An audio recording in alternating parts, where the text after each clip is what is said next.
My time with Espina has taught me that carrying an unreliable weapon is worse than not carrying one at all.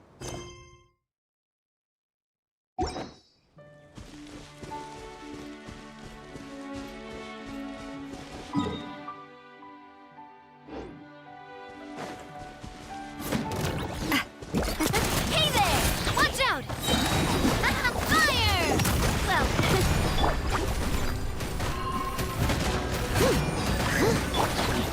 Amp it up! Feel the beat! Watch out!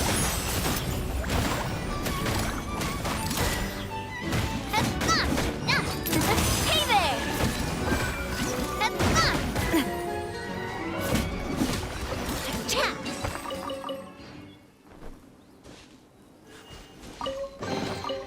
Whoa! What a stroke of good luck!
So, are these the ruins the knave was talking about? Whoa, talk about old. They seem to be pretty ancient, all right. Let's go in and have a look. Just be careful.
Leave it all to me, as a good knight should.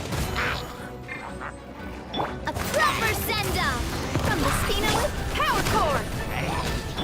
Coming at ya!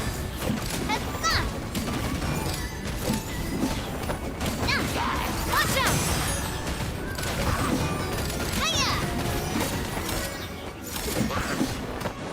Ha! Watch out!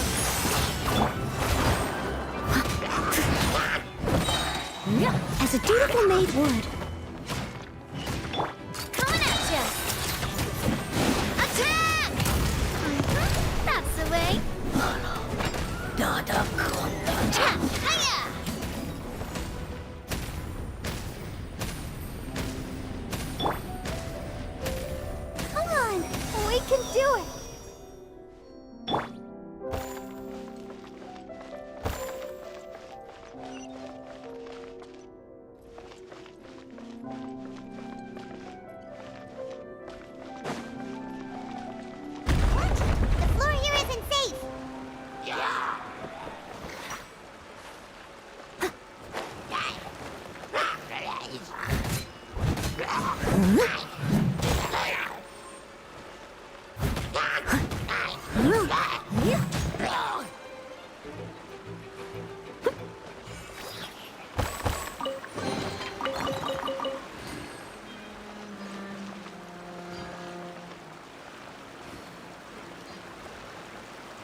This place has also been contaminated by primordial seawater.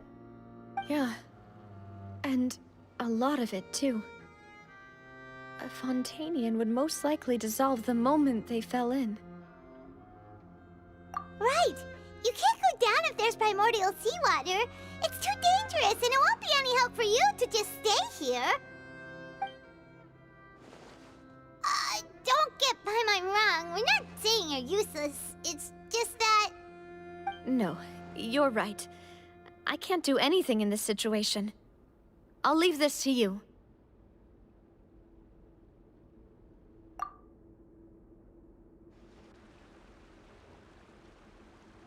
That complicates things.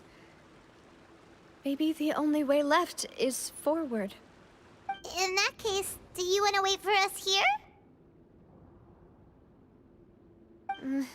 The water levels here are unstable, and there's a chance the water will rise. So staying here wouldn't be safe either. I'll go together with you. Perhaps we'll find the exit just up ahead. All right. Come with us for now then, but please be careful.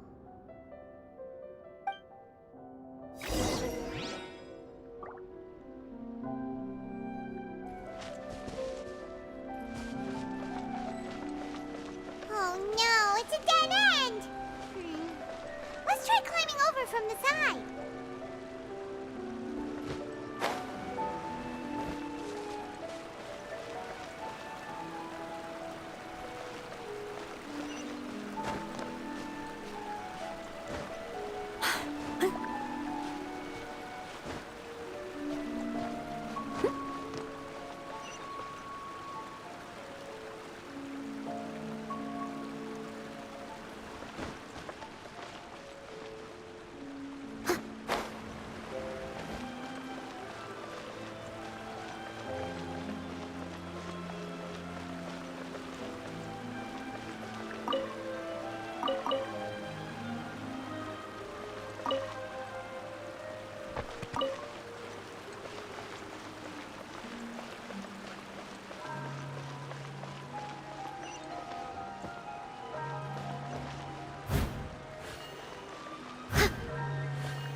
Wait! There's something wrong with this bridge! Run for it!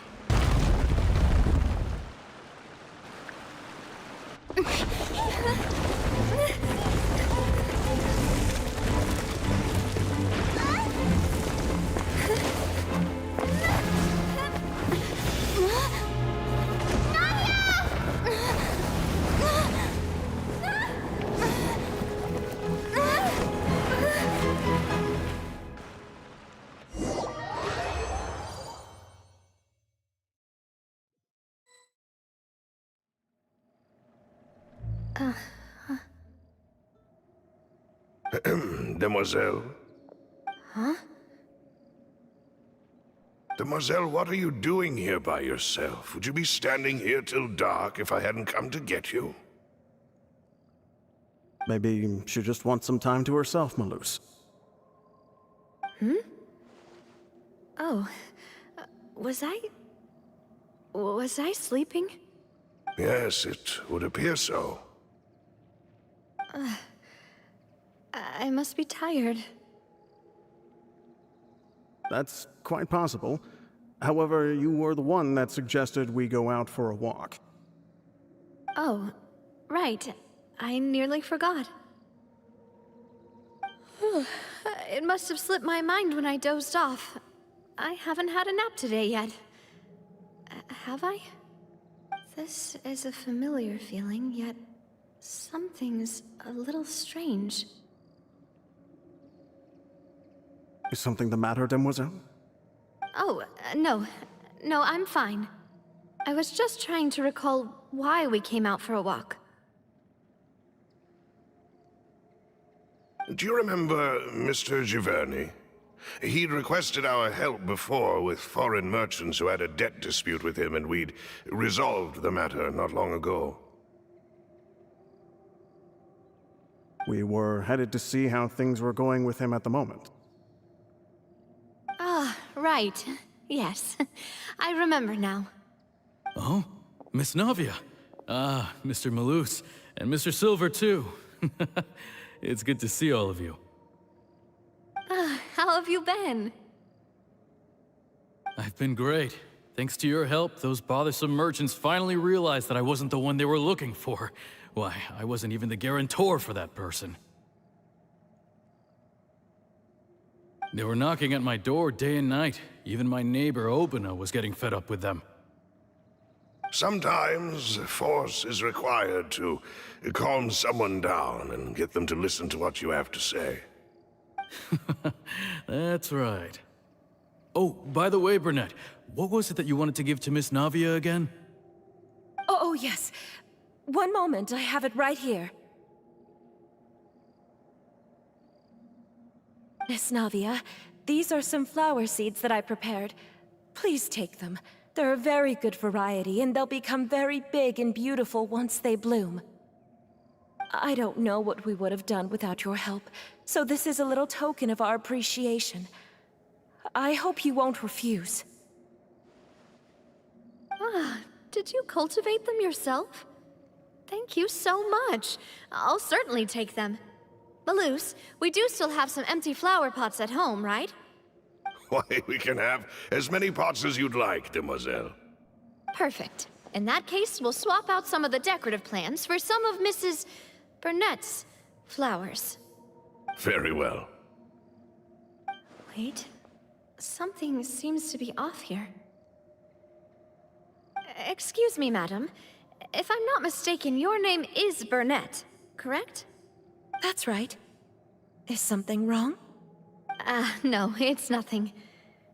This is the first time we've ever met, but your name seemed familiar to me. I must have heard it when I was discussing things with your husband previously. I've heard this name before. Sometime recently, I'm sure of it. And why are there so few people around here? Where did everyone go? We must mind the time, demoiselle. We still have important things to attend to today. We do? Like what? Well, now, did you forget? Miss Navia, here you are. I've been looking for you. Please, come to the Opera House. Your trial is about to begin. My trial? Wait, why would I need to go to the Opera House? Yes, she's right, demoiselle.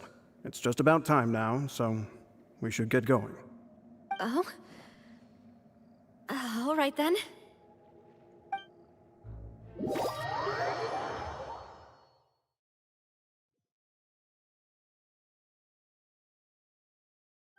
Look, it's Navia! She's here!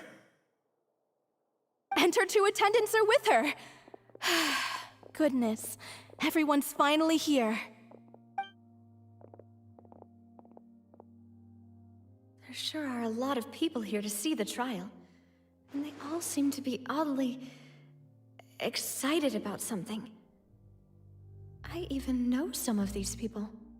Karina, Desiree, Joyville, Jolien, Essen. Why are so many people here? And why do I have no recollection of this case? And as for the judge... huh? Where's Monsieur Neuvillette? Please sit in the defendant's seat. Don't worry, Silver and I shall accompany you. All right. But are you sure you can stand behind me? Typically, it wouldn't be allowed, but today is an exception.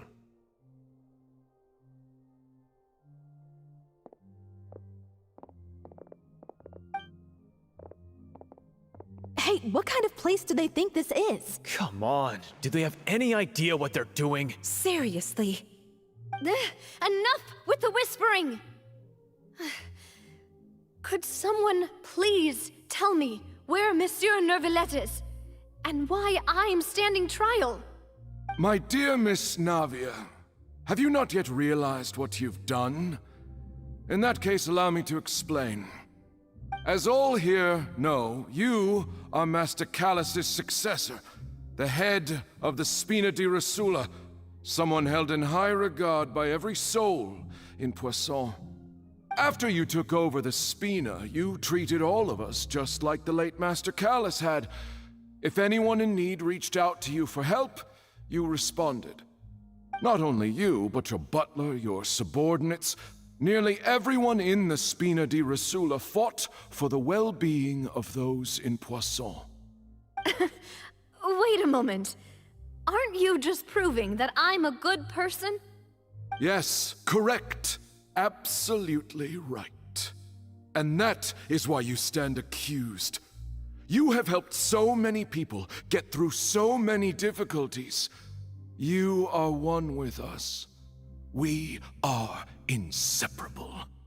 We are one big family, all of us who are from Poisson, inextricably linked. And with you being so important, we couldn't possibly do without you. Therefore, this fair and honorable court shall declare you guilty, and you shall stay here. You will be together with us forever. Huh? What are you saying? Everything you have said is correct. I have indeed done a lot for my hometown, and I would be willing to be with you all, but what is the purpose of having me stand here like this? What is there to discuss? Ah, well, if that's what you think, then I have no further comments. How wonderful, Miss Navia!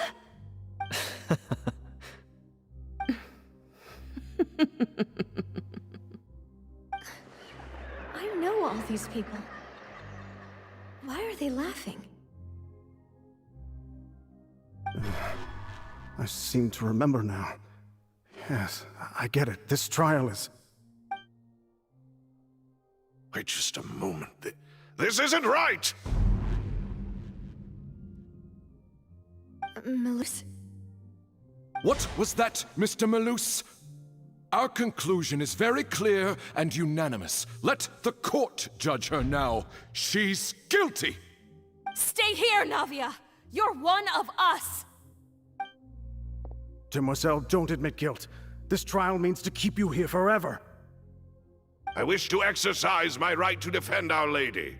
Mr. Joinville, you only know of Navia's goodness, but nothing of her utterly independent mind.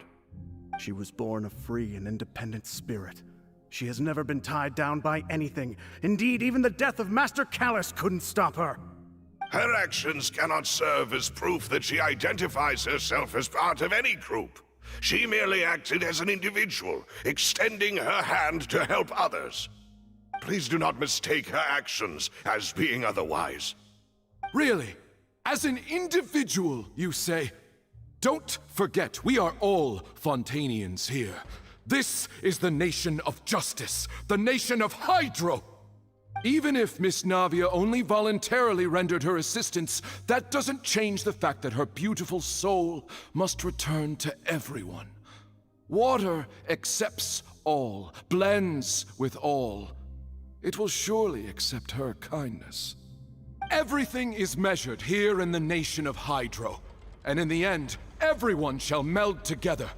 Thus, when a unanimous opinion emerges, that opinion represents justice. Now, I speak for everyone. Our opinion is consistent. Navia should stay. We and Navia are one. And you would call this justice? Preposterous. You are merely jealous that Demoiselle still has a chance to exist as an individual. Have you forgotten how much you all once longed to become individuals, to become independent? Do you mean to defy our justice? If your justice is flawed, then why should we acknowledge it?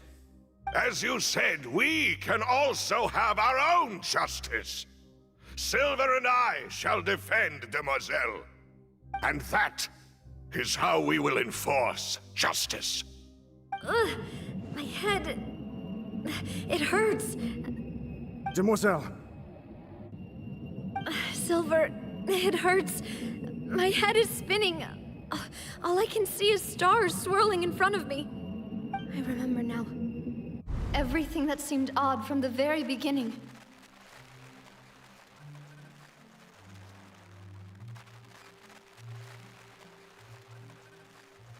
Karina, Desiree, Joyville, Jolien, Essen, and Mr. Giverny and Mrs. Burnett, who we met earlier. Even Malus and Silver. I don't want to admit it, but they're all dead. Don't be afraid, and don't admit guilt. We will protect you to the very end. Absurd! Who are you to say that she cannot be judged? We are the majority, and in the nation of trials, the majority is absolute justice. We are the will of all. Don't let them escape! We shall keep Navia here with us! Mr. Malus and Mr. Silver, must you be so stubborn? How could the two of you possibly hope to stand against the collective? Do not resist. This judgment is fair and just. Navia belongs to us. After all that happened, she should not be left alone in Poisson. What are you saying? No more excuses! He says we're jealous. Jealous? How could she possibly be an independent individual? What's with these people? Who's jealous of her? She belongs to us! Miss Navia, she...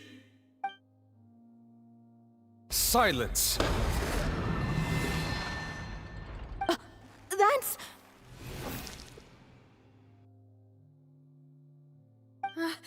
Monsieur Neuvillette! Such commotion is prohibited in the court. The accusations you just presented are nonsense and cannot constitute a proper trial. The court will adjourn for the rest of the day. In this, I shall hear no objections from any unauthorized party. Our thanks, Monsieur Neuvillette. Please leave with me, Miss Navia, while there is still time. But... Go on now, Demoiselle. This is your only chance to leave this place. What, can't bear to leave us behind or something? Malus. My apologies. I couldn't resist making one little joke once I realized that this shall be our last goodbye. Malus... Silver... Quickly, you must come now! Goodbye, Demoiselle. Farewell.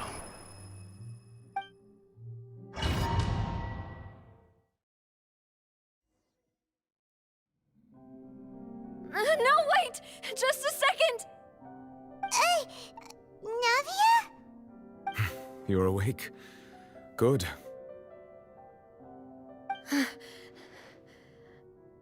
I must have been dreaming.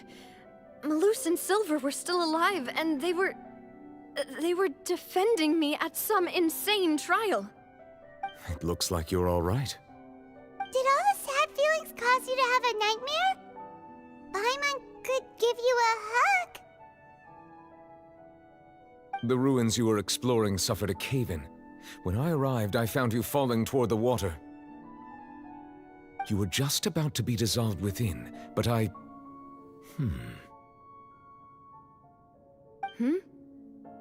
What is it?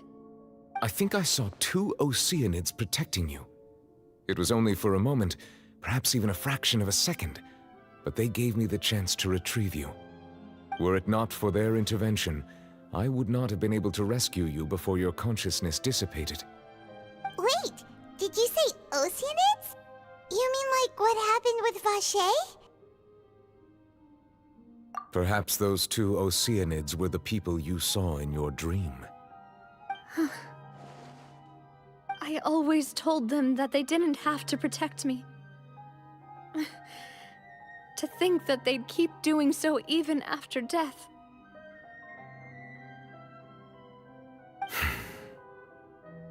Please come with me.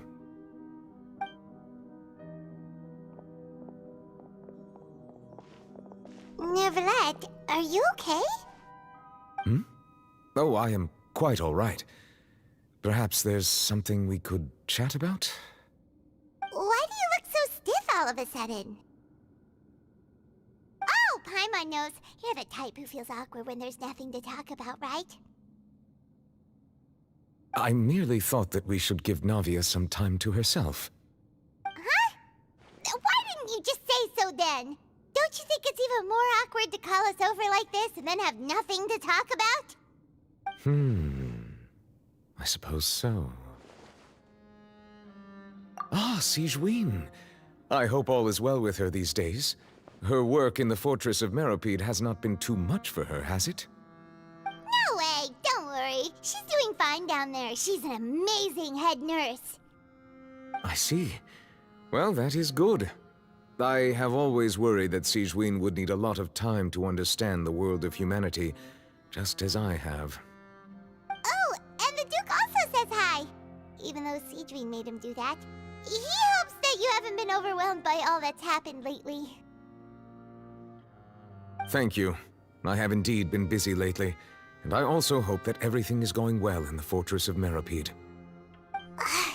He still doesn't know what to talk about. Let's chat about something else then.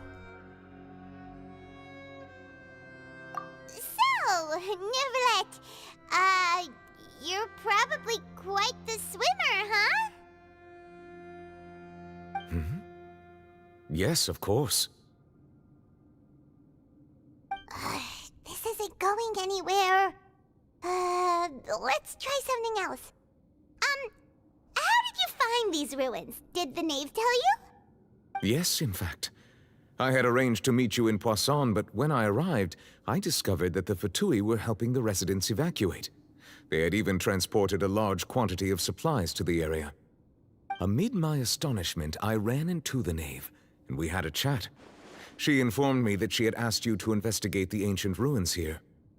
Yeah, we originally planned to meet up with you, but we thought you might still be busy with all those official documents. We didn't think exploring the ruins would take very long, and who would have thought you'd wrap things up so quickly?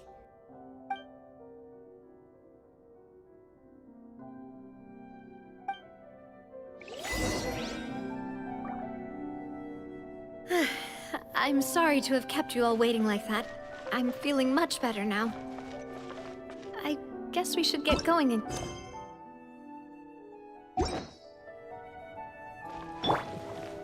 Yes, if you wouldn't mind my company. All right! Another one joins the party! Let's get going then!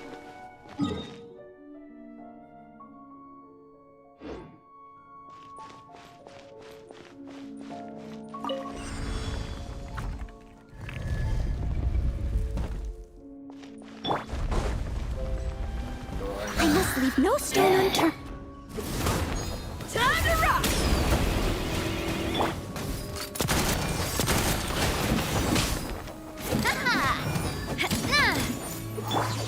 As a good knight should.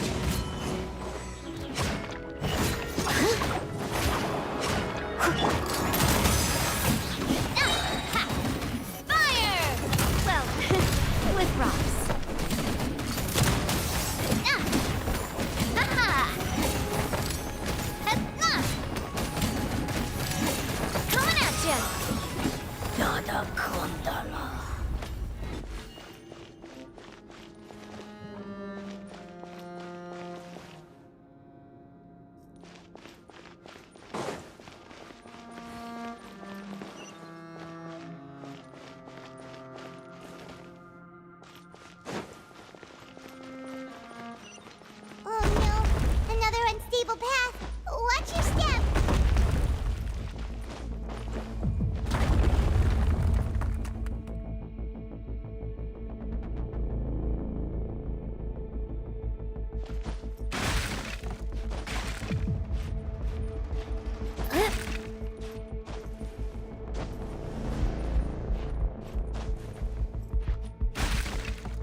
dutiful maid will...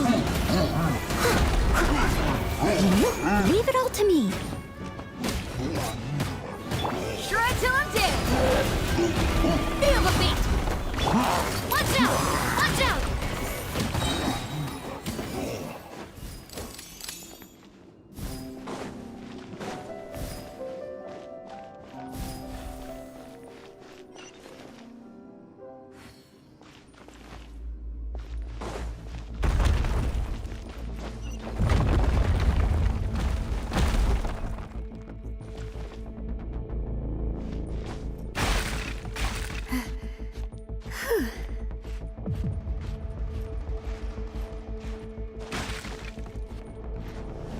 We're almost at the top. Keep it up.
Where'd that come from? Hey there! Attack!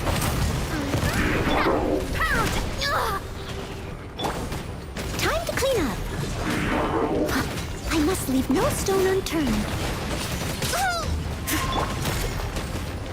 Coming at ya! Hiya!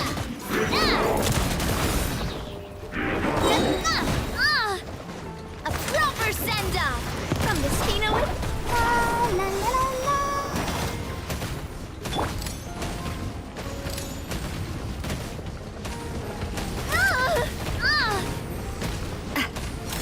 Coming at ya! Hiya! I'll catch up. Leave it all to me, as a good knight should.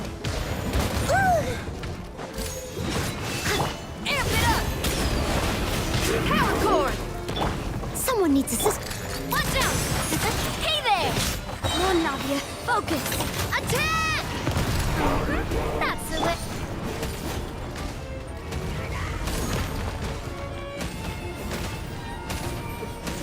Steady as stone.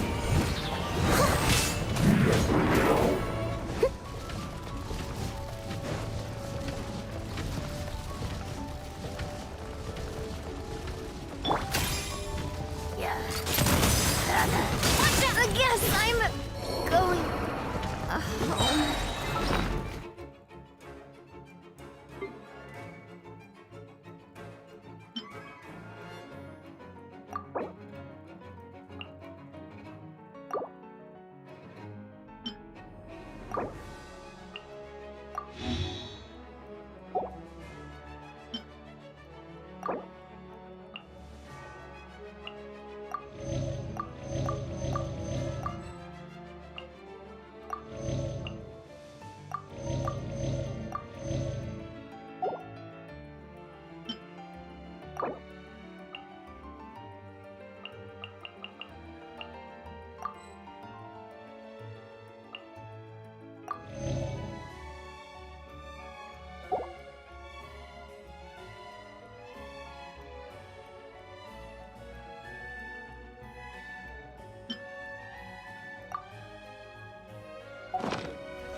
Time to clean up. I must leave no stone unturned.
Looks like we've reached the end.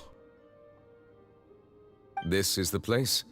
There should not be any other hidden spaces in the vicinity. The path sure had some twists and turns, but it turns out that this place isn't actually that big.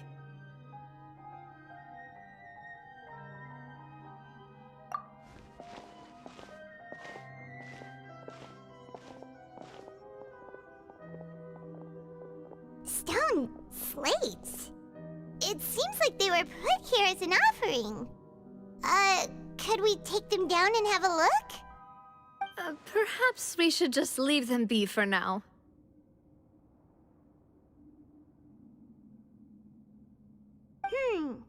There are 4 locations in total, but only 3 stone slates. The slate that should be in the first empty spot is missing.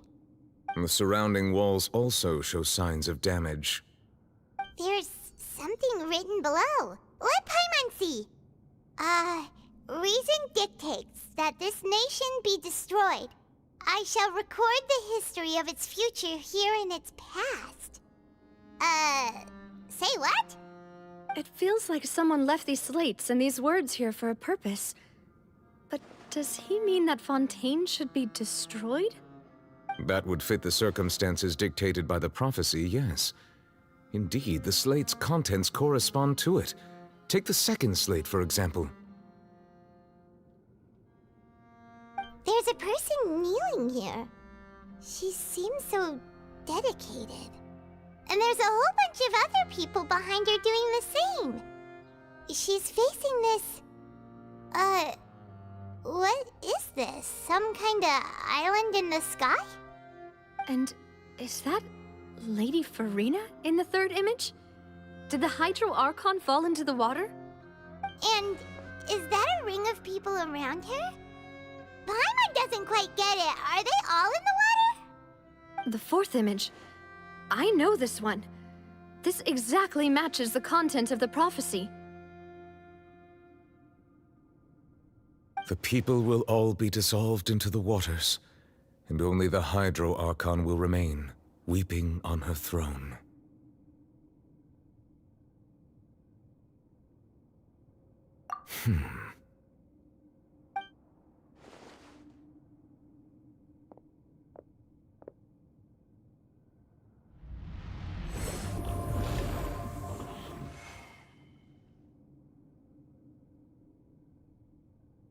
More information should be hidden in these slates, but I fear I cannot easily uncover it, most likely due to us missing the first slate. I am very sorry. Don't blame yourself, Monsieur Neuvillette. Deciphering ancient stone slates isn't one of your duties. Ooh, Paimon's getting the chills just looking at these slates. This says that it's the history of the future, right? That means the prophecy's sure to come true. I really hope it doesn't mean that. Still, Paimon feels like these images are kind of weird when you look at them together.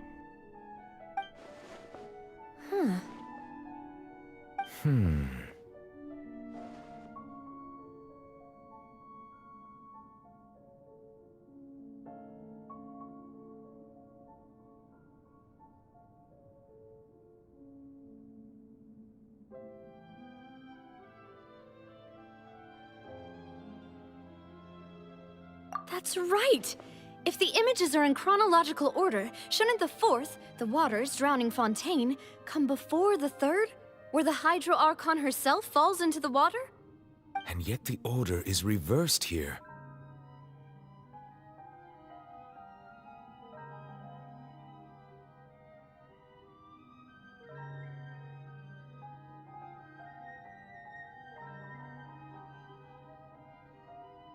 If we go by timing, Lady Farina only emerges in the third image. That means that the person in the second image might be the previous Hydro Archon. Egeria, then. I had never met her, but her appearance here does match the records. The previous Archon kneeling before the floating island in the skies, as if confessing a sin. Did she herself commit that sin?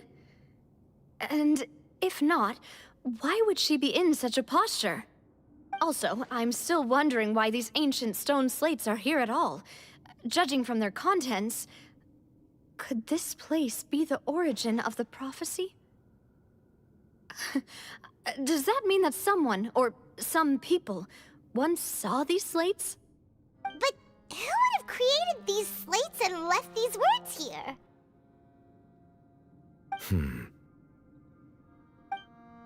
It seems that any further clues will have to come from Farina. In that case, there's no time to lose. There's nothing else to be gained here, so let's head back first. Yeah, we better get somewhere safe for now.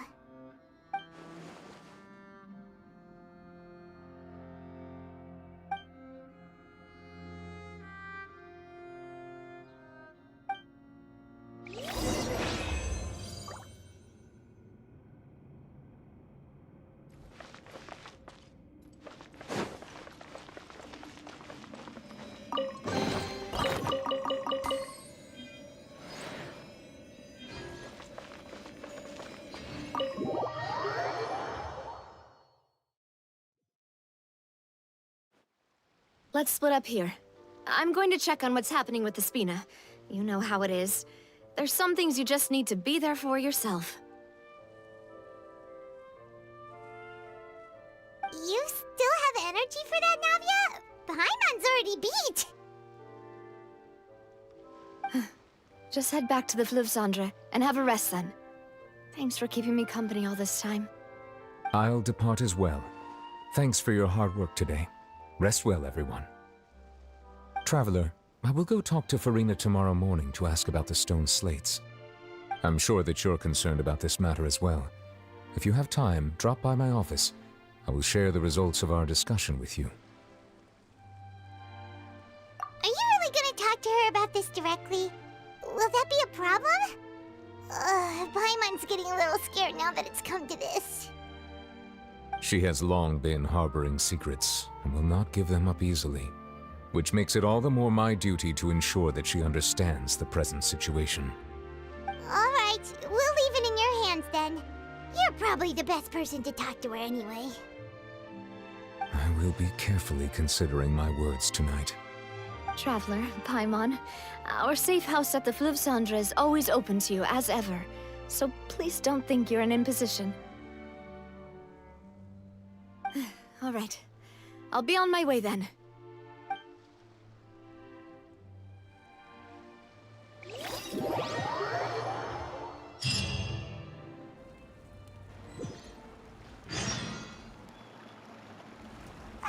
We're finally back! Welcome back. We've got a special menu prepared for you two tonight. Yay! And there's good food too! Navi, no, the boss is the best. Ooh, desserts! Nice! These are all Paimon's! Paimon's already starting to forget what happened today. Oh, that voice. Is that who I think it is? Huh? It's you two. What are you doing in Fontaine?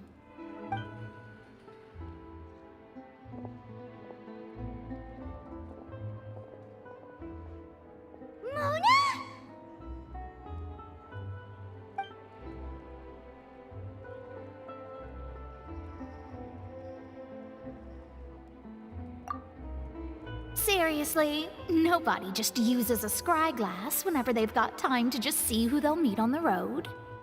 Still, we didn't expect to see you here. Wait, you're not a Fontanian, are you, Mona? Well, I have some business to attend to here, so I booked a hotel in the city.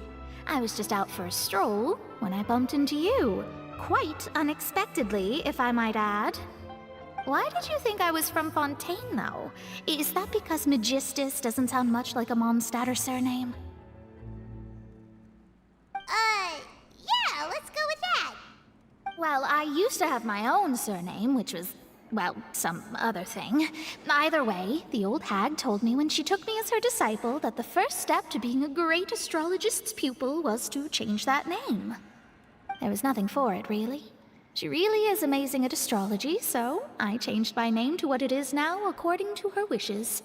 To my surprise, however, Magistus is not the name of some ancient house or clan. It isn't? Nope. Although it is used by us in place of surnames, it generally just means great. Wow! Imagine including a boast in your name. Wait, are you gonna have to put that into your genealogy as well? I reckon so. In any case, I'd give my disciple a name like this as well, if I were to take one. Astromancer Barbeloth Trismegistus. Whoa, that's a long one. Does it also mean great or something? My name means Mona the Great Astrologist. As for the old hag, hers is, in plain speech, the thrice-as-great Scholar of the Stars. Just take it as a title specific to astrologists. Thrice as great? That's so petty. I know, right? That's just how she is. She used to call herself Magistus, actually, but when she took me in, she changed her name to Trismegistus. Talk about excessive. Magistus is thus the calling card of our school, so to speak, which makes it about the same as a surname. It's all right if you don't get it. You can look into it further should you need to study astrology more deeply.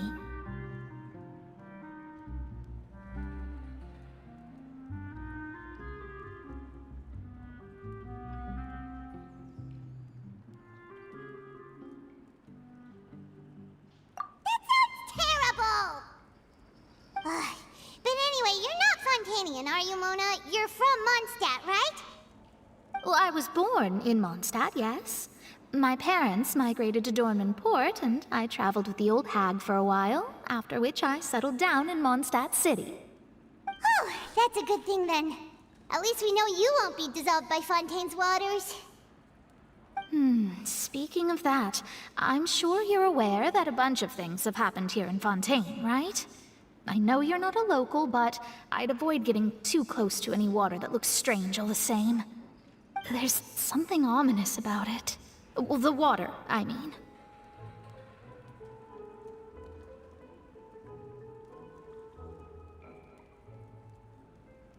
That was the main reason, yes. Just a while back, the Steambird invited me to take part in a panel and speak about the circulation of the prophecy as an astrologist. The invitation was sent quite early on. I don't think anyone expected Fontaine to be in this much trouble. What do you make of that prophecy, Mona? Just tell us what you think as an astrologist. Your word would go a long way to make things more certain and less scary. What I can tell you is that I'm an astrologist, and that this prophecy concerns the fate of Fontaine, even that of all Tevat. Ascertaining this is akin to reading the fortune of the whole world.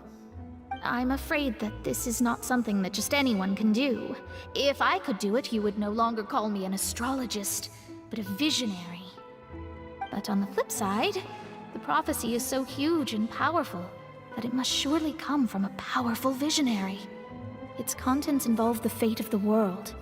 Disregarding it would be a mistake. A visionary? Sounds really powerful and all, but does such a person really exist? Of course. The old hag could do it, and I'd bet there are others amongst those Hexenzirkel colleagues of hers who could do something similar.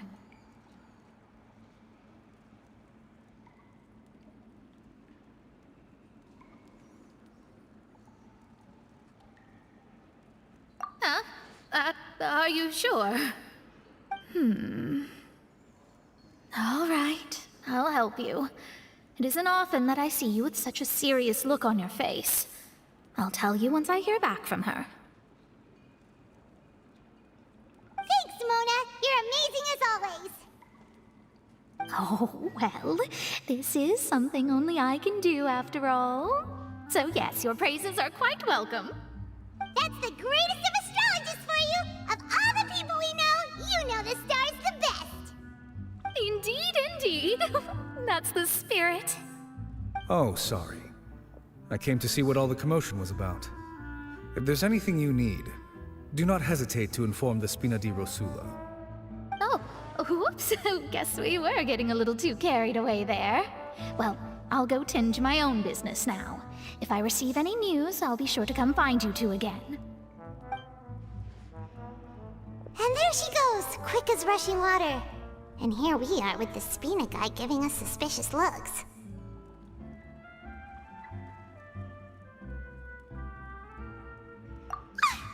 If Paimon hadn't spoken for you, it'd be you getting all the weird looks! Huh. The things Paimon does for you!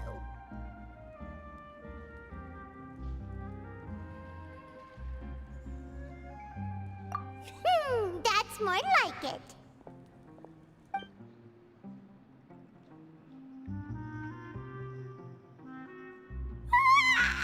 Good morning. To be honest, Paimon's still feeling kind of sleepy. But it's time to get up, Traveler. We agreed to go see Neuvillette, so let's pack it up and get going.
You're here!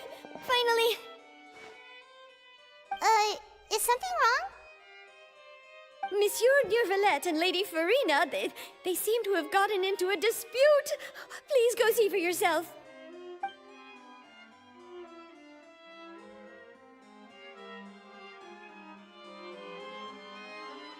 Like I said, I've already explained everything. And yet the problem has not been properly solved. There is little space for excuses between us. It is not my intention to offend you, but please, tell me where you stand. You are the Hydro Archon Focalor, are you not? Look at this. This is a list of the victims from the recent Poisson incident.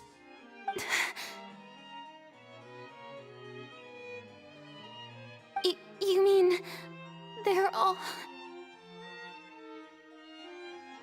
We did not arrive in time to avert this disaster, and I will not have it happen again. I will say this once more. You must tell me everything you know. Yesterday, I found 3 stone slates in some ancient ruins near Poisson. Do you know anything about those? Seriously? You're questioning me like this is a court case now. I don't know anything about that. But you found them in some ancient ruins, you say? That's correct, which is why I came to ask you some questions. There should have been 4 slates, but one of them was missing. The other 3 feature different images that seem to correlate to the prophecy. The prophecy? The second of these slates depicts the previous Hydro Archon Egeria kneeling before a floating island in the sky, as if confessing something. Do you know nothing of this either? I don't. I've never seen such slates. I'll ask you again. Do you really have no information regarding the previous Archon? My deciphering of the slates indicates that the Hydro Archon Egeria once had to confess to, or apologize for, a certain sin. If anyone would know about it, it should be you. All gods don't have the same secrets, you know. She was herself and I'm me. Is it really so strange that I know nothing? I understand your concerns, but I'm sorry.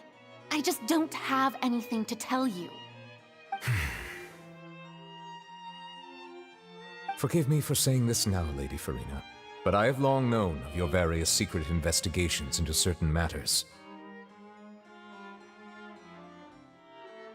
There are several indications that you have been investigating the prophecy on the sly.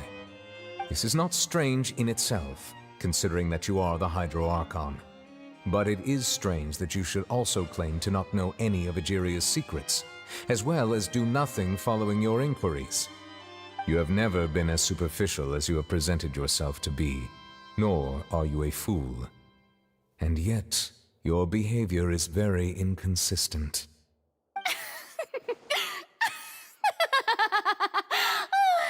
So you've been watching me all this time, have you? I didn't think you were that type. You... Well, since you know about my secret investigations, then you should know I'm actually working to take care of it. There's no point questioning or suspecting me. You're the Eudix, but you're still my subordinate. You should be following my lead. Just trust in me, you're Archon, and do as I say.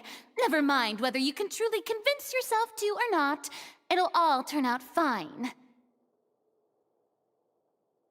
That's all I have to say. We do not discuss this matter again.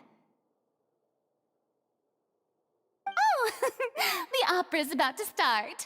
Toodles!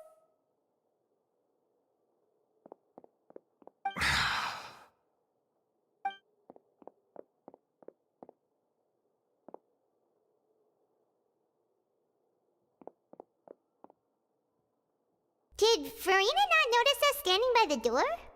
Wonder what's up with her. She was smiling. Huh. She didn't seem in the mood to care if we were listening in or not. I assume you've been outside for a while now? Oh! You noticed! Seems Farina didn't even realize we were here. She was in a great panic, though I cannot discern the reason. Our discussion reached impasses time and again, a state of affairs that we cannot allow to continue. Still, I do not understand. Dialogue is the basis for understanding, so why did she keep refusing to engage?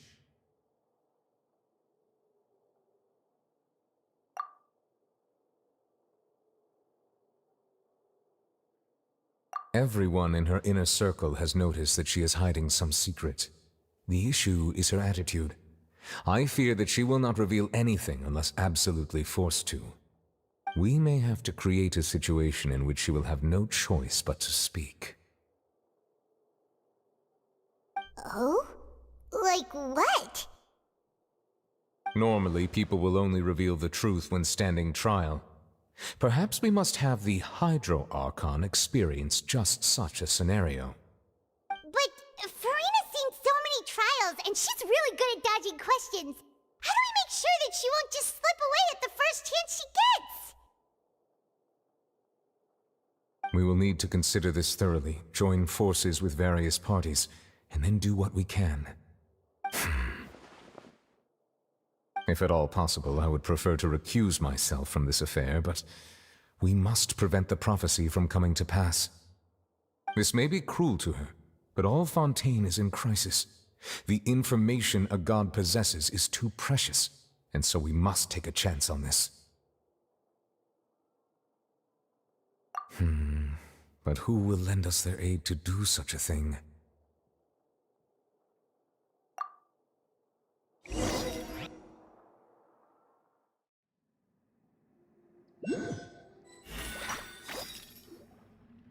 Well, that's everyone, huh? Speaking of which, it was pretty smart of you to think of hiding here. Poisson was just involved in a disaster, so it's presently devoid of people. That naturally makes it the best choice. And here you are drinking tea like it's the most natural thing in the world, huh? That's what family should do. Sit and enjoy a leisurely time together. It's nice to enjoy tea here, you know? Care for a cup? Lend me your ears, everyone. Or perhaps one of you might like to start us off. How about you, friend? Me? No, I don't think I can. Then, how about you, good sir? I fear that I will cause the mood on this boat to become as somber as it is in court. Well then, I guess we're lucky we've got a local like me to organize things. Wonderful, the spotlight at last. I guess I'll be facilitating things from here. That was a little long-winded, don't you think? Oh, you might be right. Anyway, to cut to the chase, our friend here, the Traveler, has brought us together to discuss something. As for what that is, well, let's start by saying that we'll be pooling our efforts together to create a series of traps. Oh, how intriguing. Well, it's just an expression, really. One that I just learned from Chlorand, and used on the spot. So, let's invite her to explain in detail. A round of applause, please.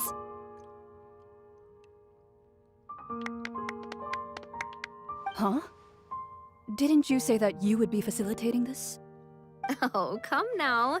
Your work doesn't involve much public speaking, right? This is a good chance to practice. You might even pick up some fancy oratory tricks to impress your boss with in the future. I see. And what does my boss say? He is glad that you consider him your boss. Do go on.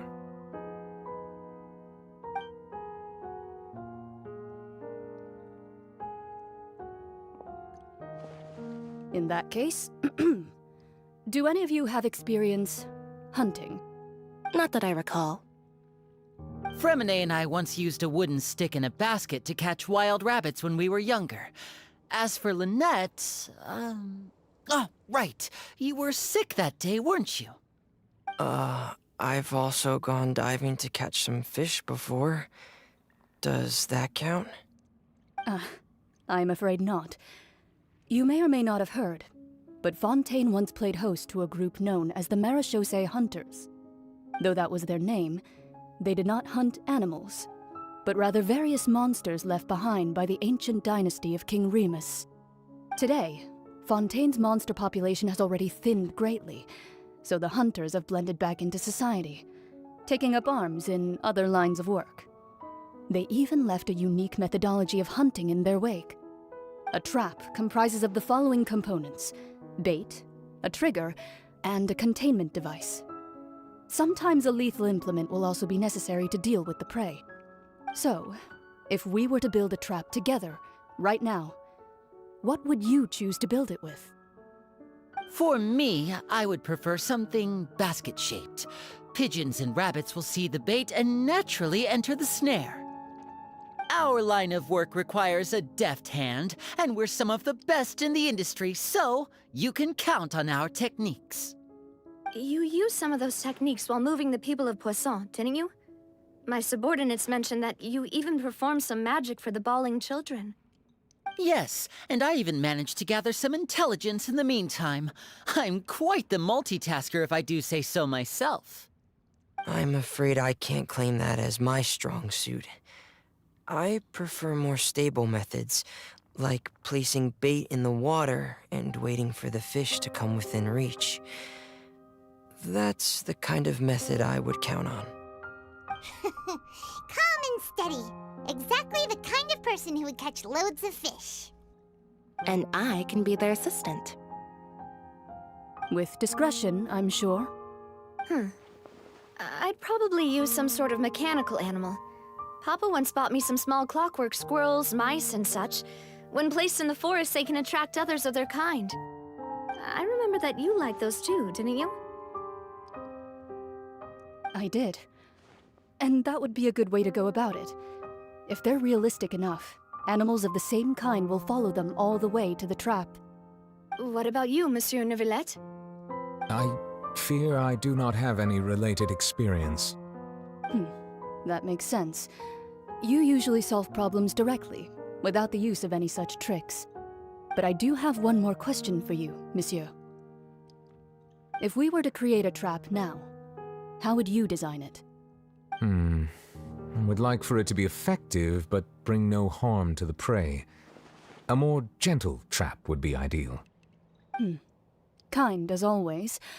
However, our intention doesn't necessarily change the containment device and the type of implement we need. If we wanted to kill the prey in one strike, we would need a powerful implement.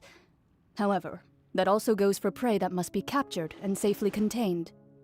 Wait, why's that? Only a hunter who's a true expert at subduing their prey can snare it without harming it. The line that divides life and death is often exceedingly thin. So are we going hunting together? Huh. We hadn't thought of seeing ourselves as hunters. It kinda works, but maybe it's still not the best metaphor. If our means of capturing and dealing with our prey is to put them on trial, then the hunting metaphor is actually quite accurate. But we shall require much more courage than any hunter to judge a god, a being whose seat is an exalted throne.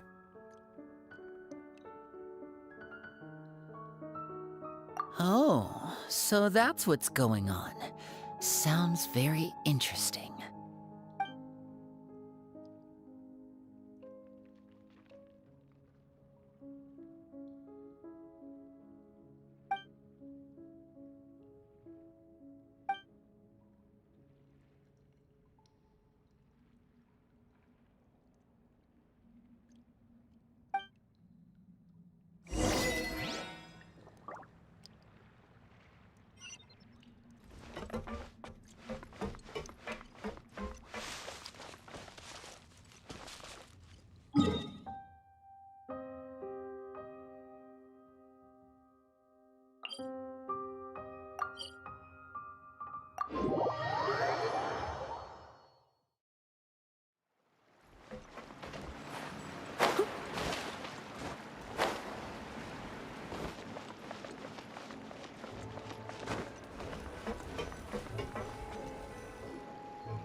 It's been a tough few days, hasn't it?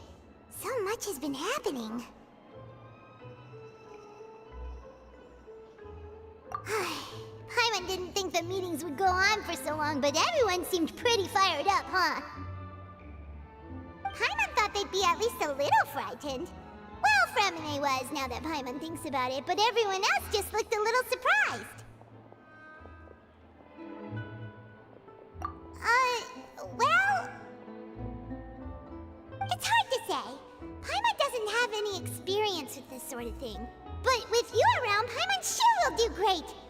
After all, you're the most reliable person in the world, aren't you? Huh?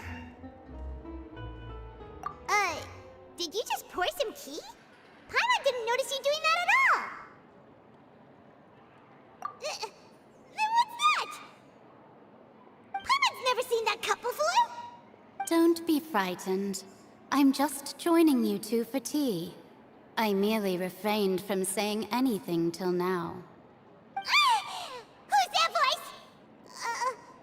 But there's no one here. What a strange conclusion, but also such an interesting one. You two make such a fascinating combo, and yet even you feel confused. As such, I couldn't resist but come by for some tea and a chat. Consider me a passerby, just accepting a commission from my friend's disciple on a whim.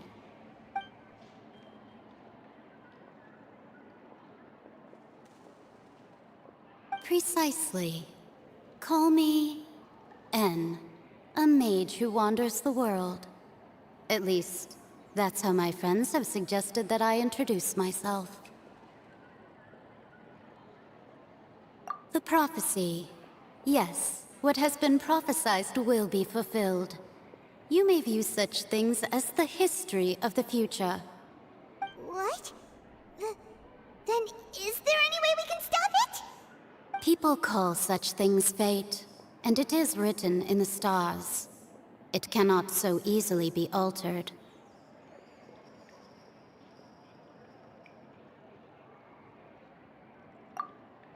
Ah, so you've caught on. Just as prophecies are usually only the future as seen from the perspectives of the gods, could things be happening in hidden corners where the gods' gaze does not fall? Are the things that you shall see different from the fate that the gods perceive?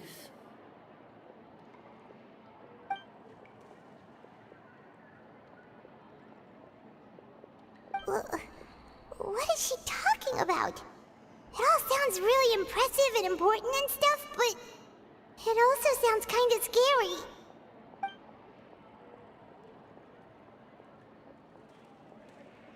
I believe that you understand, right? Some things are insignificant, but others you must reach out to change. Ultimately, fate shall serve as your only guide, no matter what will happen in Tevat's future. All you need to do is to play your part. This was good tea, by the way. Thank you for your hospitality. Well, that'll be all for today. The voice. It's gone.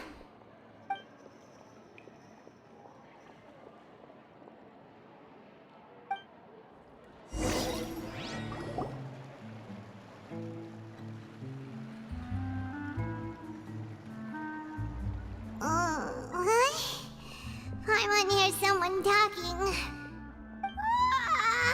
right, coming. Hey, it's you who's getting lazy, okay?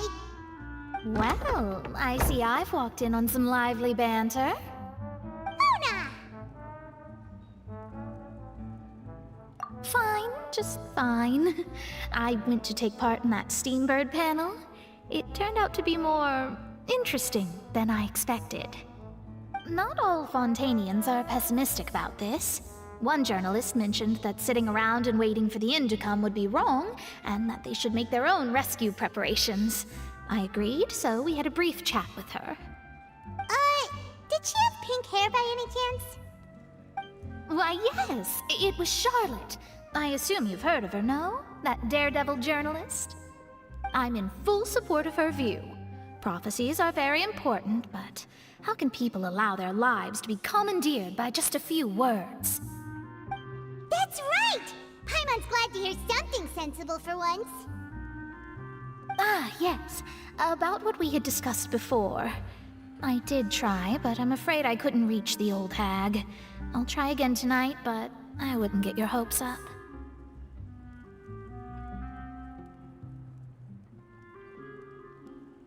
Huh?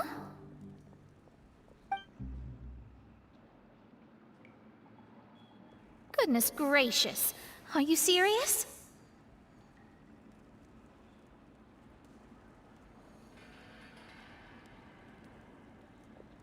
She said that even the god's gaze has blind spots. Pretty bold if you ask Paimon. Most people would believe the gods to be all-knowing, right? The Hexen Circle members are certainly anything but ordinary. As for the mage named N, the old hag has mentioned her a few times. She said that N's sense of direction is incredible, and that she loves guiding those who are lost.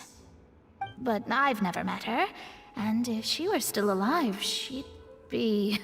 well, suffice it to say that the hag's at least a few hundred now, and N's been around for longer than that. Whoa. The Hexen Circle sounds like a scary group. But they must really stay in shape to live so long. Their abilities alone are pretty terrifying. If she came to see you personally, then the problem you're facing must truly be of great importance.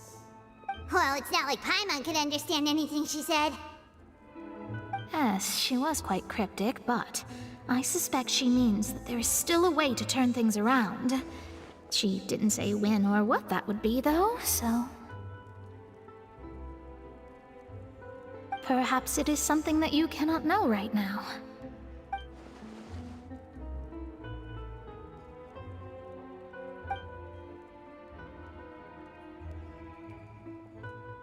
Traveler, Paimon, are you two all right? Oh, we're fine. We're just a little down right now. It kind of feels like the end is coming, you know? I see. I feel that same sense of desperation, too. I guess you could consider me someone who has often witnessed fate. So far as I have seen, it cannot be swayed.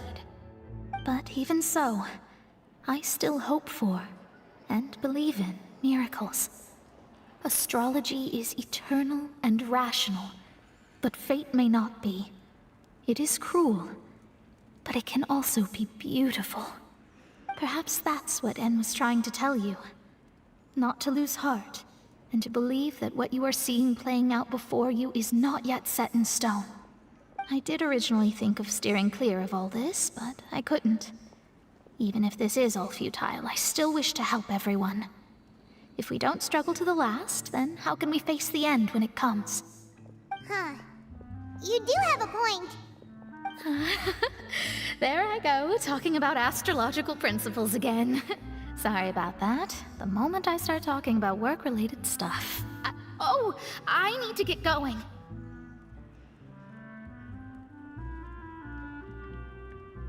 It was worth trying to comfort you, even if only a little.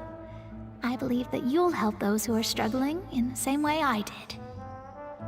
I suppose that might be why we always seem to meet by coincidence. Paimon feels kind of moved by what Mona said, but also kind of sad too. Hey, Traveler, Paimon suddenly feels like going outside for a walk. Let's go. Let's walk around the city, shall we? There's a few spots we always like to walk by.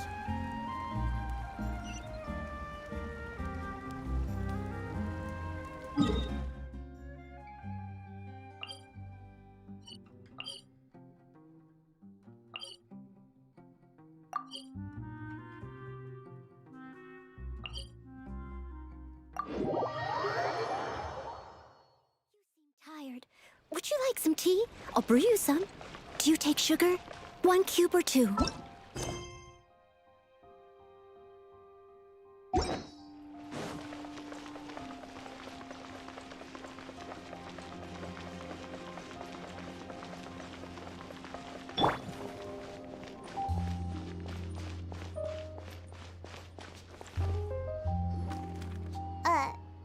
Huh?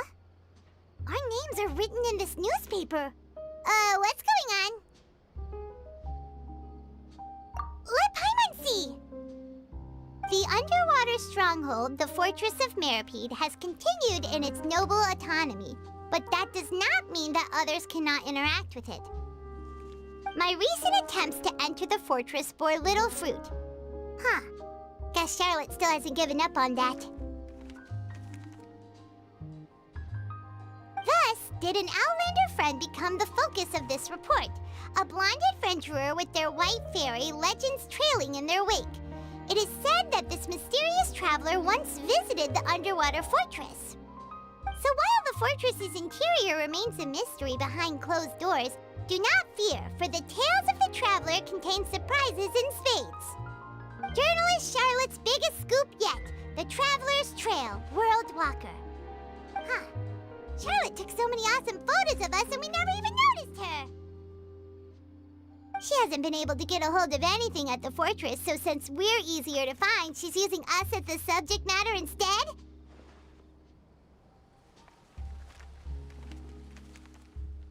Ugh, seriously? Well, fine. Those headlines and photos do look cool, so Paimon will forgive her this time.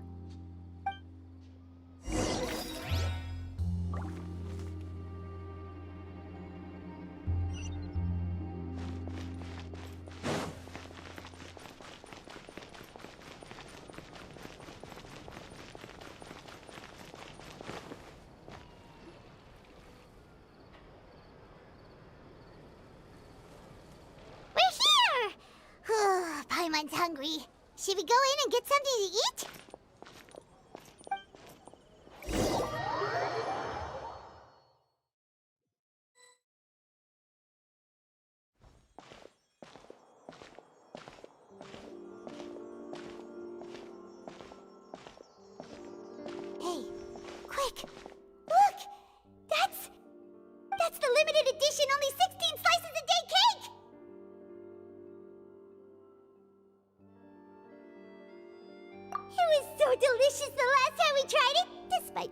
situation we were in. Let's give it another go. I'm sure it'll be great.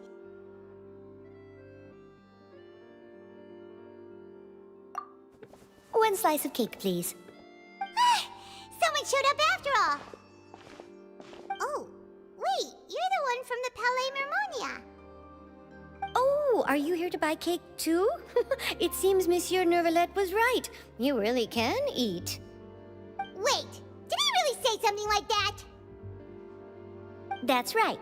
Even he has his own preferences when it comes to food. As for me, I love the cake and coffee here. Do you come here often?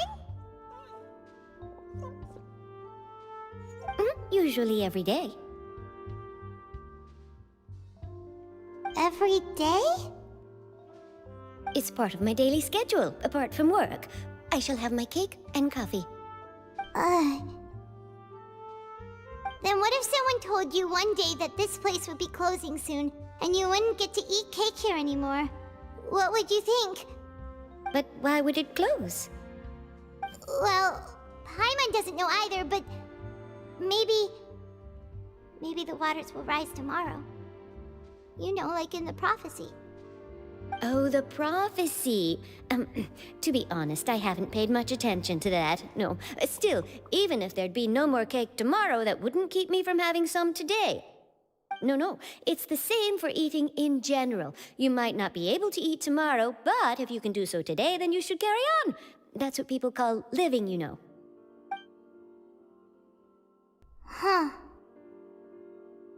Don't be sad. Excuse me, could I have 2 more slices of cake to go? These 2 slices are for you. Sijuin said that this kind of expression you're making is what humans call being sad. Oh, you know Sijuin? I sure do. She was born before me, and she sometimes comes to the surface to teach us things about humans. She said that humans are creatures that are saddened easily, yes, and you can only lift their spirits by feeding them delicious food. So please try the cakes here. I've got something else to do, so I'll be going now. You two try to stay in a good mood after eating, all right? Bye!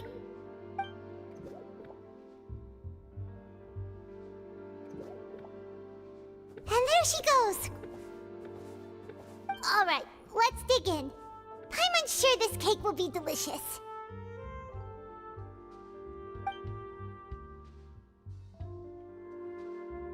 It's more delicious than last time! And the flavor gets even better with a sip of tea. It sure would be nice if we could come again tomorrow. Sure would be nice if we could always eat delicious food here.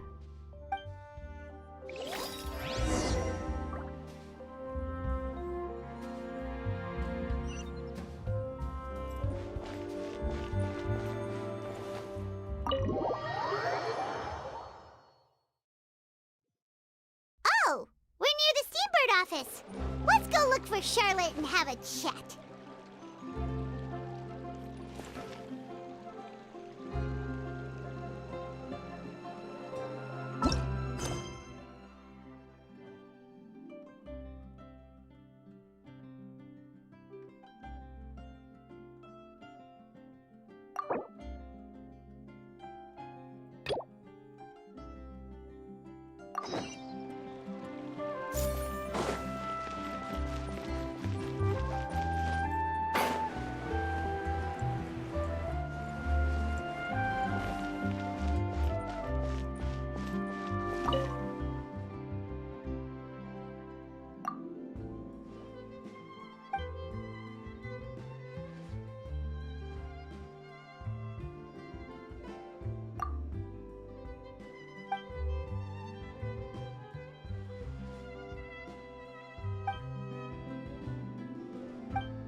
Wow!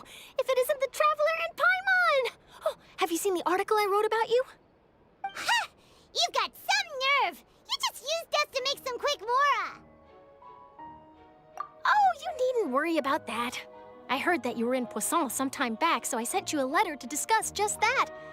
It appears you didn't receive it. It's all right, though. I've set aside the amount intended for you. I've even set the table with some food. Really? Oh, you're the best! You're almost a little too easy to win over, Paimon. If I were a journalist with ulterior motives, you'd be in trouble now, you know. Oh, Paimon knows you're not like that. Still, what brings you here all of a sudden? Were you looking for me? A friend of ours met you a while back, and when she mentioned it, we thought of coming to see you. Her name's Mona. Ah, so you know Miss Mona as well. She's a guest columnist for our paper. Really good one, too. She's so young and already such a brilliant astrologist. So she mentioned me? What did she say? She said that you're a real daredevil of a journalist. Nice. In which case, can this daredevil journalist dare to request an exclusive interview with the legendary Traveler and Paimon? Huh? So your article in the paper today doesn't count? Oh, of course it doesn't. That was more like live photography. What I'd like to do is dive deeper and ask you to talk about the things you've seen and experienced. Yeah, are we even qualified enough? Why not? If I say you're worth an interview, then you're worth it. But not right now, of course. I'll need a few days to prepare. Oh, in that case, we'll just chat when you have the time then? Oh, so that's a yes? Ooh, splendid! I'll tell the editor-in-chief immediately. I'll have to apply for lighting, a venue, some props, and... Whew, so much to get done now. Talk to you later. Wait, Charlotte, Paimon's still got a question for you. And what's that? If, just for example, Fontaine were to be flooded tomorrow, what would you do today? Huh, that's the prophecy you're talking about, isn't it? I mean, I do hear about it often, but I've never once thought that the day could be tomorrow. If you're seriously asking, then I might try and think of a way to leave Fontaine. Oh, but I'm still a journalist first and foremost. That means I have a duty to be reporting from the scene. And secondly, I wouldn't forsake my homeland that easily. From what I've seen, most people don't know what they'd do should the worst come to pass. In truth, it might be better just to behave like normal rather than worry over such an end. So in all likelihood, I'd probably still be prepping at the office for that interview of ours. I know what you're thinking. That sounds a bit sad, but I've always believed that it's best to do what you enjoy. Just think about it. If this nation really were to be suddenly destroyed tomorrow, but I still successfully finish an exclusive interview with a truly unique person, then the story I would wind up writing would truly be timeless. And then do you know what I'd do? Well, I'd write that story, send it for printing, and use messenger pigeons to get copies out to the various nations as soon as possible. I'm not a dreamer, nor am I a workaholic, but I do love my job, and I'd be proud of leaving such an article behind. I guess you could say that I was born to be a journalist. But anyway, that's my answer. And on that note, I'll get back to my preparations. That's so nice. All of a sudden, Paimon actually kinda envies her. Anyway, let's go and take a look at the sea, shall we?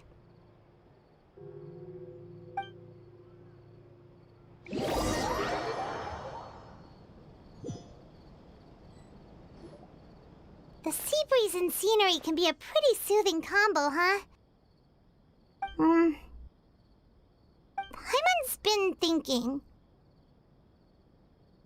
If it wasn't Fontaine, but all of Tevat that would be destroyed tomorrow, where would we go and what would we do? No, Paimon should ask, if you could choose, what would you like to do?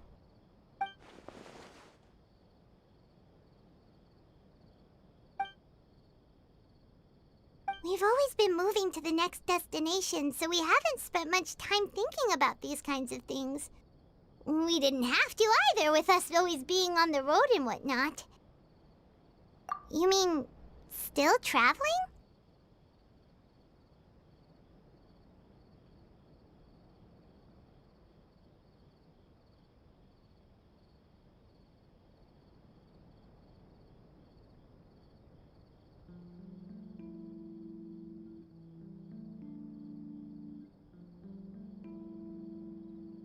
Huh. Wait, isn't that what we've always been doing?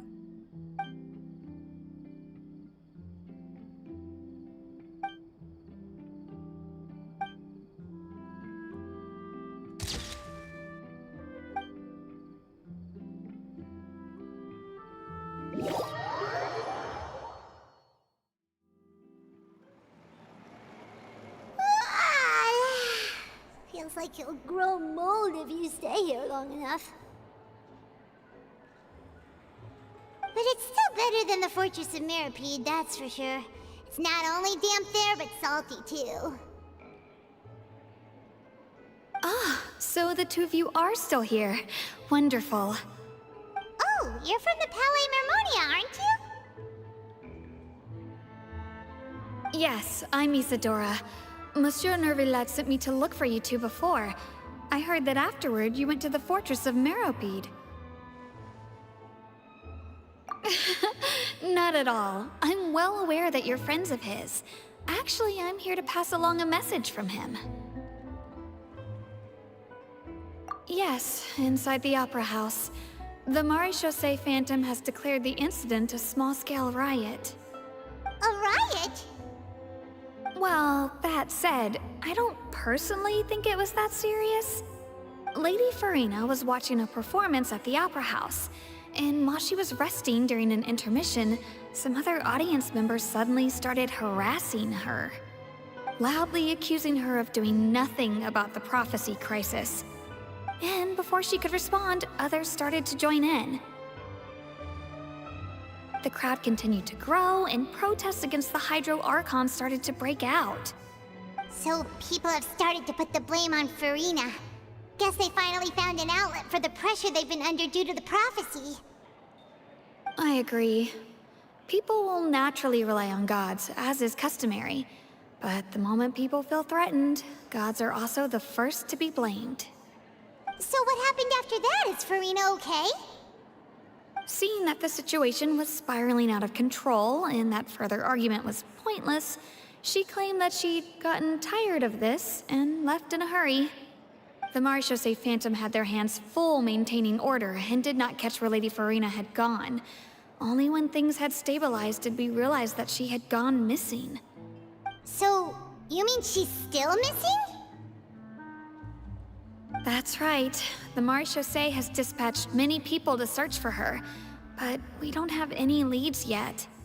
That said, I don't think there's much to worry about. She is a god after all. Even if she were to fall into the hands of rioters, what could ordinary people do to her? Good. Monsieur Nervillet sent me to tell you about the situation, but he didn't say anything else. Don't worry, this is more than enough to go on. Thanks for keeping us informed. Ah, is that so? Well, all right then. In that case, you two take care. I'll be heading back to the Palais now.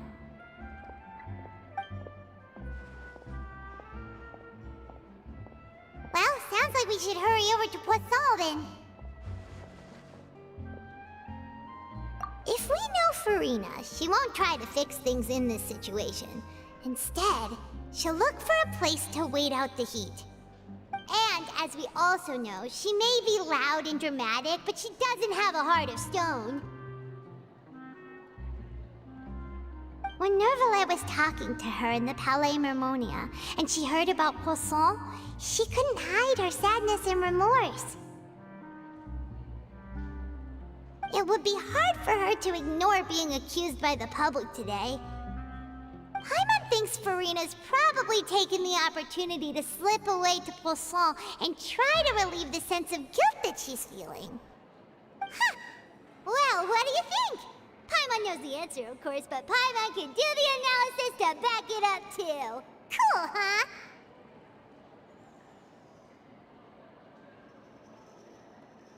In that case, there's not a moment to lose! Poisson, here we come!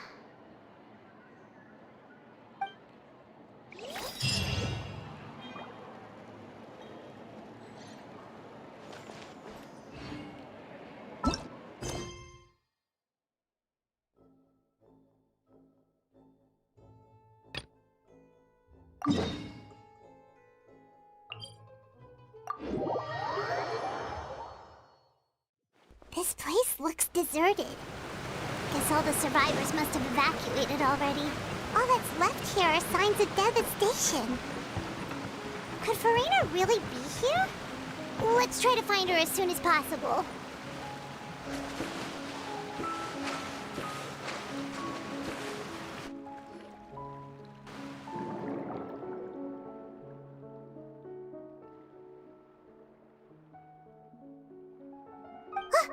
That's Farina, right over there! She really is here all on her own.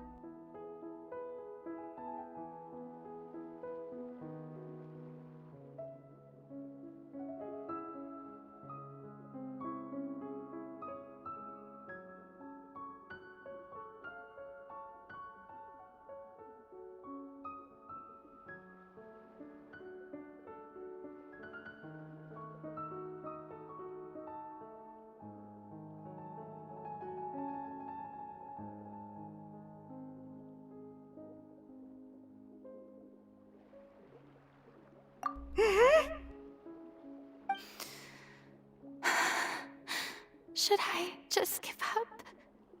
This is all meaningless. What was meant to happen did happen after all. Everyone's dead.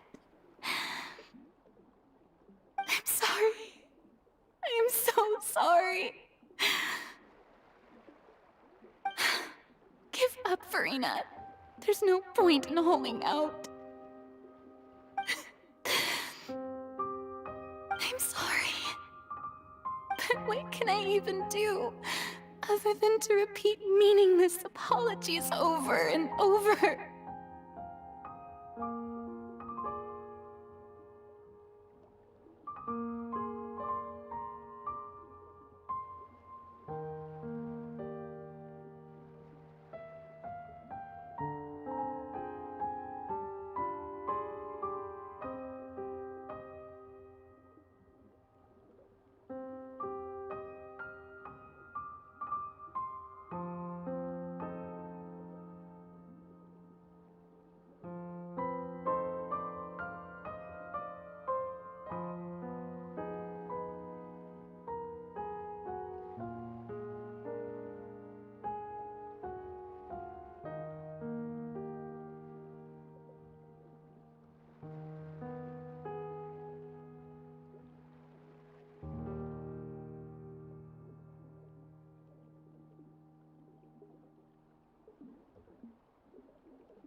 Who's that? Don't worry, Farina, it's just us.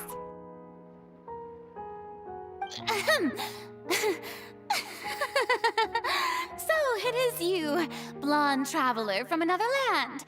Why, I almost thought you were someone from that mob of my ignorant subjects, come to kneel and beg for my forgiveness. Farina, you were crying just now, weren't you? The tear stains on your face are obvious. What do you mean, tear stains? Oh, I remember. The show at the Opera House earlier this morning was so moving. I'm still trying to process it. Who did that uncivilized rabble think they were, disturbing my enjoyment of the arts? They even dare to tout their Archon. I must teach them a lesson. I can just imagine their twisted and frustrated faces once they realize that I'm nowhere to be found. Oh, and I'm sure Nouvellette and those people from the Maréchaussée Phantom are freaking out right next to them, too.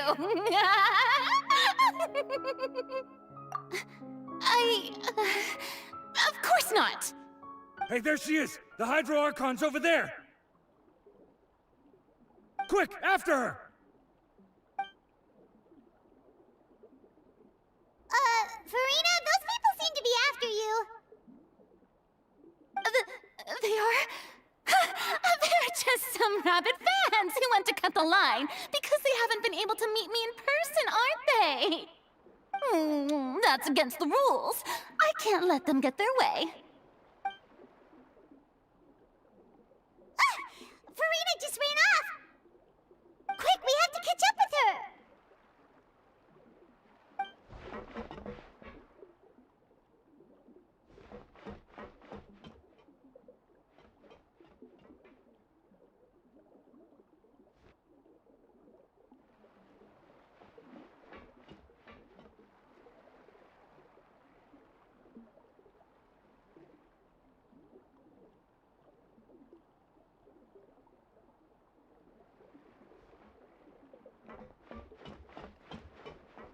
This should be the place, right?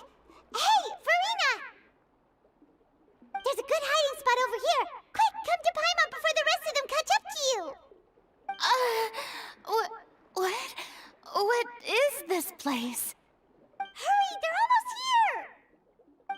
Fine. I suppose haste is warranted. Lead the way.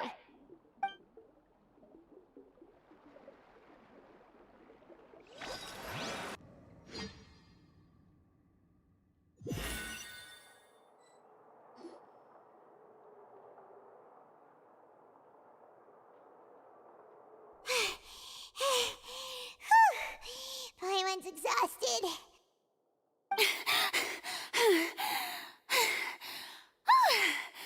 I'm so tired.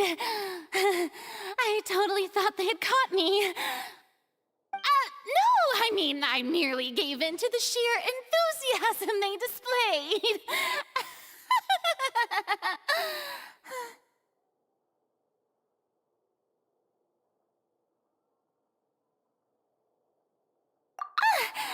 You're right.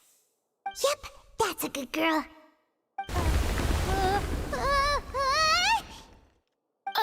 What's happening? The ground's shaking. Is it an earthquake? Yeah, a quake of this kind preceded the flooding in Poisson, didn't it? It can't be. It's happening again. Well, there's no need to worry too much about that. Nouvellette's made some emergency plans, so the evacuation should go a lot smoother this time. Yeah, I hope you're right. But the people of Poisson, they've already...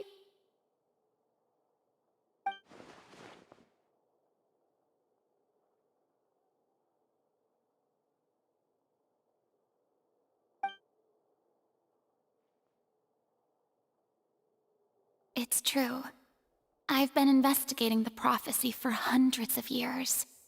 I once had informants all over Teyvat, searching for clues and feeding information back to me. I've tried all kinds of ways, too, to hold back the sea. Anything to keep the coastline from advancing. But all my efforts proved to be futile in the end. Really, the truth has been clear to me for a very long time. We cannot make an enemy of the divine. No matter what we do, the will of the heavenly principles will have its way, and the prophecy shall be fulfilled. Give up. I do love the sound of that phrase. It would mean finally coming to terms with fate, but also for me to finally be free. Indeed, I've thought about giving up so many times, especially after we almost lost Poisson. Fate is really unreasonable, isn't it? It has no heart and obeys no rules.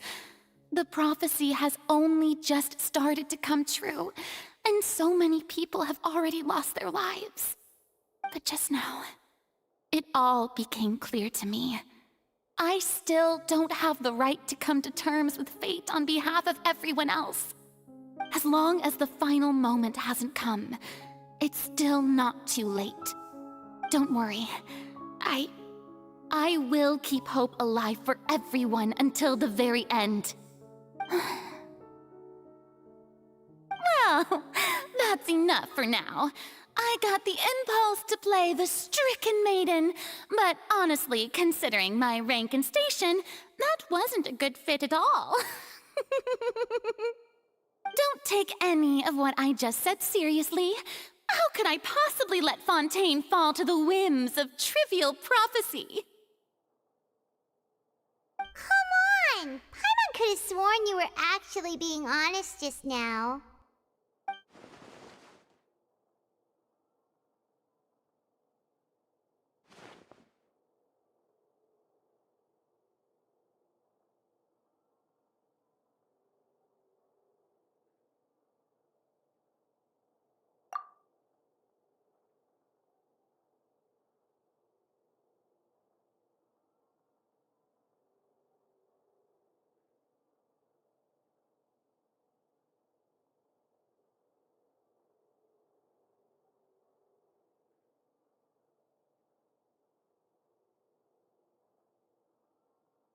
Share my burden. That's impossible. It was fated right from the start that this would be my duty alone.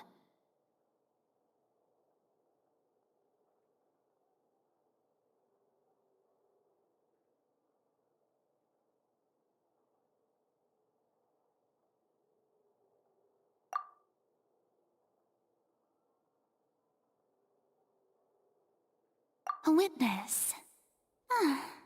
Yes, I've heard that you came to Tevat from beyond the stars, yes.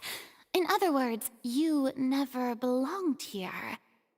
And if Tevat is, in its entirety, a show on a stage, then you're just a spectator, aren't you? If that's the case...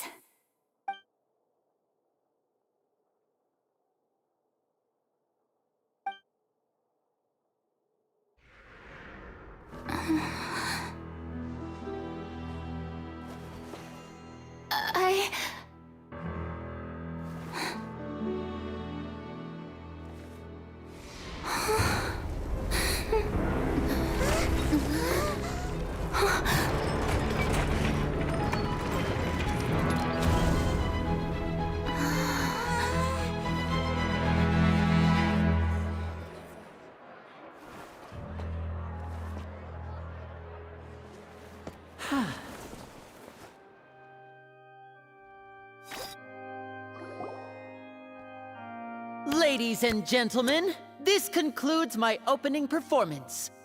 Now, without further ado, we may proceed to the trial of our god. So this is what it is. Yes, you deserve praise for the effort you took to raise the dramatic stakes. Do not forget, however, that I am Focalor, the god of justice, the embodiment of justice itself, it not strike you as even the least bit absurd to bring the very concept of justice to trial? May I interpret these words as your refusal to stand trial? In that case, you will have the opportunity to defend your honor through a duel. You would draw your blade against a god?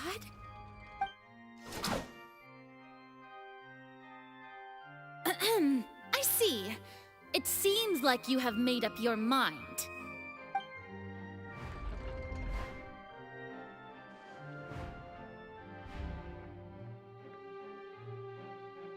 Paimon can't believe it. She just surrendered. What the heck is going on? Did I just see an Archon surrender to a human? Wow, how utterly humiliating. Lady Farina, what is the meaning of this? It would seem that there has been a misunderstanding. To be clear, the raising of both hands is not always an indication of surrender. Looking for excuses again, huh? I raised my hands just now to indicate my acceptance of the trial. No duel shall be necessary. I will admit that I've been running away for a long time. I'm sorry, everyone.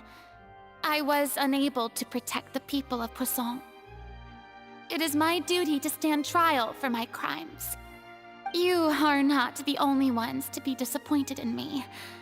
I, too, am exceedingly disappointed in myself. But now, it is time for the Hydro Archon to show you her courage and resolve. I, Farina, will use this trial to show the world the true meaning of justice! This time, I will protect you. Applaud and rejoice. One of the most outrageous and fantastical arcs known to the opera epiclese is now unfolding before your eyes. Mark my words, this shall be one of the most exhilarating and brilliant shows ever to grace the stage of Fontaine. The trial of the Hydro Archon, Focalor, will now begin! Woohoo! Oh, now we're making history! Why does it feel like Farina just took over the whole thing? Like, come on! Didn't she just get forced to stand trial for her crimes? Also, even though she's still acting super dramatic, she is taking this seriously this time, right? All right, then. Who will be my opponent in this trial?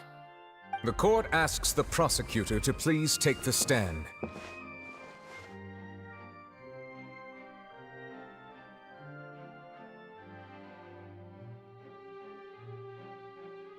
Is that so? Very well. Then please speak, witness of Tivat, my accuser and fated opponent.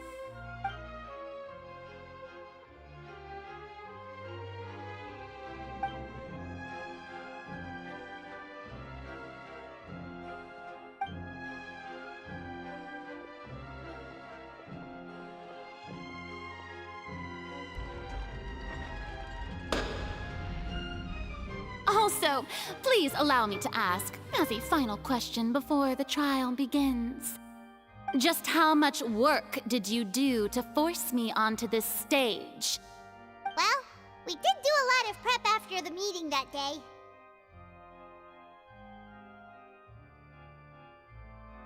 I can go over the tasks assigned to the Spina di Rosula, since they were rather straightforward and easy.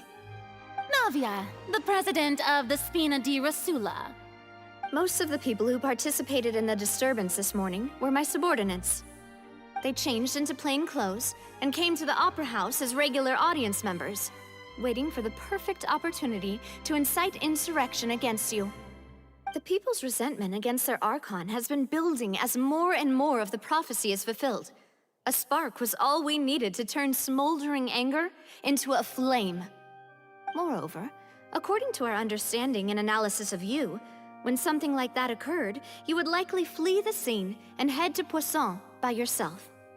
So, we arranged for a second group to lie in wait there. So, you mean the ones who scoured the settlement for me were also from the Spina? And their goal was to force you to step into the giant magic box so you may personally participate in the greatest magic performance in all of Fontanian history. That's right. That house was a magic box, rather than someone's residence. As the super ultimate version of the setup that I used when I first performed at the Opera Epiclese, the volume of the box was increased by a whole order of magnitude, and the distance it traversed was the entire gap between Poisson and Aranias. Its cargo, of course, was an Archon instead of a human. My thanks, Farina. Without your help, we could never have pulled off such an extraordinary performance. You're welcome? Of course, this performance was only made possible with Father's support. The House of the Hearth spent a massive amount of labor in Mora to pull this off. We had to select a location, construct the giant magic box, dig a tunnel, and open up a path through the water. It was a lot of work for all of us. So, in other words, the earthquake that we felt within the giant magic box was just a normal tremor from the transportation of the whole house? That's right. It wasn't a sign of another disaster to come.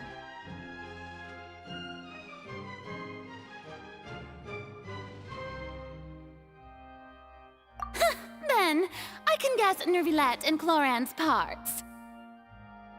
You gathered a crowd, prepared a stage, and made sure that the champion duelist would be immediately ready for a fight. Also that as soon as I appeared on the stage, the trial may commence without a hitch. Am I right? Yes, that is correct. Well, Clorand, I must commend you for your courage. Only the most outstanding champion duelist in all of Fontaine would accept a duel with an Archon without flinching. Thank you. As for you, Traveler, I suppose your role was to keep me distracted with conversation once you found me in Poisson. You'd make sure that I didn't notice anything amiss before revealing yourself as my prosecutor once we'd arrived onto the stage.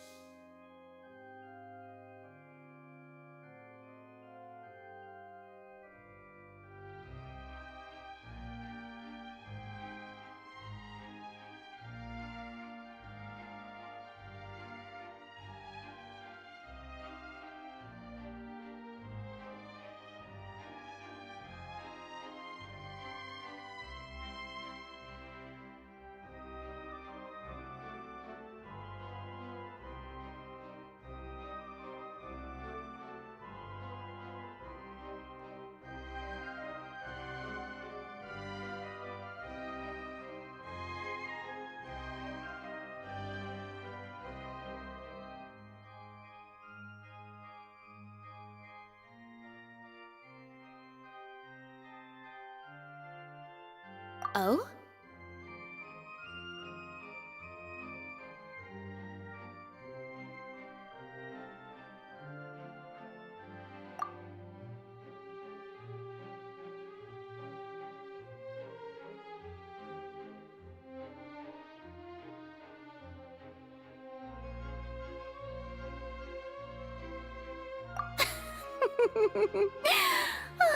Is that so?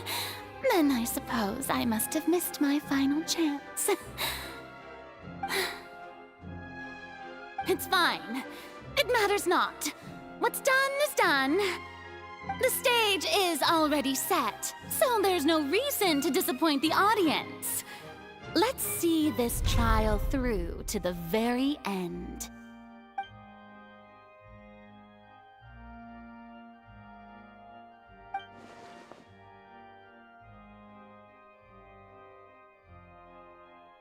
Madam Prosecutor, please allow me to pass this along. This is a document that Miss Charlotte applied for and received permission to share with you during the trial. According to her, It should speed up the proceedings. Huh? Charlotte wanted to give us something? Oh, so she's here too! Hey, Charlotte! Oh, let Paimon see. Isn't this the exclusive interview that she did with us before? So she's already finished it, huh? Wait, then that means this document is a perfect timeline of everything that's happened ever since we stepped foot in Fontaine! So in other words, we can refer to this anthology of evidence every time we want to use something from our journey as evidence for an argument!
quickly confirm the information in it.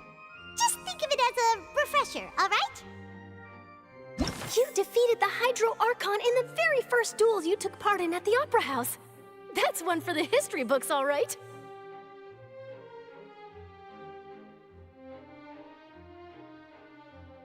I didn't think that you'd wind up getting to the bottom of the case I'd been following all this time.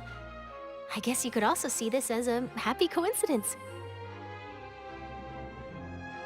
This is the first time Monsieur Neuvillette had a difference of opinion with the oratories. Even the Hydro Archon can't figure it out. A Fatui Harbinger. She's an extraordinary person. Her instinct must mean something. The fortress of Meripede was almost destroyed in a single day. That I didn't witness that scene personally will always be a source of professional regret. According to Monsieur Neuvillette, both Child and that whale should have been— I nearly lost my awesome friend Navia. The words of someone as extraordinary as a witch can— The prosecution and the defense are both in position. The trial shall now begin. Oh, come on, Neuvillette. There's no need to repeat all the unimportant legalese. Just fast forward to the part where the prosecution lays out my offenses. As the defendant and the lead actress of this performance, I still haven't even been informed of my supposed guilt in all of this. Of course, it is only natural for humans to struggle to understand the actions of a god. However, you will need more than that to convict me of a crime. That's true, but my charge here is unrelated to your conduct as an Archon. Instead, I would like to charge you as a fraud who's never been the Archon in the first place. Wait, what was that? Lady Farina's a fraud? Hey, I came here thinking that we were going to try the Hydro Archon for forsaking our duty, but did I hear that right? She's not our Archon at all? Charge accepted. Lady Farina, do you plead guilty to the charge?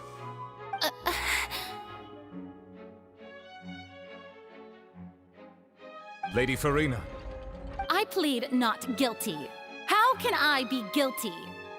There is no way that I, Focalor, otherwise known as Farina de Fontaine, a member of the Seven and the Regina of all waters, kindreds, peoples, and laws of Fontaine, could be anything other than your true Archon. Yeah. Even though Lady Farina can be rather eccentric, isn't it going too far to doubt her very identity? Yeah, I've never questioned her identity either. Sure, Lady Farina can be super irresponsible, but what grounds does that prosecutor have to make such a huge claim? I have cause to believe that common sense will prevail in this case. Many of the members of the audience have known me as the Hydro Archon ever since they were born. There would be no fooling their memory. See? Even the Oratrice has decided to show me its favor. Are you sure you want to commit to a charge that will never be upheld? If you wish to drop the case, I can promise you as the God of Justice that you will not have to face trial for making a false accusation. We will treat everything that's happened as a dramatic spectacle and move on with our lives. What do you say to that? Huh. An argument with near impossible odds, huh? We have to not only refute Farina's claims, but also overturn the long-held beliefs of the people.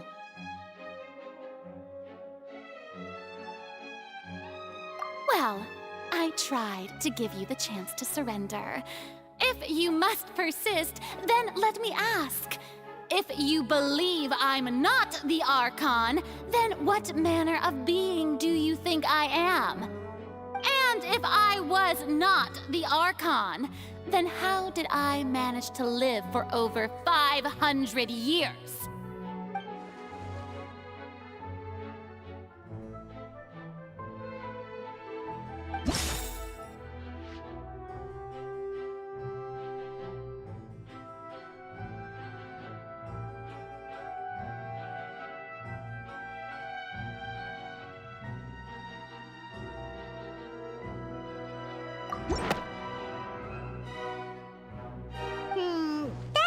sound right. Paimon doesn't think this clue can be used as compelling evidence to build our case.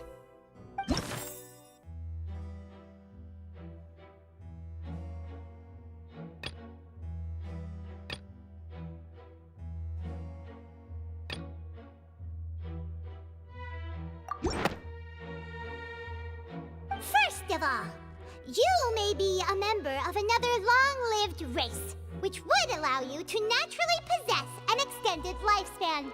And second of all, even if that wasn't the case, there could be other ways to extend your life. Who gave you that idea? Was it the knave? You'd sink so low as to use a harbinger's words against me.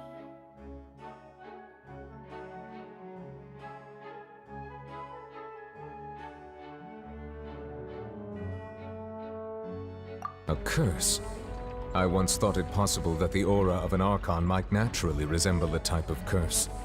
But in light of this claim, perhaps what I sensed was not your divinity, but a curse after all. Neverlet sensed it too, huh?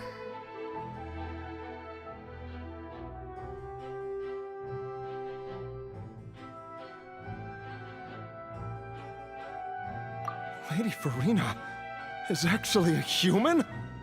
Well, it is true that it's extremely difficult to tell humans and gods apart just by looking at them. It's not impossible.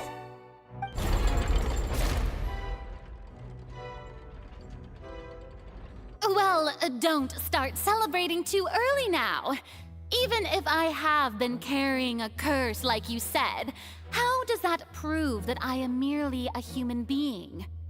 Besides, everyone knows that the main difference between a human and a god is the possession of authority. Gods can do what humans cannot. That's why they're worshipped as gods. For centuries, manifestations of my authority have served the nation of Fontaine. One need only to turn their eyes towards the Oratrice Mécanique d'Analyse Cardinal in this very opera house, or consider the endemidium that is used in every aspect of life.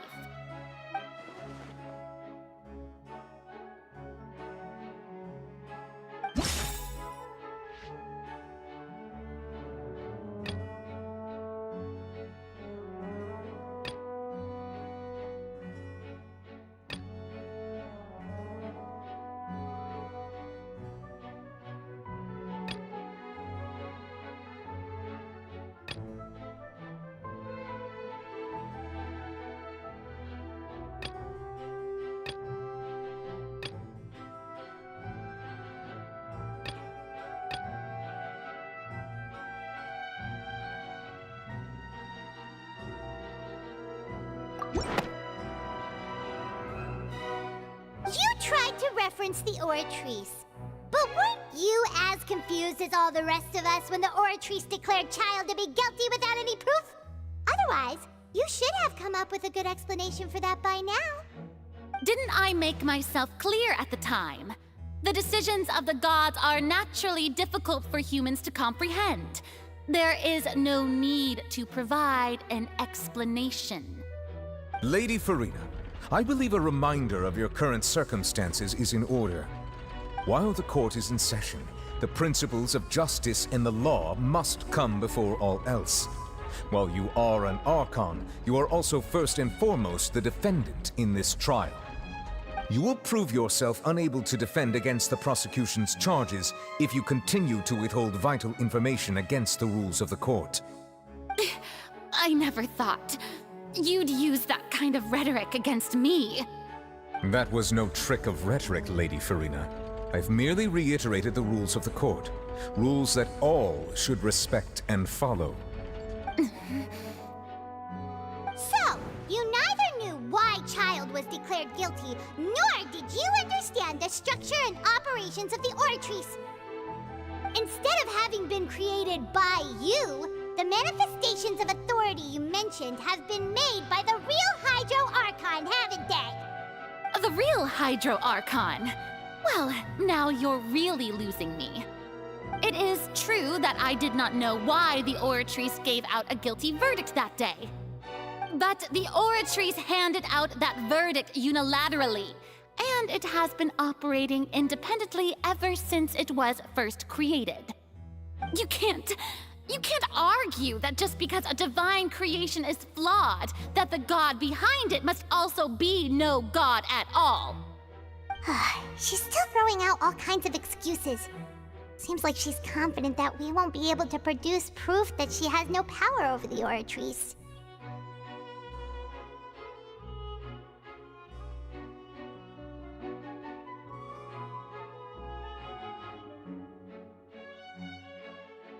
My power as an Archon. There are many ordinary citizens in the audience. How can I just carelessly demonstrate the formidable power of an Archon? If that poses a concern, I'm prepared to extend my protection to the audience. You don't need to go that far.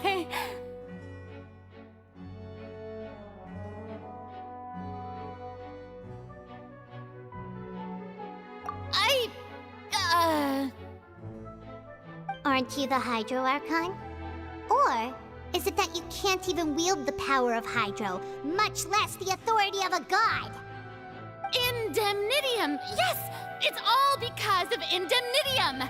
All Archons derive their power from the faith of the people, and I've converted the people's faith in justice into Indemnitium! Thus did I give up all of my divine power to provide everyone with energy for their daily lives. Have you ever seen a more magnanimous god? Isn't that a huge stretch?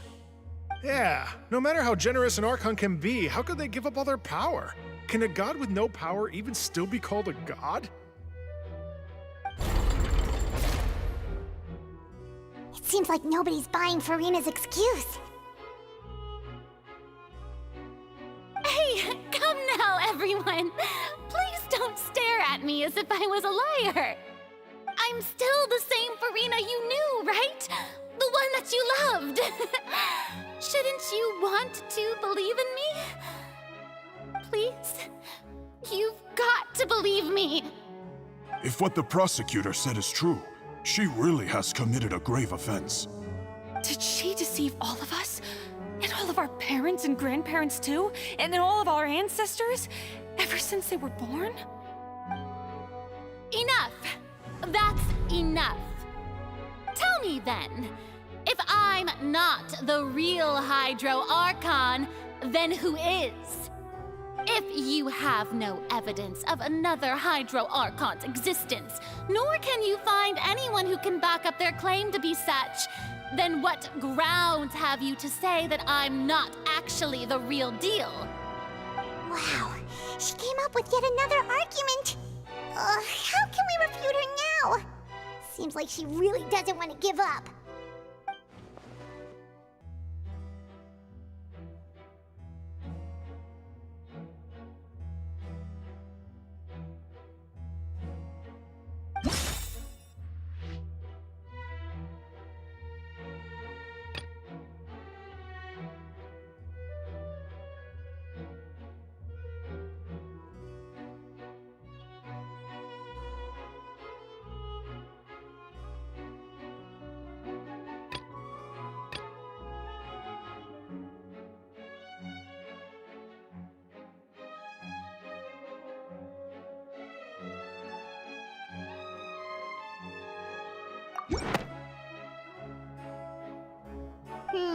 That doesn't sound right.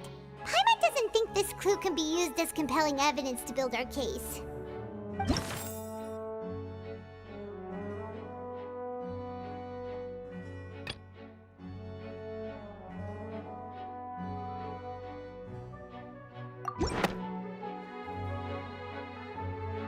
It has been established that all Fontanians can dissolve in water from the primordial sea. And that means... Since you insist on claiming to be a god and not a human, then there's a method that you can use right here and now to eliminate all suspicions of you being the latter. Miss Navia, please apply to serve as a temporary attorney for the prosecution before addressing the court.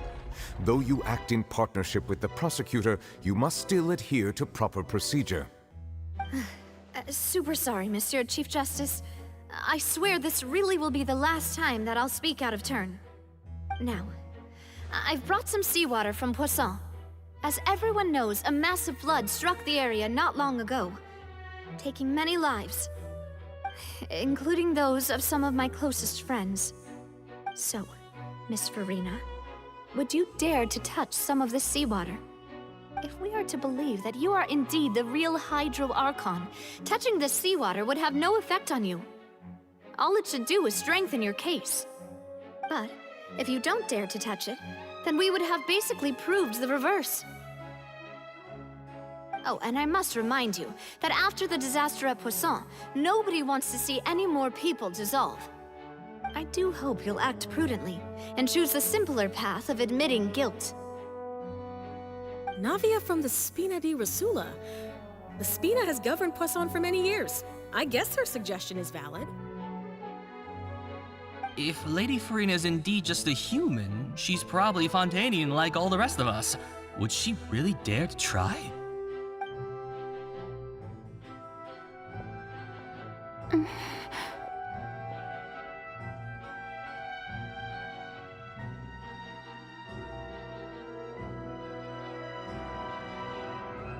Lady Farina, this test has been unilaterally proposed by the prosecution.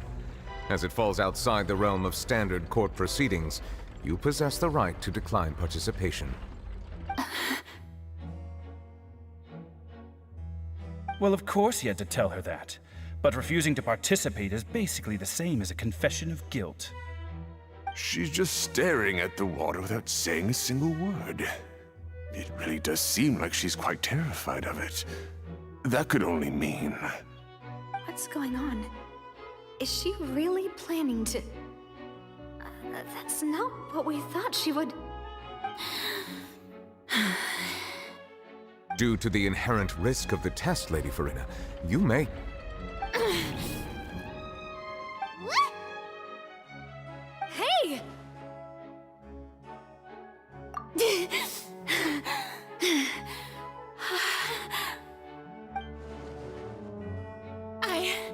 I'm fine! Look at me, everyone! My hand is still here! I haven't been dissolved! Will you believe me now? I really am your Archon! I'm nothing like a normal human who would fall apart as soon as they touch this water! Really? Was this not the most obvious thing in the world? Miss Siegewien? If you are present, Miss Siegewien, please come forward and attend to the defendant. Siegewien? Don't be nervous. It'll just take a few seconds. Let me see. That should be enough. Please announce the results of your evaluation to the court, Miss Siegewien. As everyone doubtlessly saw, Miss Farina was displaying symptoms of hyperventilation and flushed skin. These indicate that she was experiencing the adverse effects of exposure to primordial seawater. The extent to which she was affected is the same as other humans when exposed to primordial seawater of a similar concentration. Thank you, Miss Siegewien. Lady Farina, you may return to the defendant's stand. Oh, wait. What did she just say? I didn't get dissolved! Shouldn't that be enough to prove my innocence? Well, considering your tendency to run from your problems, we did originally prepare a direct sample of the seawater around Poisson. However, after extensive discussion, we exchanged it for a sample that is not concentrated enough to dissolve an actual human. After all, on the off chance that something entirely unexpected might occur, we don't want anyone else to lose their life to the sea. Yeah, so out of regard for Farina's life, you secured a low-concentration sample and asked the head nurse to serve as an expert witness. It's a great thing that the direct sample wasn't actually used. Farina could have... I can't believe... you...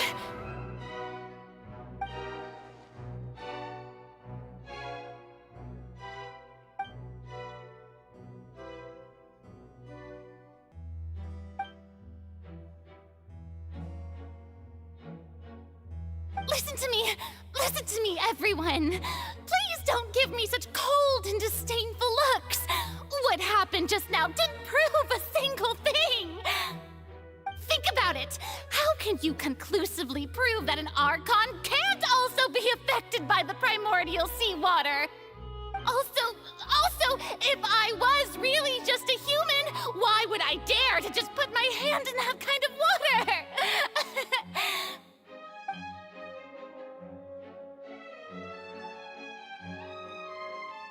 Please, everyone, anyone, just listen to me! I swear, I really am your Archon!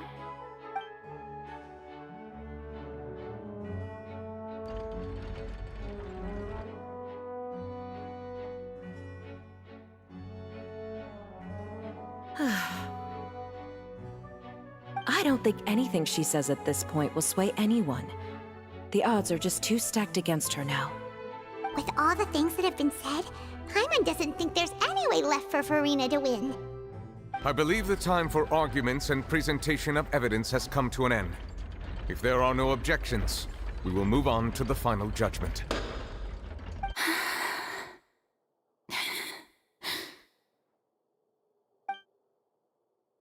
I don't think anything she says at this point will sway anyone. She's too stacked against her now.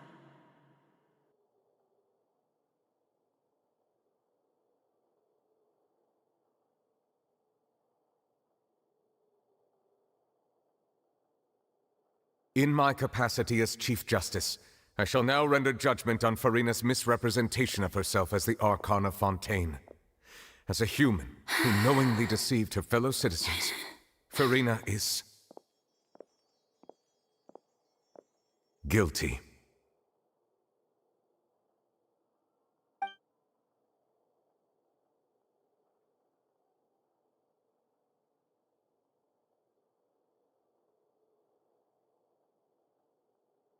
We shall now turn to the Oratrice Mécanique d'Analyse Cardinale to render the final verdict on the charges.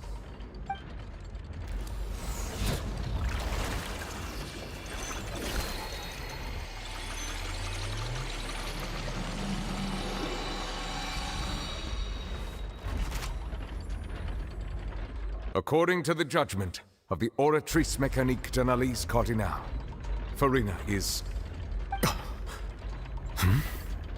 Well, what's wrong? What's the Oratrice's verdict?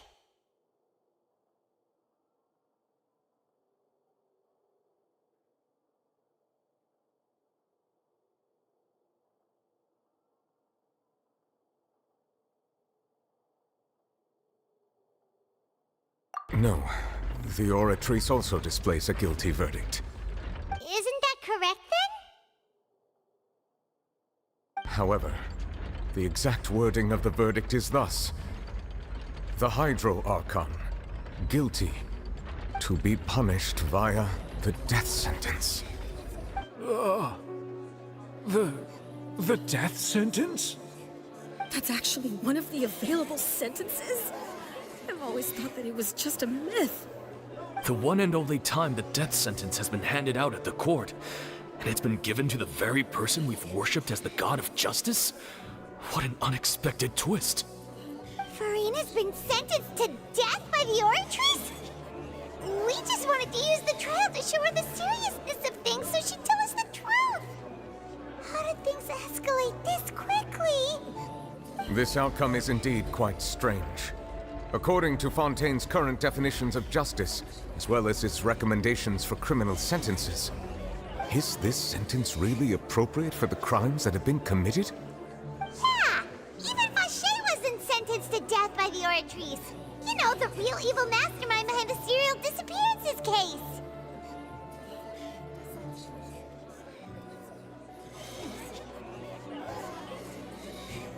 Indeed. Not only is Furina's sentence overly excessive, the very point of our trial today was also to prove that Furina has never been the Hydro Archon in the first place. But now, the Oratrice seems to have deliberately invoked the title of the Hydro Archon. What does this mean?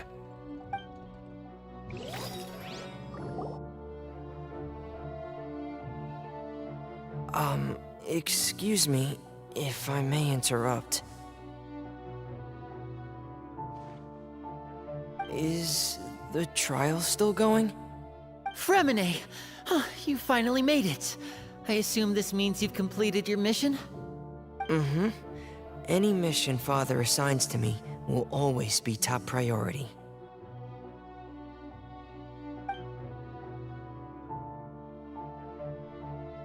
Is that the first prophecy slate? Huh. So the knave privately arranged for Fremine to try and find the missing slate. I looked everywhere and finally found it at the bottom of the sea. It took me a long time to get around some dangerous stretches of water. But has the trial already concluded? Then doesn't that mean I've come too late? Oh no.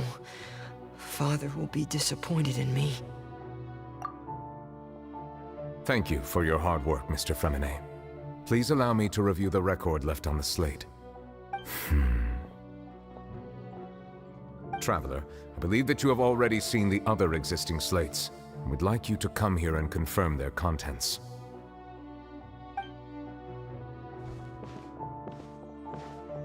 Huh? So what do you see? What is it?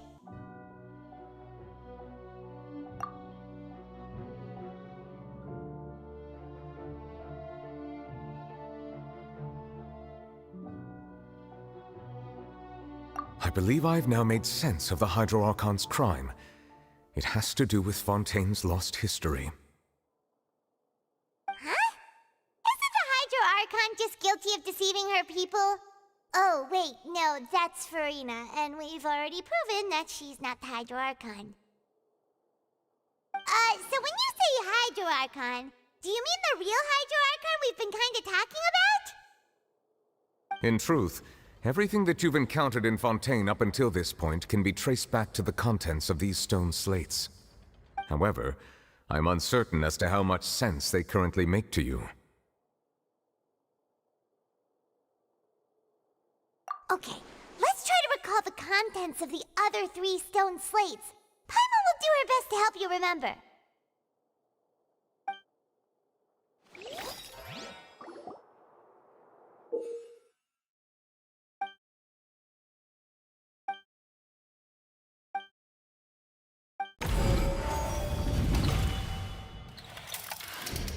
The first stone slate describes what you just said. It seems to show the previous Hydro Archon using her divine power. And then, does that mean that Fontainians are The second stone slate shows Celestia floating in the sky, and the Hydro Archon and her people worshipping it together. But the heavens still brought judgment down upon them. This must be the point when the Hydro Archon and the third slate shows the Hydro Archon sinking into the sea surrounded by many people. Huh. That reminds Paimon, didn't we also watch that happen to someone else? Well, the fourth slate is the prophecy the Fontainians have been talking about. People dissolving into the sea, the Hydro Archon crying on her throne, and so on. We didn't believe that such a crazy disaster could happen at first, did we? But after that incident, it was just a question of when and not if.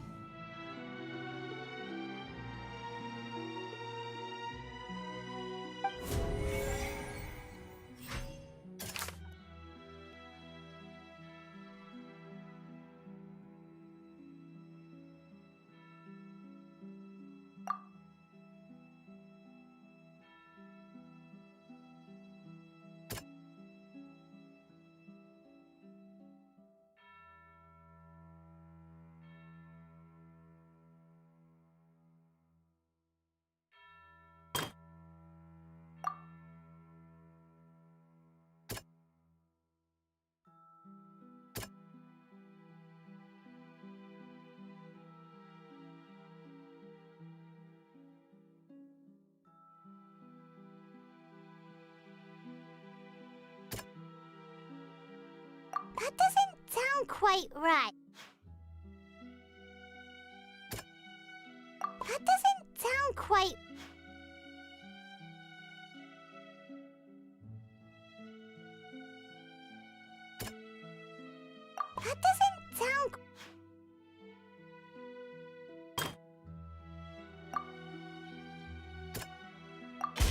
We know from the case of the serial disappearances of young women that Fontanians can be and the first stone slate tells us that long ago. This might be the reason that Fontanians can dissolve.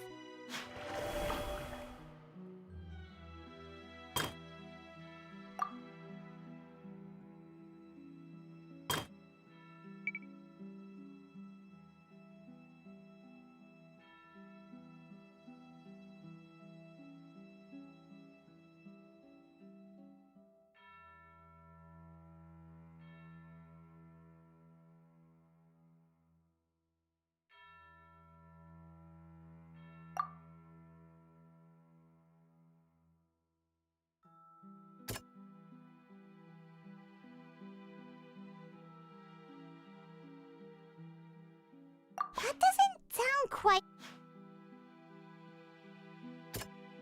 That doesn't sound...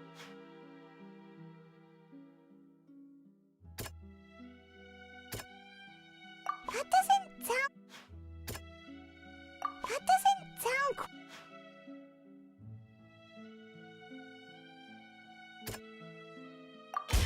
Perhaps what is about to take place has all happened before. The true sin of the Hydro Archon that Nervilette mentioned, and the original sin cast down on the people of Fontaine by Celestia as recorded on the stone slates.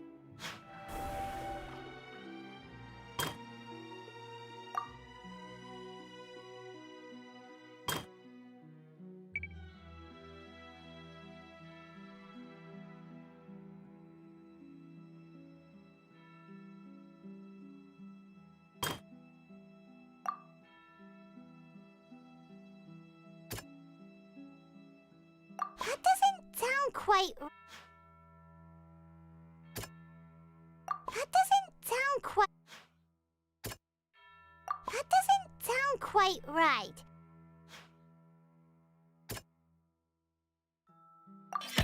It's not as simple as falling into the sea. When Navia fell into the sea, her consciousness was subjected to judgment. The stone slates show the people gathered around the Hydro Archon in the sea. Could that be alluding to the same thing?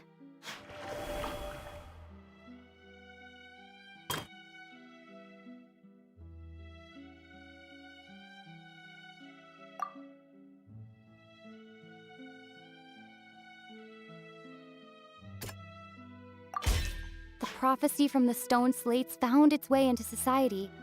The fortress of Meropide was nearly flooded with... If we hadn't dealt with it in time... They'll dissolve into the primordial sea but won't cease to exist. Their essence will flow in the seawater, converge, and take the form of an oceanid. The Hydro Archon was sentenced to death in court, shocking everyone present. Perhaps this means that her sin was actually Fontaine's original sin. Navia fell into the water inside those ruins, and she nearly dissolved. She was surrounded by the people of Poisson in a court within her consciousness, and was forced to take part in a trial meant to make her stay.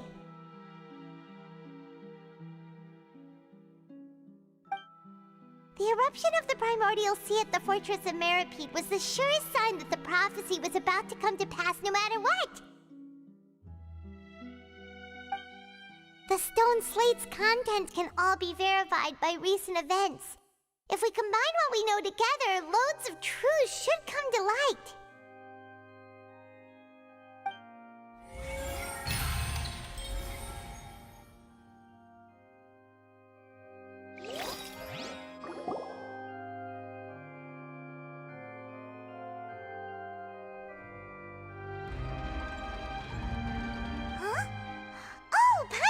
It now, so that's how you can make sense of it.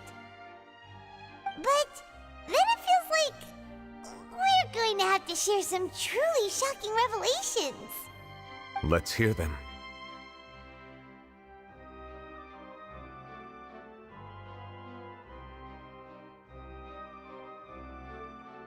Incredible. Linny, did you hear that? We're not real humans. All Fontaine Fontanians were originally created by the late previous Hydro Archon, with Oceanids as their basis. The evidence for that can be found in how only Fontanians could dissolve in primordial seawater, and how all the girls Vacher dissolved were also turned into Oceanids. Oh, and according to Navia, when she was about to get dissolved, she also saw everyone gathered around for a trial, all of them in the shape of Oceanids. Indeed.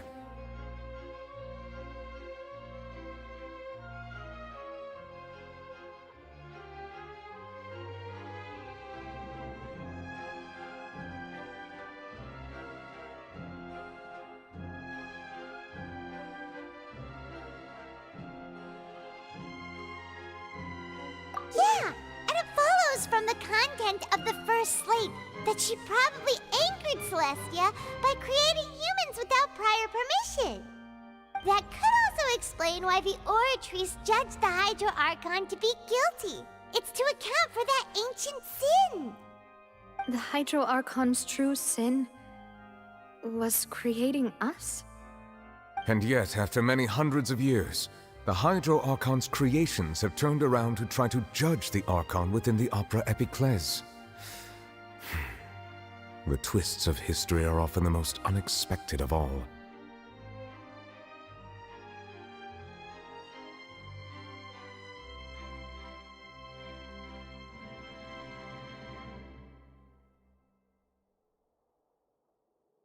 Yeah, isn't the image here just like when Navia fell into the sea? So wouldn't it be trying to show the image of the Hydro Archon also falling into the sea once the prophecy has been fulfilled in the fourth slate?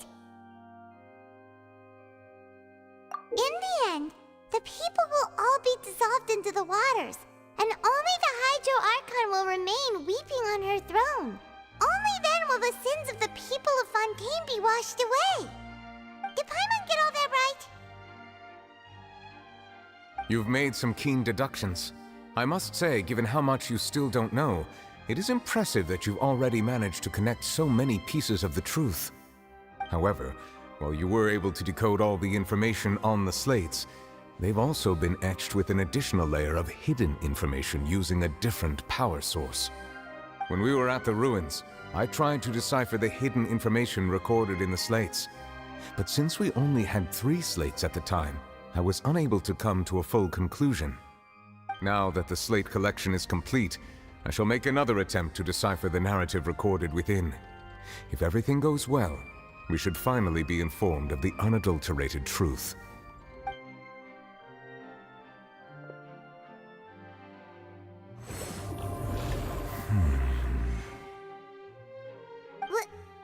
Well?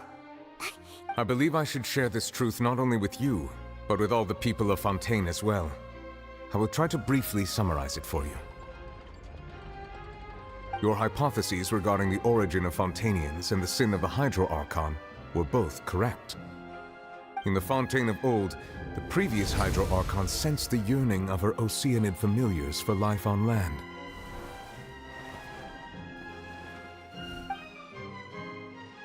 The Oceanids were enamored with the beauty and romanticism of human beings, and wishing to have those experiences for themselves, expressed to the Hydro Archon their desire to become of a similar kind.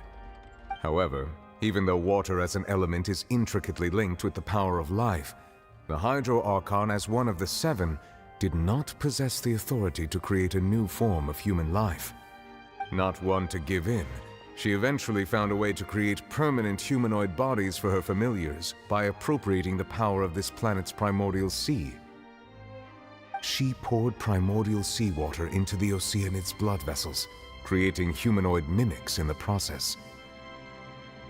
But if Fontanians were to ever come into direct contact with water from the primordial sea, the power within their bodies would escape these artificial restraints and return to the sea. As a result, their forms would collapse, and they would be reverted to their original forms as Oceanids. Of course, the Hydro Archon never received permission from the heavenly principles to create a new human race. And thus, The Hydro Archon and all of her creations came to shoulder the original sin of appropriating the power of the primordial sea. That is the true history of how the people of Fontaine first came into being. So we were all Oceanids before we turned into human beings? That's way too much information for me. I think I'm just going to pretend that I never heard a single thing. Wait, but if that's the truth, we can't let the Hydro Archon be sentenced to death. After all, her only sin was creating us. This really might be too much information for your regular Fontainian, but it does answer a lot of our questions. Alas, your hypothesis regarding the third and fourth stone slates was inaccurate. The slates' respective positions are, in fact, correct. A key point of the visual on the third slate is how all the individuals depicted in the water are humans rather than Oceanids. They have not been dissolved, which implies that the water depicted in this slate is not water from the primordial sea. The nation of Fontaine is the nation of Hydro, as well as the nation of Trials and Justice. Instead of being the literal element, the water in the scene symbolizes judgment and justice. You may also recall Navia's experience. When she fell into the sea, her consciousness was surrounded by that of many others who intended to hold a trial to determine her fate. Therefore, the meaning of the third slate is that the people of Fontaine shall try the Hydro Archon at the court of justice. Yes, it refers to our present situation. I think I'm following now. So, what you're saying is, even though we decided to put on this trial to avoid fulfilling the prophecy, in truth, everything we've done has happened exactly as the prophecy foretold. So now, it seems, we're the ones making sure it comes true. What should we do?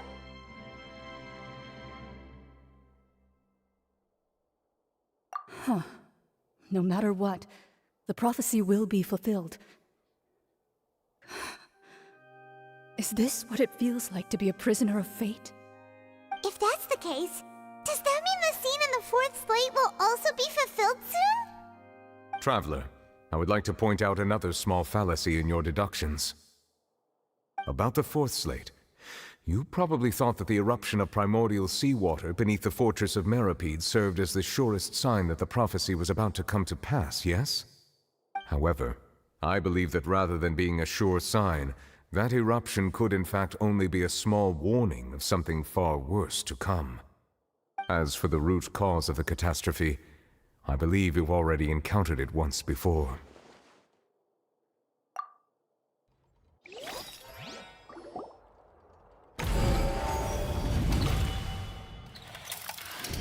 This eruption was just a small warning of the things to come.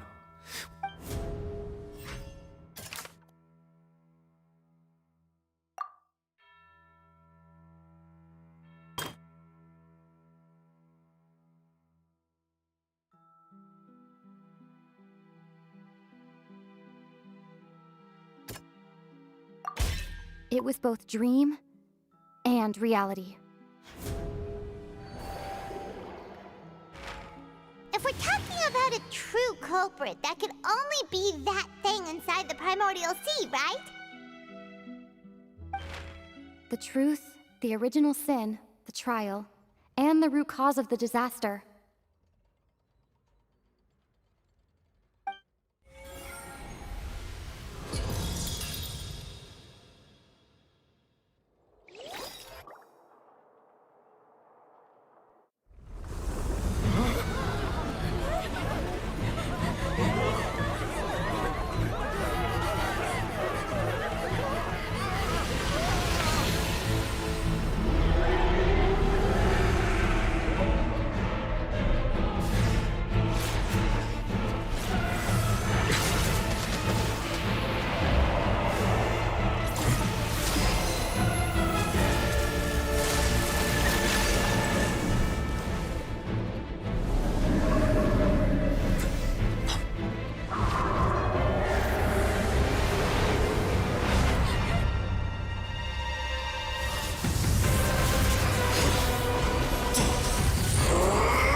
huge whale you saw in your dream?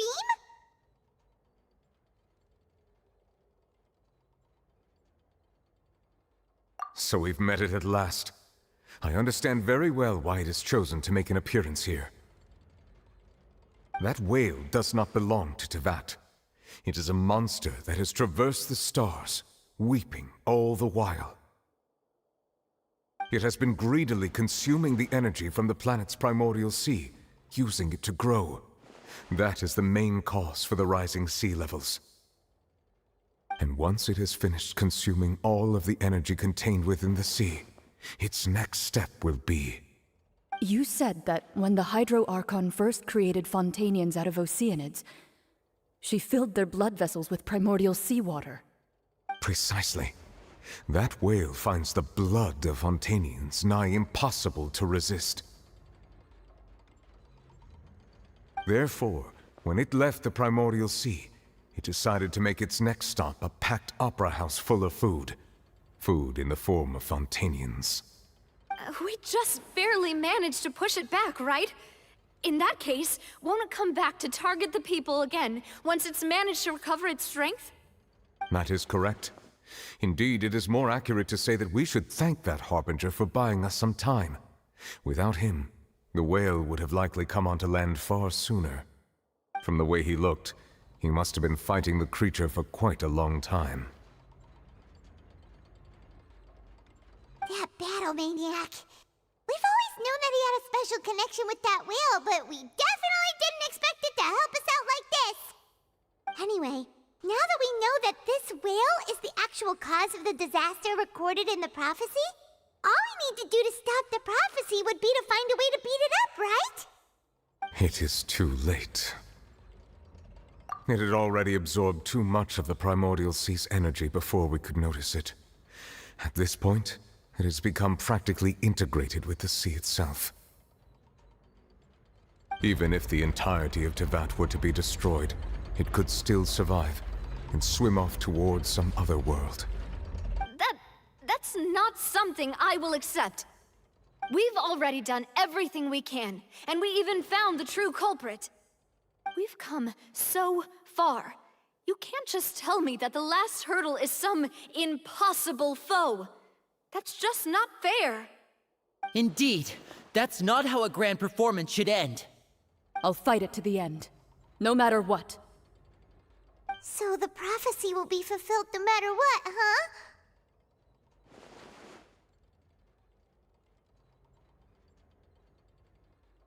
The prophecy. Yes, what has been prophesied will be fulfilled. You may view such things as the history of the future.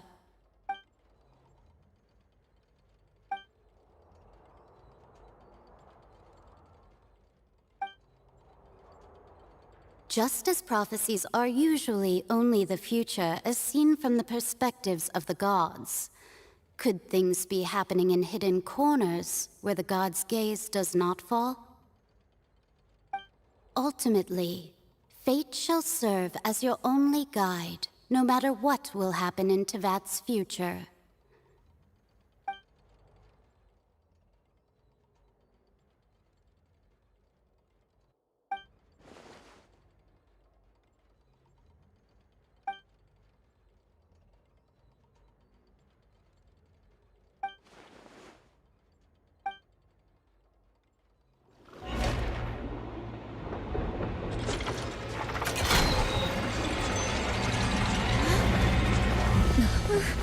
What's happening with the oratories?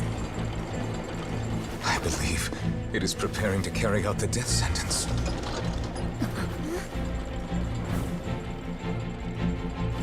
Farina!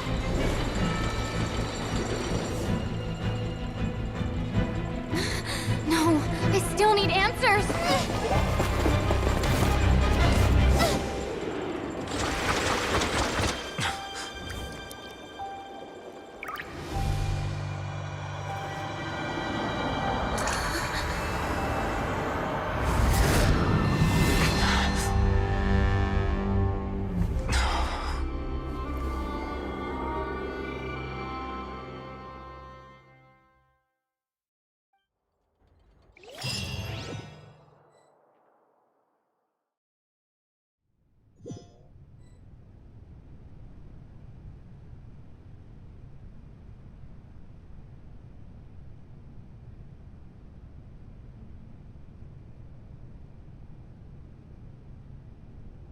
You...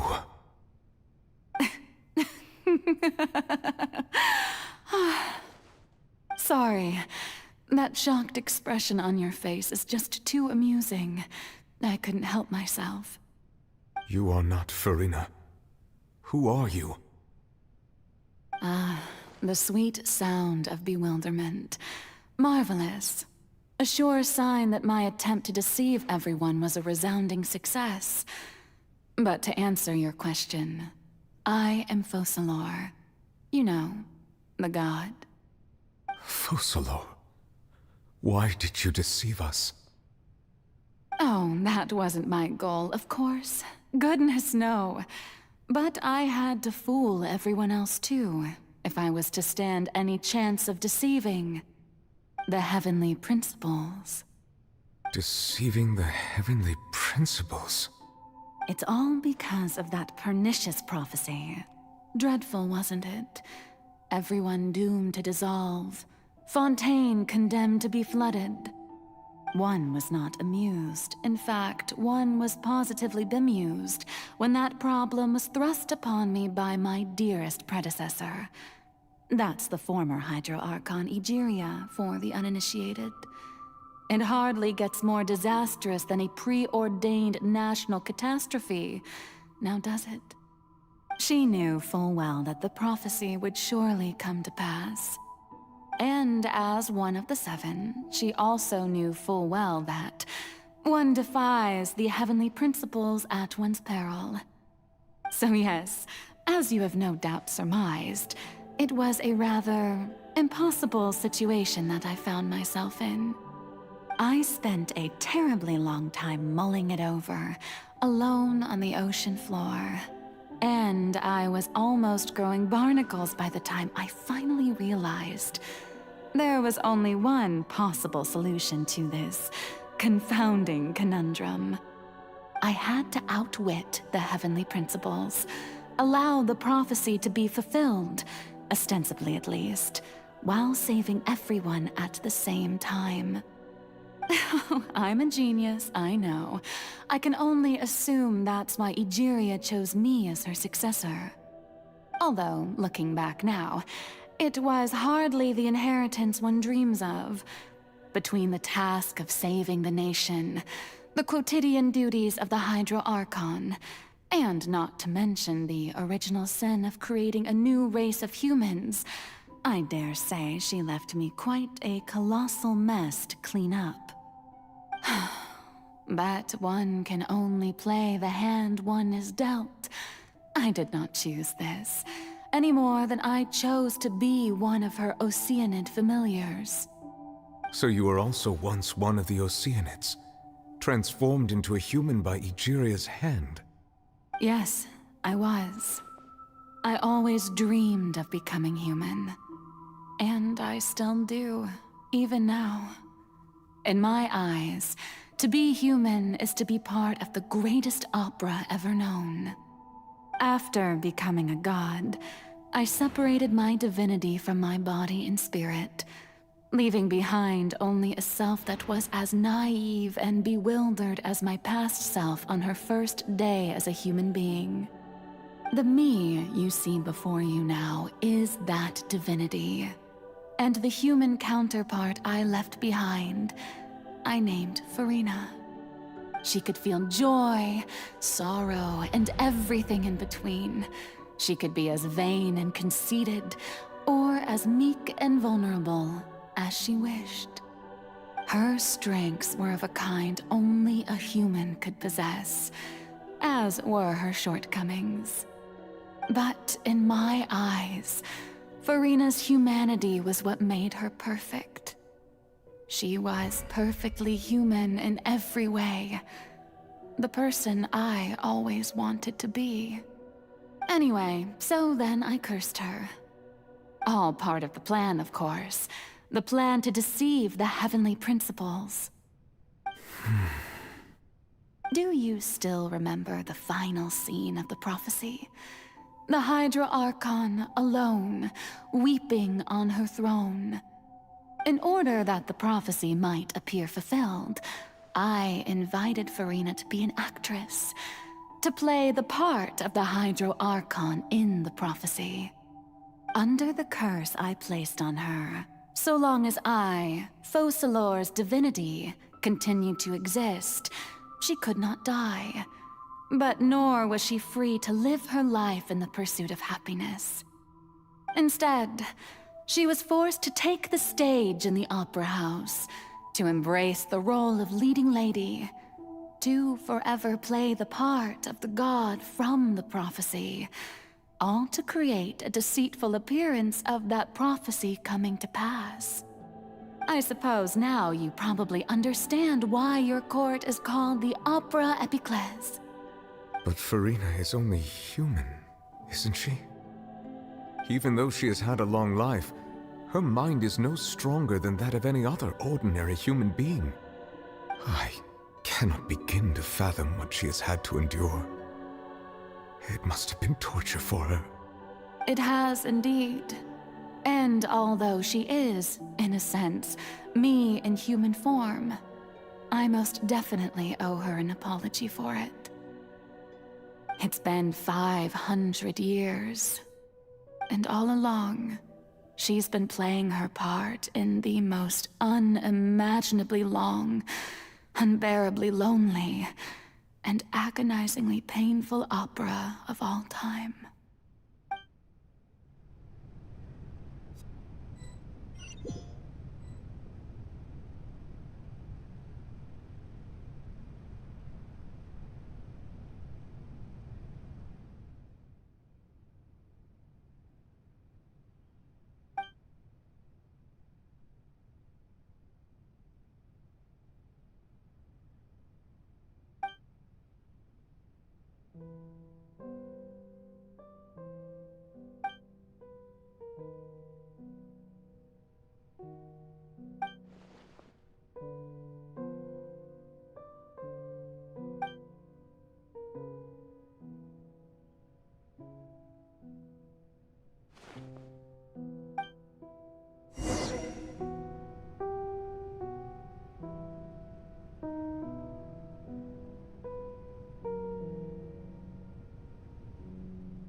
I really want to go traveling.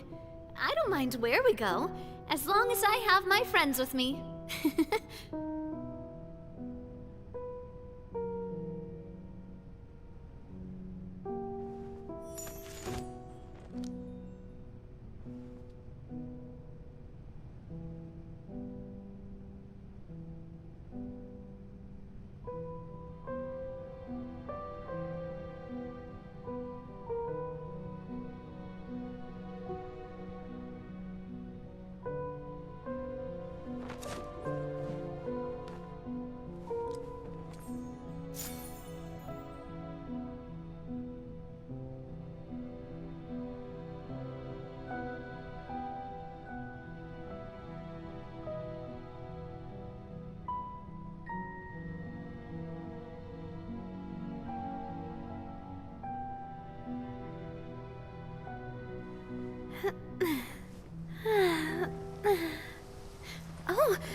love Spina di Rosula's logo.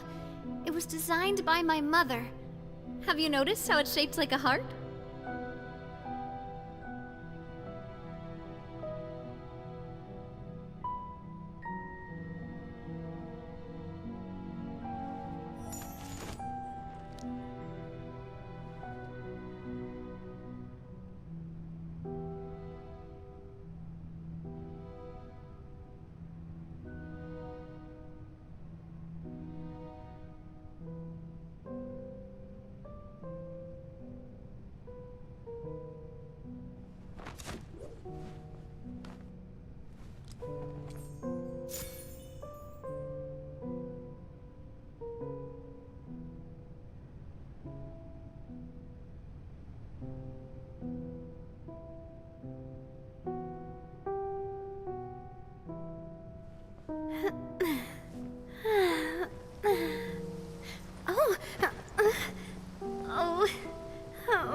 My time with the Spina has taught me that carrying an unreliable weapon is worse than not carrying one at all.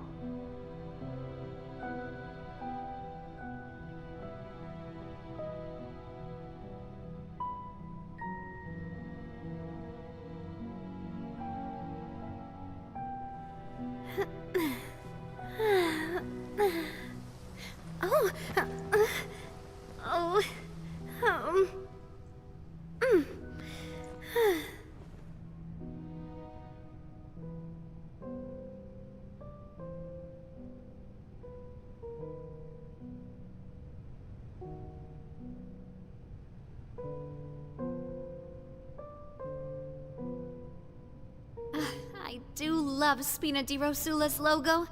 It was designed by my mother. Have you noticed how it's shaped like a heart?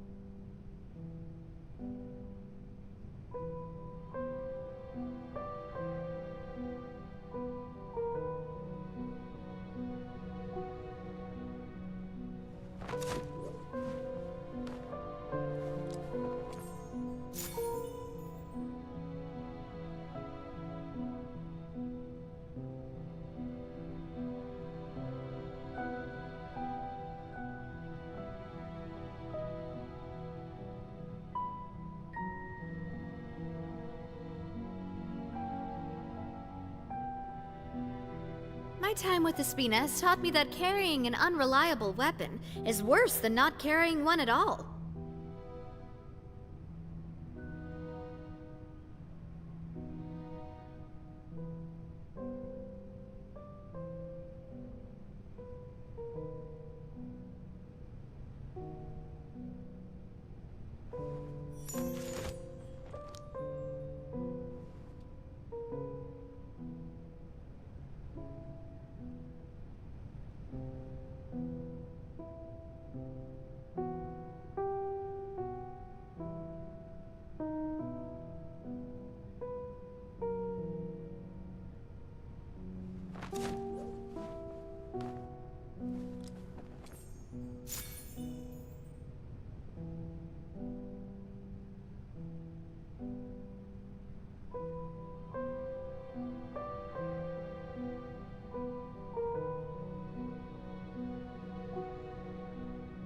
I do love Spina di Rosula's logo. It was designed by my mother. Have you noticed how it's shaped like a heart?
My time with Espina has taught me that carrying an unreliable weapon is worse than not carrying one at all.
I really want to go traveling. I don't mind where we go, as long as I have my friends with me.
Oh?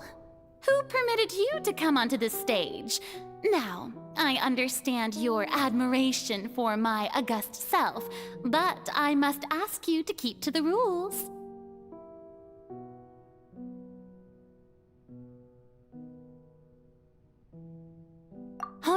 All right. It is not my intent to reprimand you. There is no need to state your name. Just be off with you. Do not distract me from my performance. Oh, do not jest. Can you not feel it? I am Focalor. The eyes of countless Fontanians are upon me. I must, at all times, display the utmost elegance and nobility.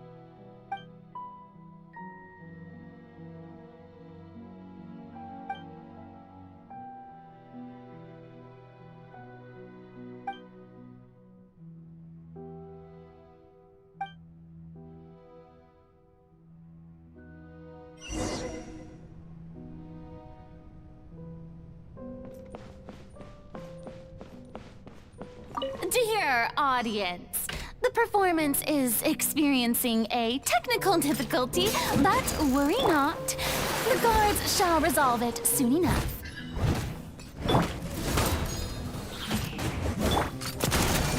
Hey there! Fire! Well, with rocks.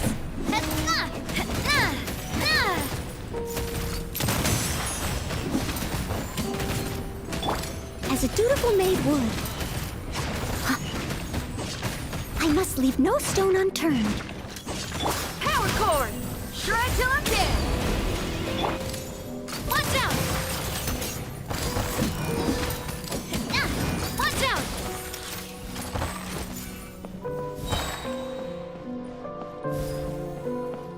Hey, what gives? The audience is still watching me, you know. Guards?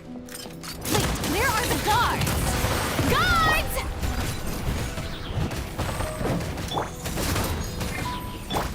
Watch out! Hiya! Watch out! Time to clean up. Coming at ya! Ow! I'm fire! Well, with rocks. Hiya! Steady as stone. Yeah.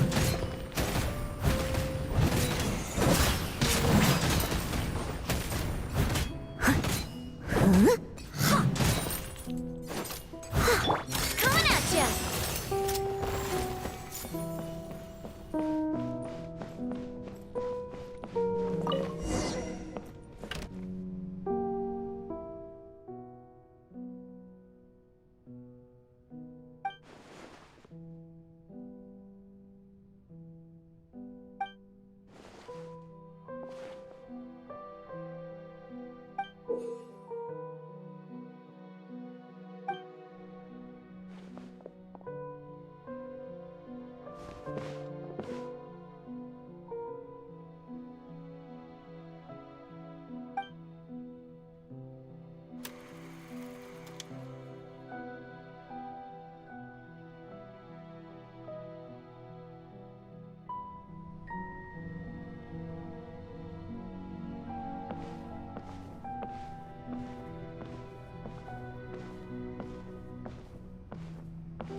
Furina.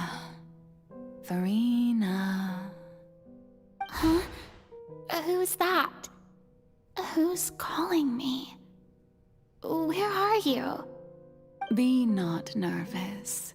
Be not afraid. I am before you. Wait a moment. You're mirror me? How can this be?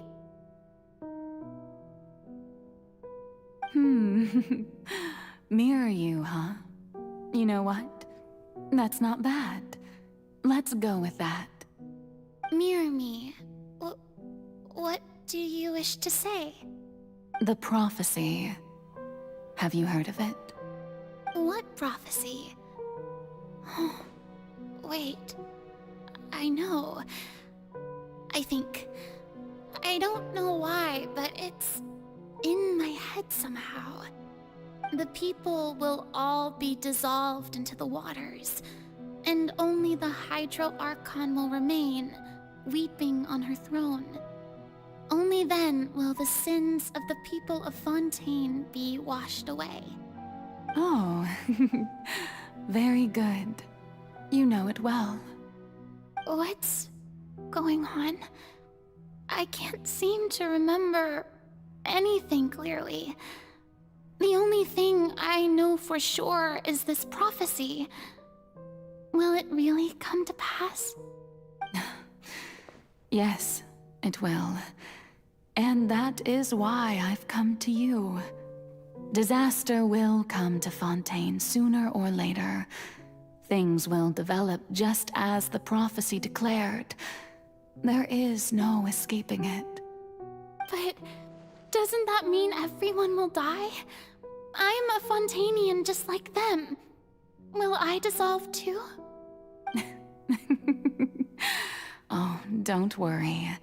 Magical meetings exist in this world precisely to give people a chance to turn things around.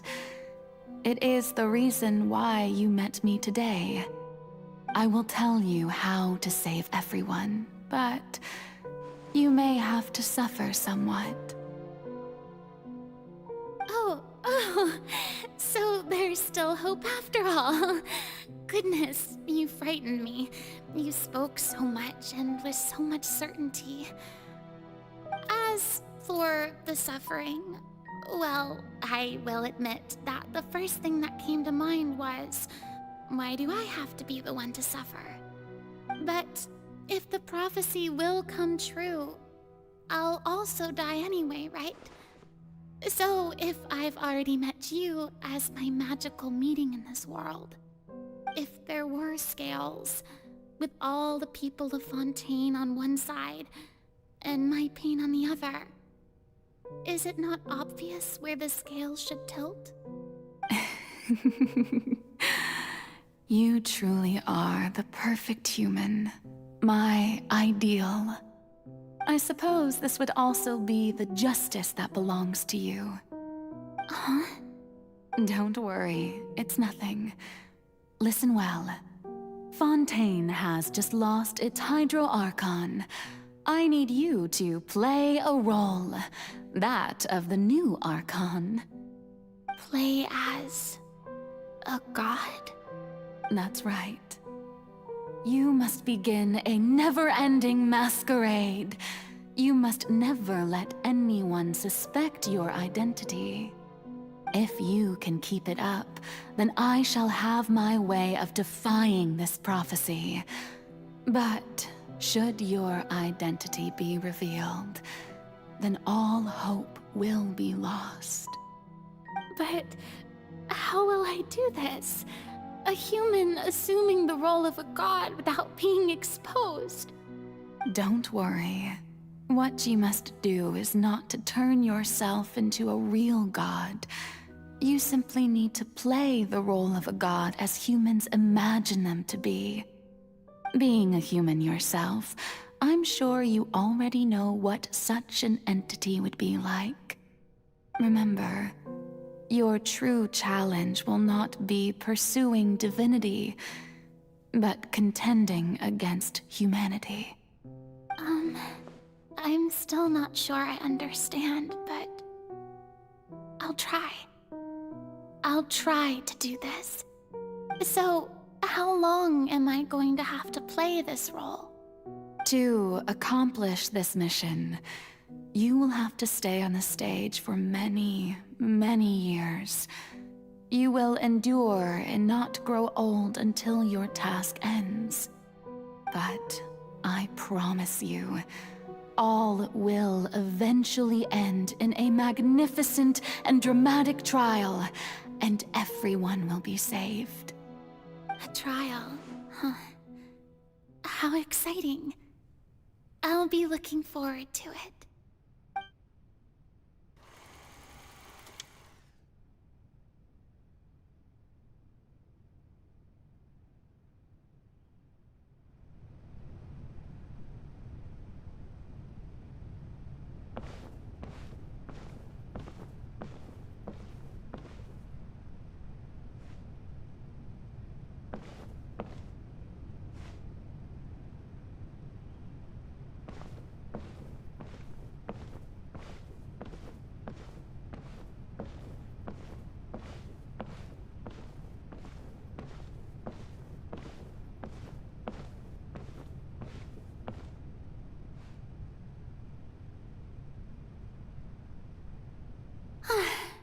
The Maison Cardinalise has announced my accession, but this is my first time facing the people. What should I say to most appear like a god? To be honest, I still don't know. Perhaps I should first try to act natural. Ladies and gentlemen, good evening, and welcome to the Opera Epiclese. I'm sure you've all heard about how I have taken on the role of Hydro Archon. Indeed, I am Verena de Fontaine, your new Archon. In truth, I know little about becoming a nation's new god, but it will be my honor to guide you all. As the god Focalor, the god of justice, I shall do all within my power to lead you into an age of fairness and justice. Once again, thank you all for coming. If you should have any questions or suggestions, please send them to the Maison Cardinalise. The future of Fontaine will require us to work together, after all. This should do it. I thought I might stammer, but thankfully, I was able to convey my thoughts just fine. Okay, and next. That's the new Hydro Archon. Is this some kind of joke by the Maison? I would have thought that a being that surpasses humanity would be a bit more assertive. Hey, did you hear that? She even told us to send her suggestions there at the end. Shouldn't gods be all-powerful? She's being so modest. What's the difference between her and an ordinary person, then? If you ask me, perhaps the succession didn't actually happen. She might just be a Maison that puppet. Wait, what's going on? Why is everyone suspecting me of being a fake? Oh, this is bad. If I get exposed here, there'll be no saving the people from the prophecy. Right. Mirmi said that I just need to play the role of a god as humans imagine them to be. Calm down, Verena. Think. What do the people want? How would they imagine a god to speak and act? Assertive, with a strong sense of presence. One who can dispel all doubt. That is the character I'm fated to play.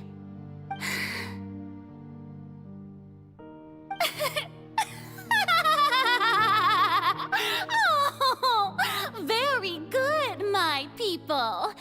Only ones such as you are deserving of my rule.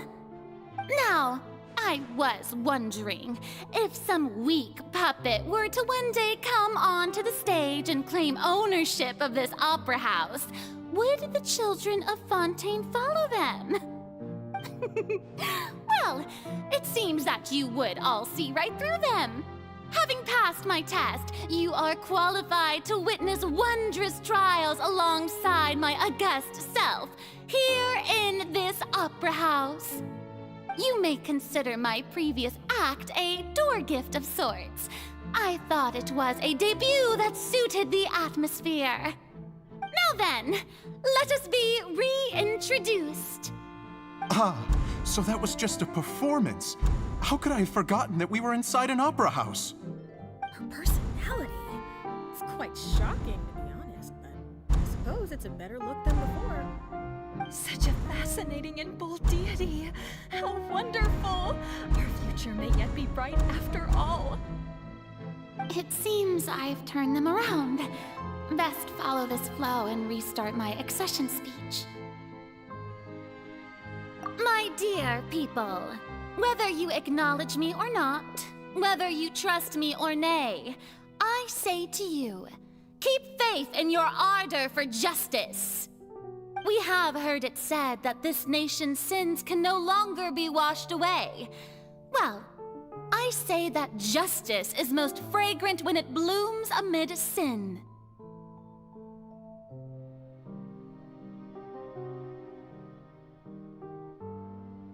No, this won't work. They'll suspect me again. I must play the role that they want me to play. The scales of justice should not weigh heavy in the hands of its god. On one side, it must carry fairness and justice. And on the other, praise and applause. May law be the prayer on our lips. May judgment be our worship. Let us light the fires and drink to the future of Fontaine! is no trouble in this world that justice cannot solve. All that is needed is for you, my people, to believe in it, heart and soul. So long as I, the Archon Focalor, stand within the Opera Epiclese, so long as I stand before the Oratrice, I shall even judge the gods of this world!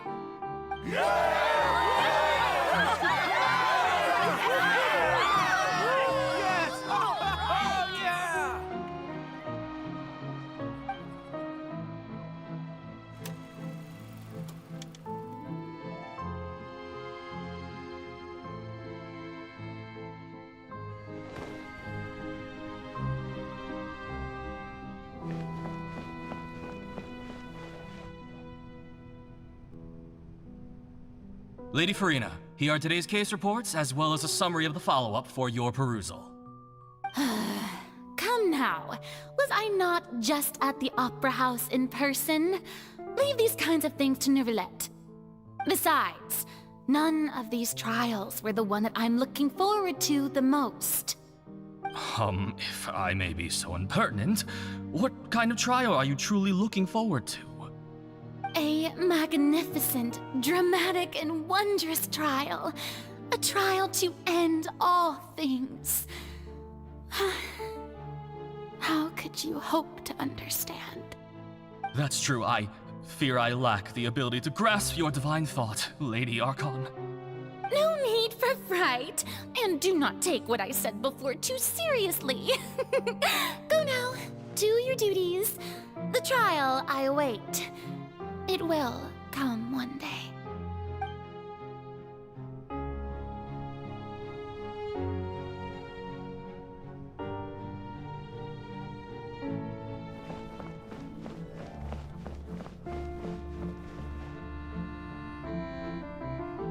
Lady Farina, I don't know what to say. Thank you for agreeing to see me. No need to thank me. Or rather, thank your own sense of perseverance instead. Long have you stood in line to meet me, have you not? Oh, I'm afraid that's just an inevitable consequence of my divine charm. All right, Deuteria, is it? How is your son's illness? You remembered me, and you knew of my family, too. He is doing much better now. In fact, he is far more of an ardent believer than I. He was the one who forced me to seek an audience with you, and to bring your words back to him. Oh, good. Very good. If this should happen again in the future, please do not hesitate to come and tell me. Going down to citizens' homes every so often, while not usual practice, should serve as a fine change of pace. You're such a gentle and wise god. Thank you once again, on behalf of my son.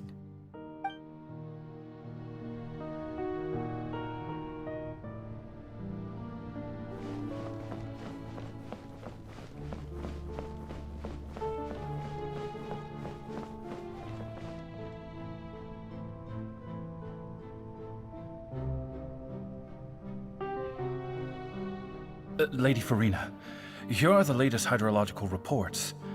As for the specific parameters you asked to take note of, I'm afraid things still don't look good. I see.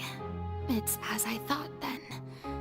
As your god, I did already expect this, but I wanted to see how far your human wisdom would allow you to analyze it. All manner of signs indicate that the prophecy will still come to pass. Forget it. That's not something you need to worry about right now. Well, as I understand it, the Fontaine Research Institute is also trying to find a way to counter the rising water levels. Really? Have they found anything? I'm afraid that they haven't found any effective solution thus far. Oh, is that so? Well, no wonder. This issue has reached the realm of the gods, after all. Still, their spirit is praiseworthy.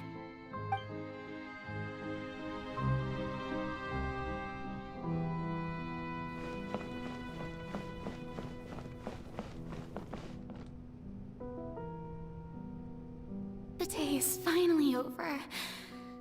I haven't had a moment to breathe this whole time. But it's good to see that everything's getting on track. There are no longer any voices of suspicion. Maybe this is fine. I just need to keep going, and everyone will be saved. Alright, Furina, don't think too hard about this. You need rest. Tomorrow's a new day.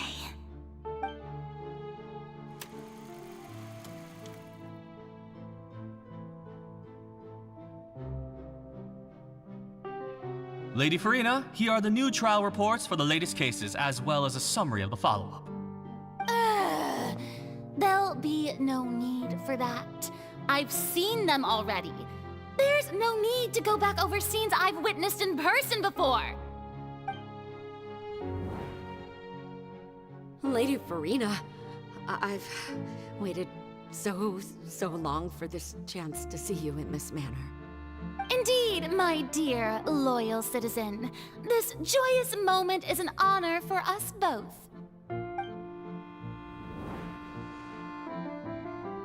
Lady Furina, we're detecting significant hydrological anomalies near Poisson. Understood. Keep monitoring. Keep me informed should anything come up at the Institute.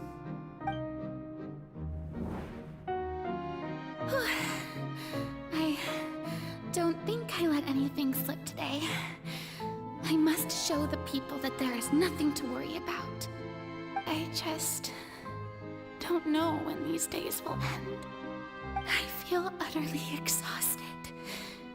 Best to rest early today, too.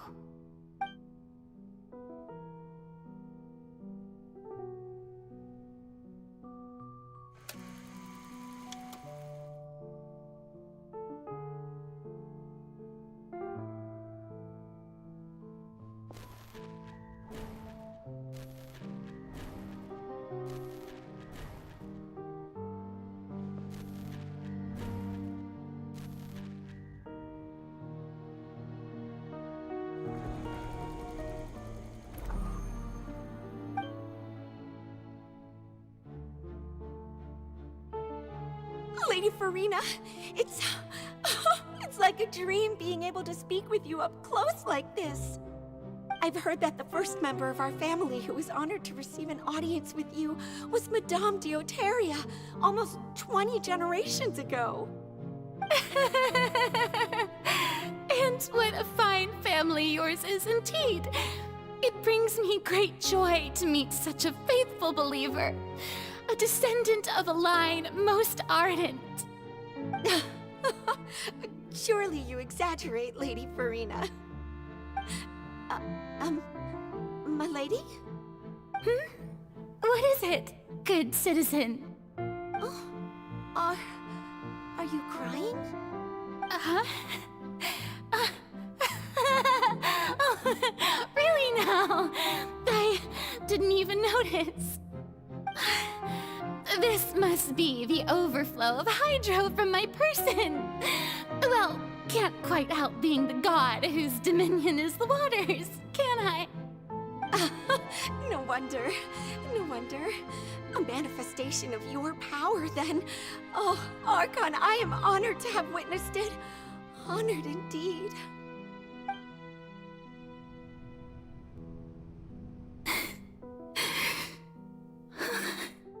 So interminable.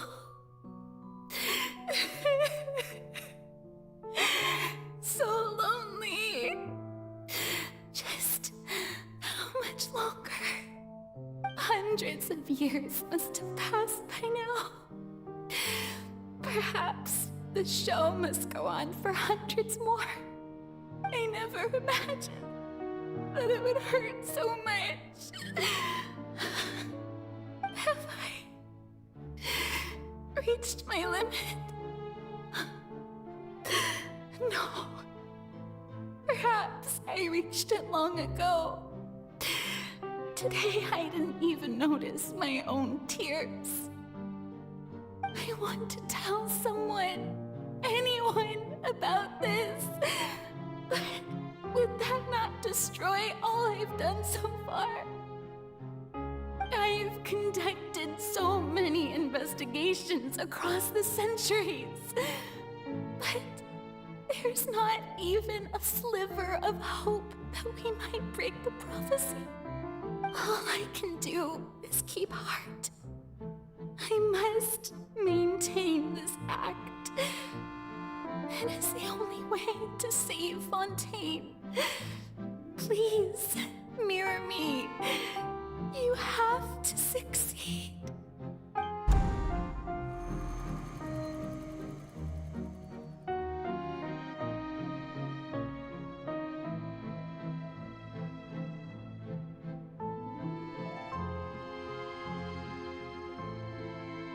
Farina, you don't have to shoulder this burden alone.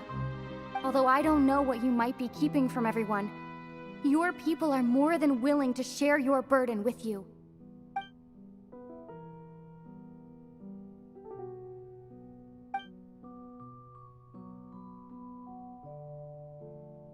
Share my burden.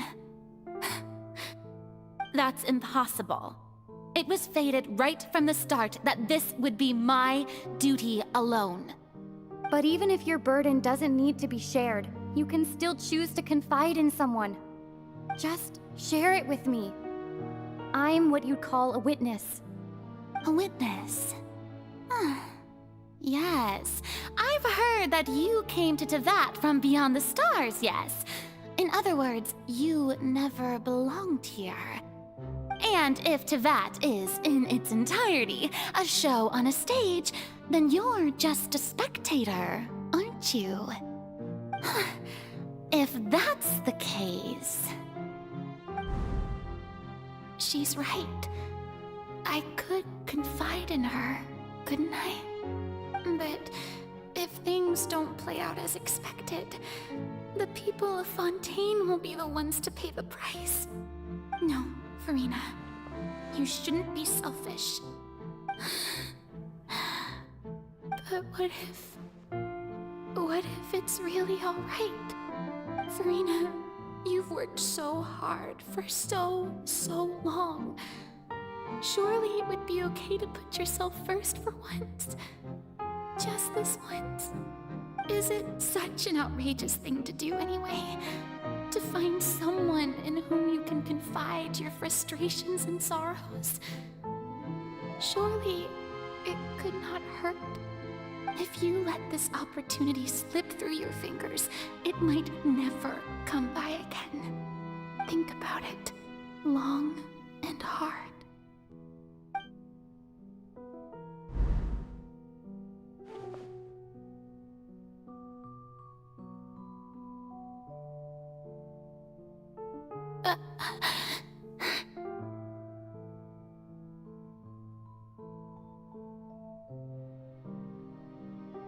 No, I have nothing to say.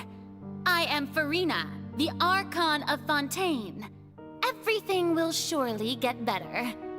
All you need to do, dear spectator, is to witness my performance until the curtains fall.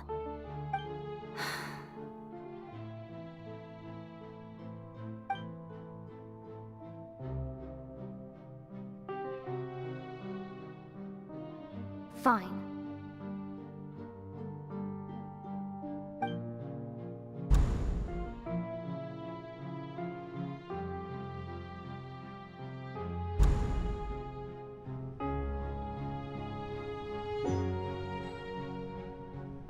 So even Farina doesn't know the truth? You've never once let her in on the full plan? Yes, it had to be done. To deceive the heavenly principles, you must first deceive yourself. She did very well. If she had let her resolve falter even once in these 5 centuries, Fontaine would have been doomed to the most tragic fate. It seems that trusting humanity was the right decision after all.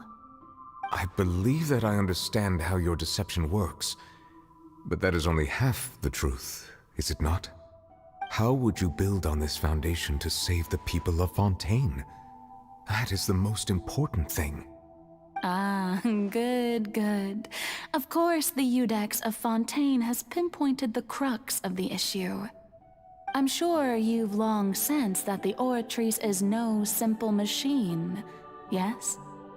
I've always suspected that it had its own consciousness. And Lenny did mention that he heard a human voice within the core chamber. It now seems that that person was you, hidden within the machine all along. Am I right? And then I became one with the Oratrice, taking Fontaine's gnosis with me. Yes, it would seem so, wouldn't it? Alas, your understanding of this device still lacks sufficient depth. In truth, it is no enactor of justice. It is, in fact, a device created to kill the god of justice. Beg your pardon? Oh, you have it. And to be more precise, not only will the Oratrice take down the god of justice, it will also take down the divine throne upon which she has been placed. I mean, did you think I would be the sort to enjoy peaceful repose while Farina suffered? My work over these last 500 years has been to constantly accumulate indemnitium within the Oratrice. But really, some have already discovered that only a small fraction of the energy generated by the device was ever used to provide power to Fontaine. The vast majority had to be, accumulated to enact this death sentence. It was all a part of your plan, then? Both the trial and the sentence? Indeed. This power, accrued over 5 centuries, could have sustained Fontainians for millennia had it only been used for that purpose. Almost all of it has now been stored within the Oratrice.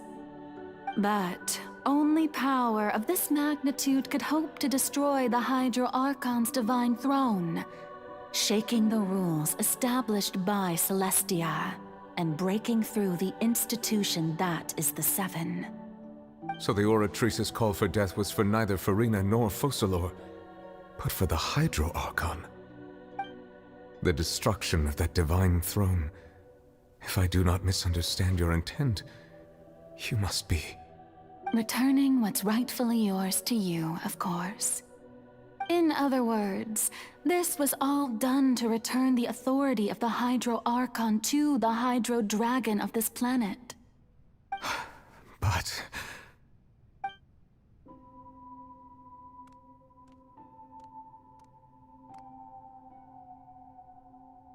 Oh, what? Getting sad again, are we?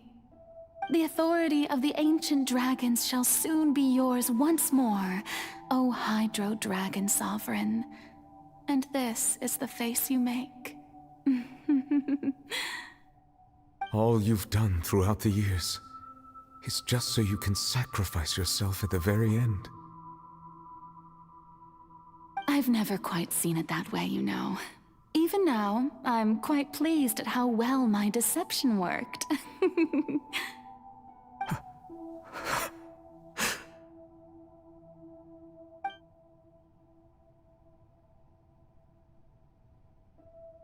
Hydro Dragon, don't cry. I must say, had it been within my rights, I would have loved to judge the heavenly principles themselves.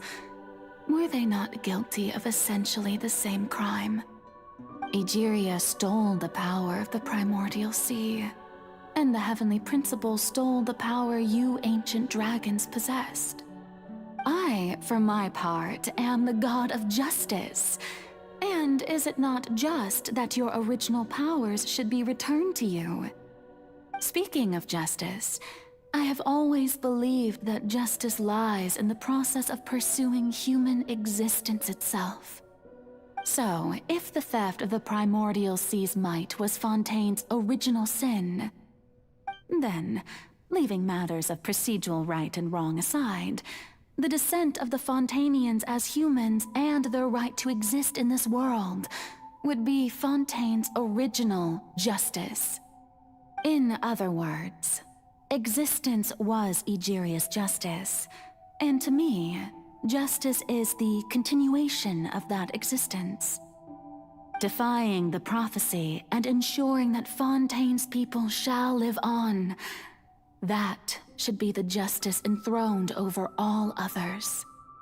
At this point, we, whether it be myself or all other Fontainians, have shouldered the burden of this sin for far too long.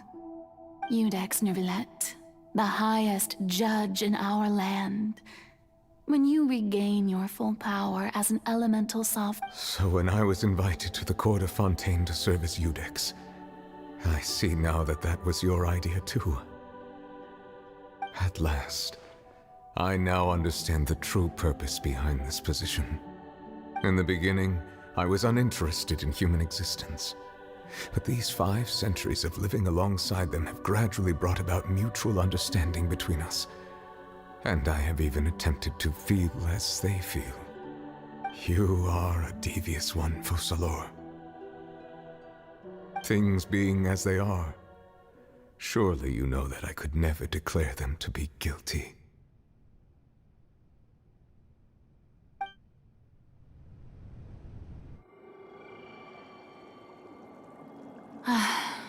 The hour of my execution is almost here. For the sinner, the curtain call has come. I know I may not sound it, but faced with death, I find myself a little afraid. Perhaps this is one thing both gods and humans have in common.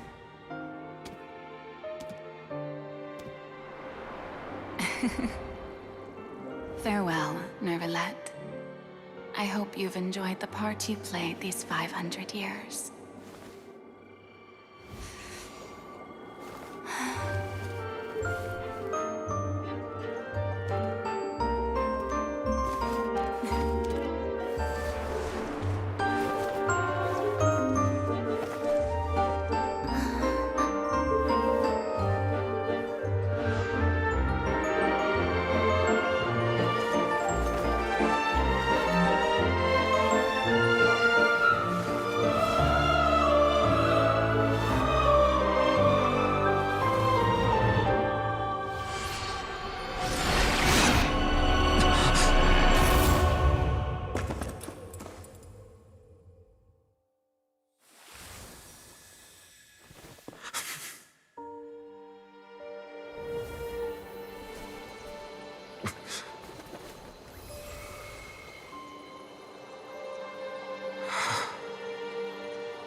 I, Iudex Neuvillette, hereby declare, people of Fontaine, your sins are forgiven.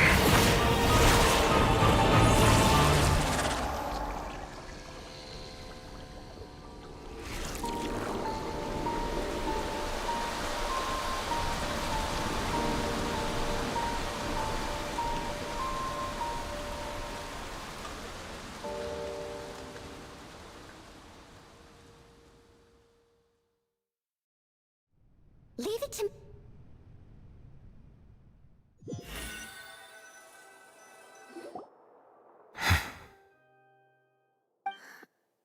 What just happened?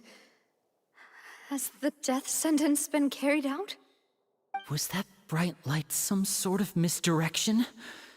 I have a feeling that something huge just happened. But since we're all still alive and haven't been dissolved, I assume whatever happened was good for us. It's time to end this. We must mete out punishment to that beast. Didn't you say just a moment ago that it can't be defeated? I have gained the strength sufficient to deal with it. Through certain means, I now have the ability to separate the power of the Primordial Sea from that creature. We should seize the opportunity to pursue our quarry. Traveler, now that the oratories can no longer function, I require an executor to help me mete out justice. The root of the calamities befalling Fontaine, the beast that enacts the prophecy. Its name is the all-devouring Narwhal. Come with me, traveler. The hour of execution has come.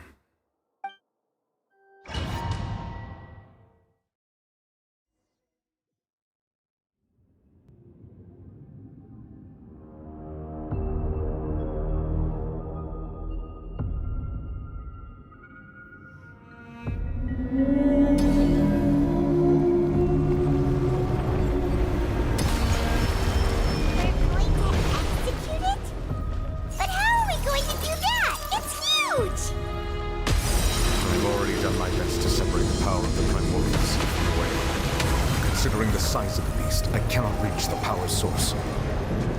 Unless we can find a way to attack it from within. I shall share a part of the ancient dragon. We shall look for an opening together.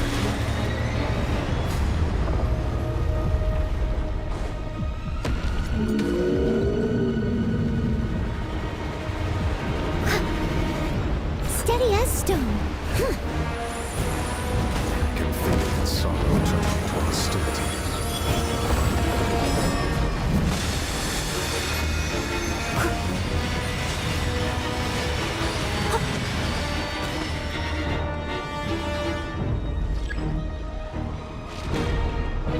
I'll catch up.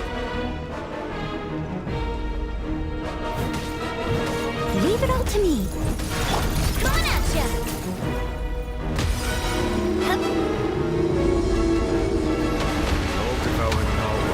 Resist its instinct to devour. Continue to trigger its hostility, and a chance will present itself.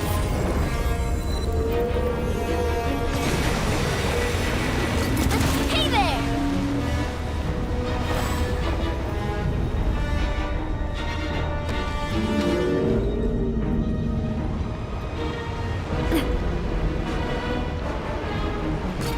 Hey there! Coming at ya!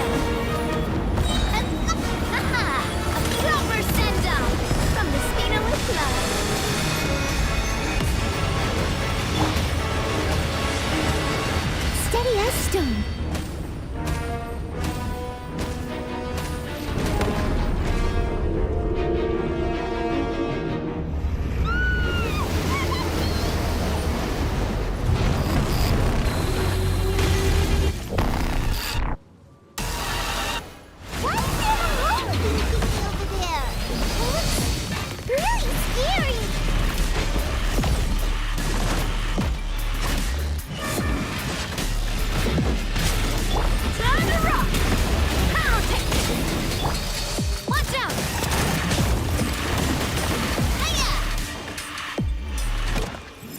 Granted you my protection. Do not fear. Seize the moment and use my power to suppress its root from within.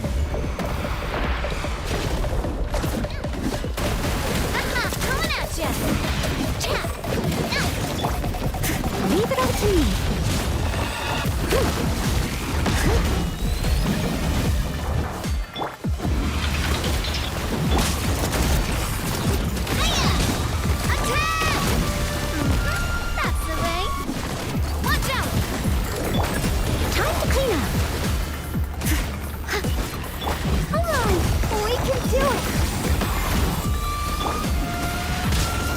You don't succeed. Steady as stone. Watch out!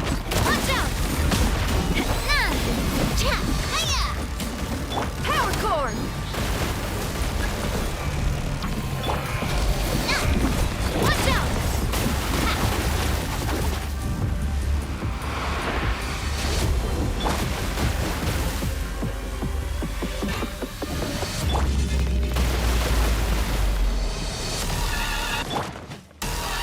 Leave no stone unturned. Manifest the authority of the ancient dragons. Witness the might of the primordial sea.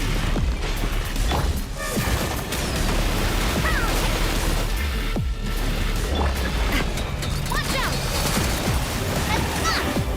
Hiya! A proper send-up! From the Stina with love. Steady as stone. Has a good night show. I'll catch up. Yep. Watch out! Coming at ya! Tap! Ha! Tap! Nah! Attack! That's the way.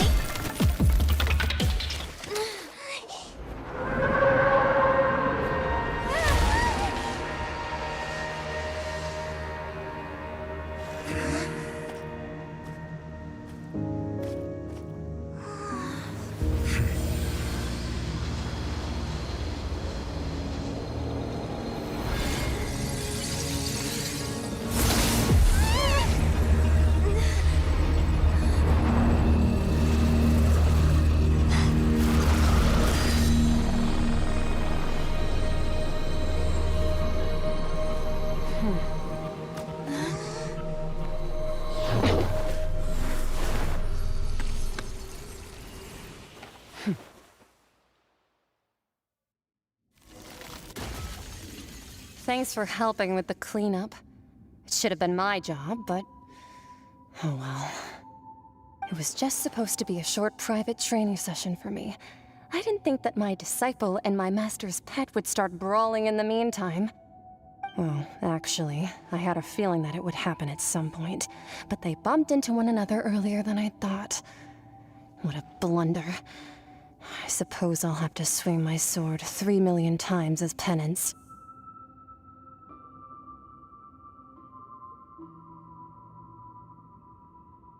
Power. Who are you exactly? Paimon has an idea. From what she said earlier, she must be Child's master.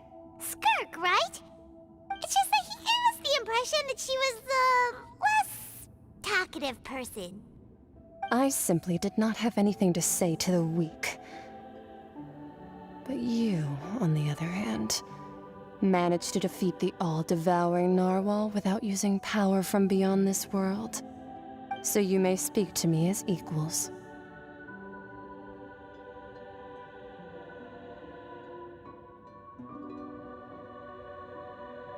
I have to agree. It's a strange use of a planet's primordial waters just to raise an all-devouring narwhal. That kind of power is wasted on it. It's not cooperative. It eats too much. And I have more important things to do with my time than pet sitting. The only thing that creature has going for it is its looks.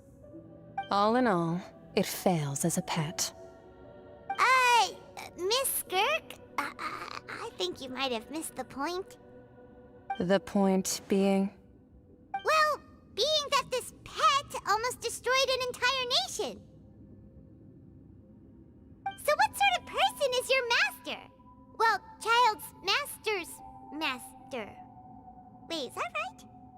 Oh, right. So you don't know him. Sorry, I assumed you did. His name is Sertologi. I am unfamiliar with that name. Huh. So Master isn't sufficiently famous. How should I describe him then?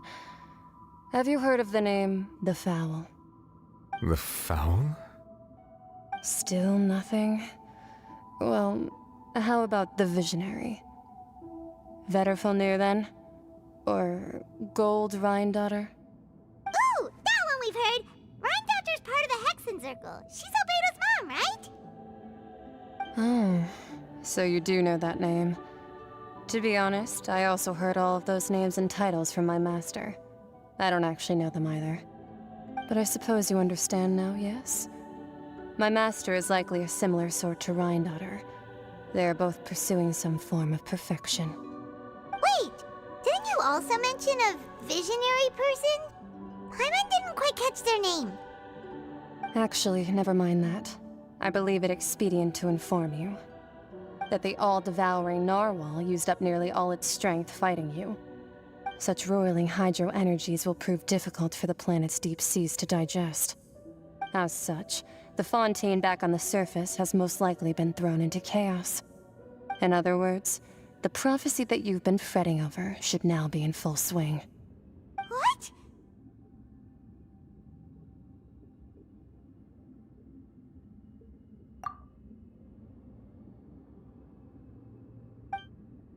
Not to worry. Focalor has already managed to deceive the heavenly principles.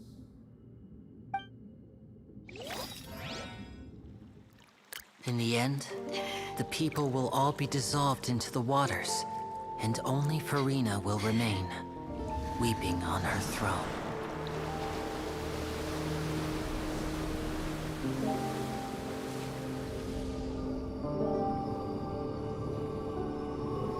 Only then will the sins of the people of Fontaine be washed away.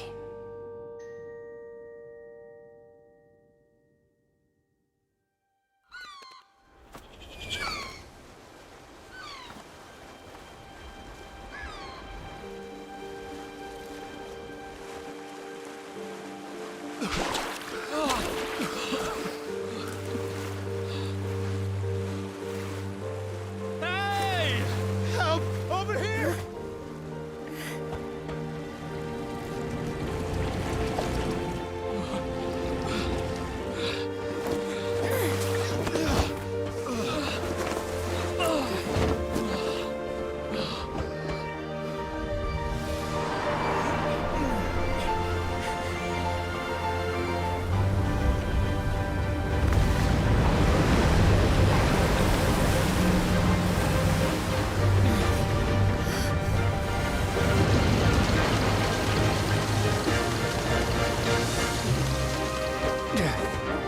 All hands, initiate emergency rescue!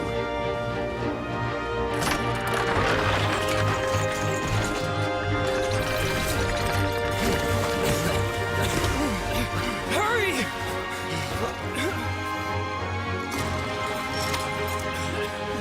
Hey, lend a hand!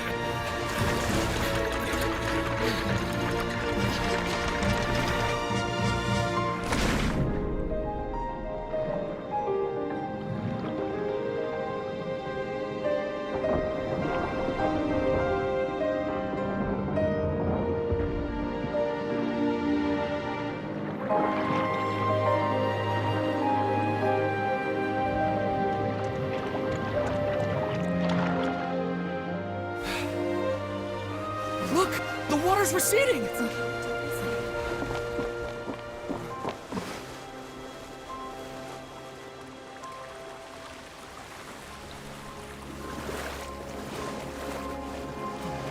It's a miracle! Water's receding. We didn't dissolve. The prophecy was wrong. The prophecy was wrong!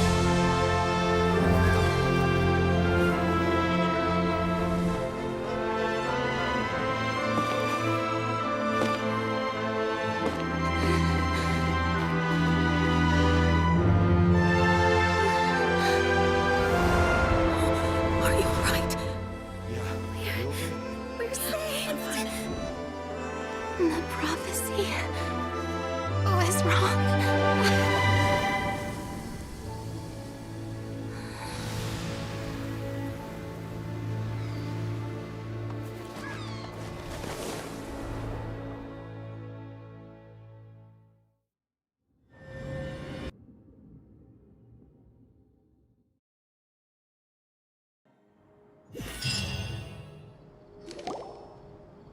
The soil renewed.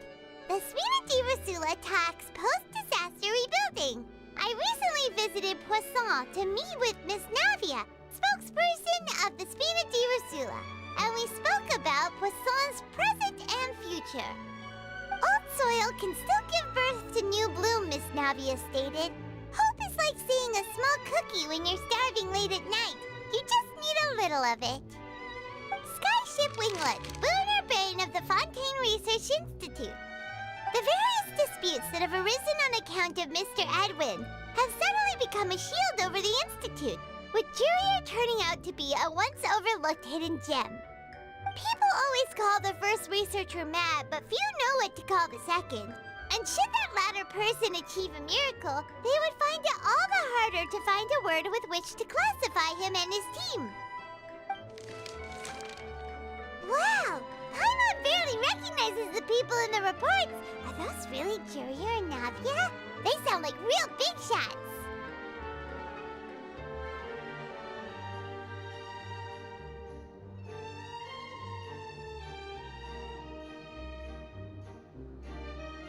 What do you think? Pretty enthralling, huh? The Steambird's idea was pretty simple. With the disaster just having passed, we would print a free edition packed to the margins with good news to calm people down. The value for these big scoops lies in their inevitable follow-ups. We'll publish further reports and go into the stories behind those people. Edwin's assistant, Jurier, created a true flying ship, while Navia is leading people in the reconstruction of their home. I'm sure that these stories could draw even your well-traveled eye. Paimon's curious too! Wait a minute. Didn't we watch everything happen from start to finish? What's there to be curious about? And that's exactly why I'd like you to come conduct interviews with me. You're the best incubators of news, if you haven't noticed. And also, with you around, I'm sure I'll get to see that Duke. Are you sure? Hasn't he turned you down several times already? Oh, this time will be different. Come on, let's head to Poisson first, and then make a trip to the fortress. There are some things you'll only know when you get there.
Oh, it's you. What brings you all here? Hey, we're just having a look around. I'm here to update myself on how things are going here. Oh, the Fatui are here too. Let me introduce you. This is Mr. Garunt Snežević. He represented the Knave in sending us a large amount of supplies, and is helping with our work. Our residents are hard at work as well. Thanks to everyone, work is progressing nicely. We've lost a lot of people, but we're moving forward. That will have to be enough. Hello, Miss Charlotte. I'm a big fan of yours. I especially like that article you wrote last year about Fontaine's stray cats.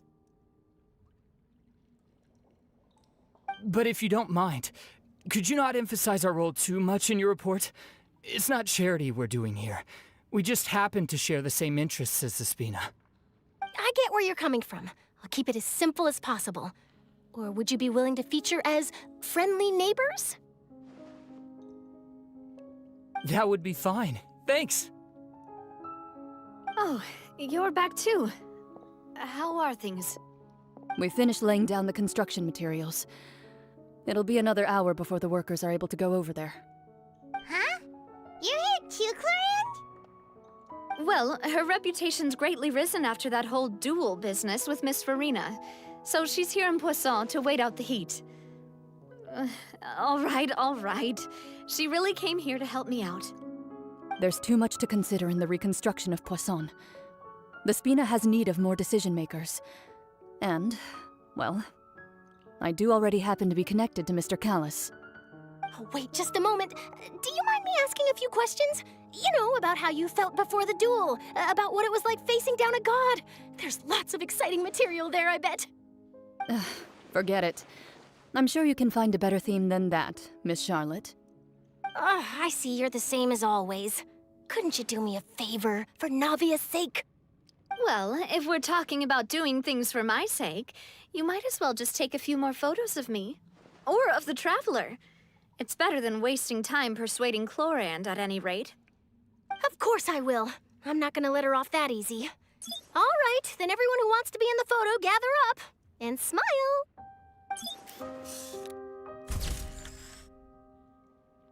How did it go? Was it a good shot? Did Paimon look cute in it? Not bad. Your addition really helped the composition of the picture. All right, hang on a moment. Let me snap a few more shots.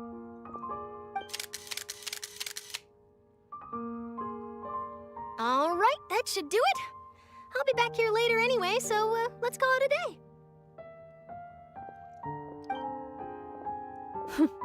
You're very quick. Speed is of the essence when it comes to the news, and freshness is the key. Also, not to brag, but I'm pretty good at building connections. Who knows? I might eventually get that interview with you after all, Miss Chlorand. Wow, you really do have that never say die spirit. I'm impressed. I'll hazard a guess that this is how you got that interview at the Fortress of Meripede. Whoa, you're well informed. Let me make a guess too. I asked Sijuin who told Monsieur Nervillet, and he told you, right? That's a very complete information chain. In truth, all Monsieur Neuvillette asked me was, when did the Fortress become so friendly towards the media? I told him that it was best not to speak too soon. There's no guarantee that Wriothesley will make a personal appearance. You're right. I've got to treasure every moment I have with them. In which case, I'll be making a move first. Stay safe now. And tell me if you hear anything interesting. I'll treat you to afternoon tea in exchange.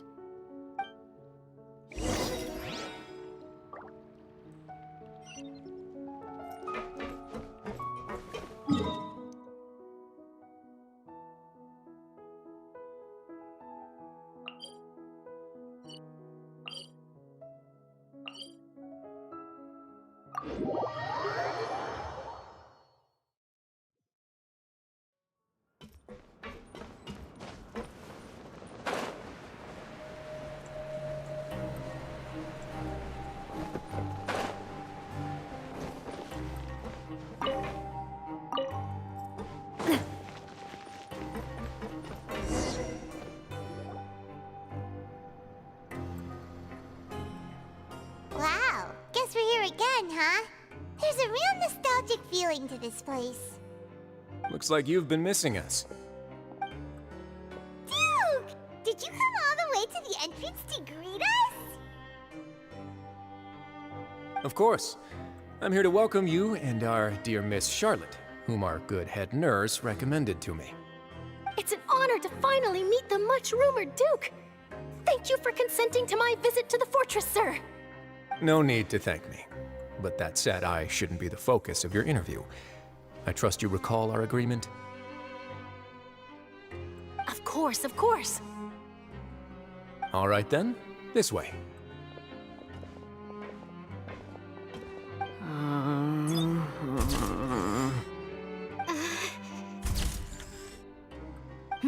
Hey, no need to be so nervous. I've already taken all the photos we need. Miss Charlotte, do these pictures really need to be published on the cover of the Steambird?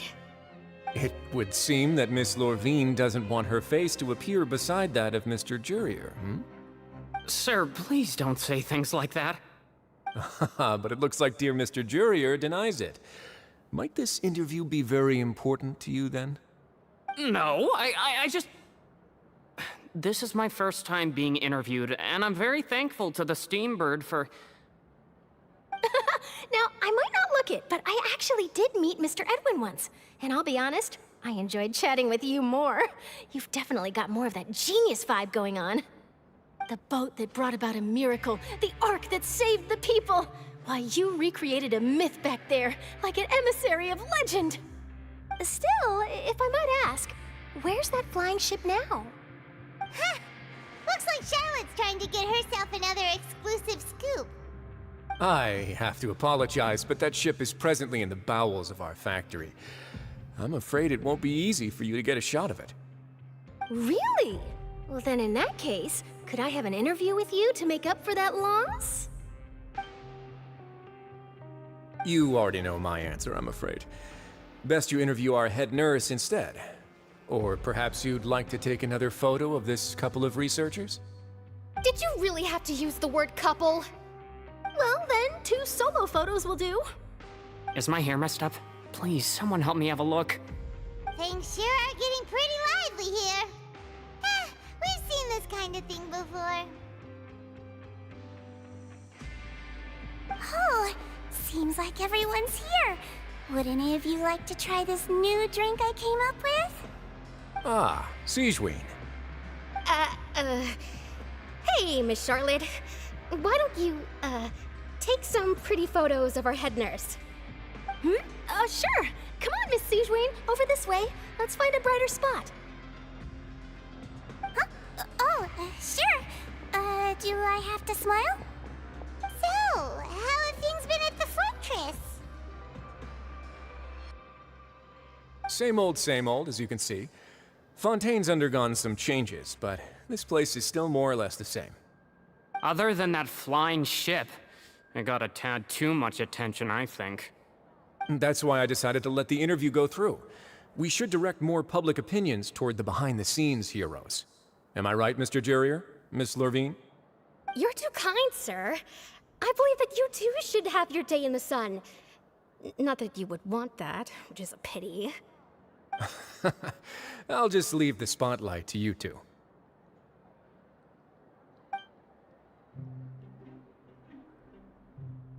I see. Lots of things happened that day, huh? Anyway, regarding that Harbinger, I'm not sure you remember, but his 3 young followers are still waiting for his return. He sure did win them over, huh? I'll tell them that there's good news and bad news. The good being that their boss seems fine, and the bad being that they must face extended sentences for abetting his escape.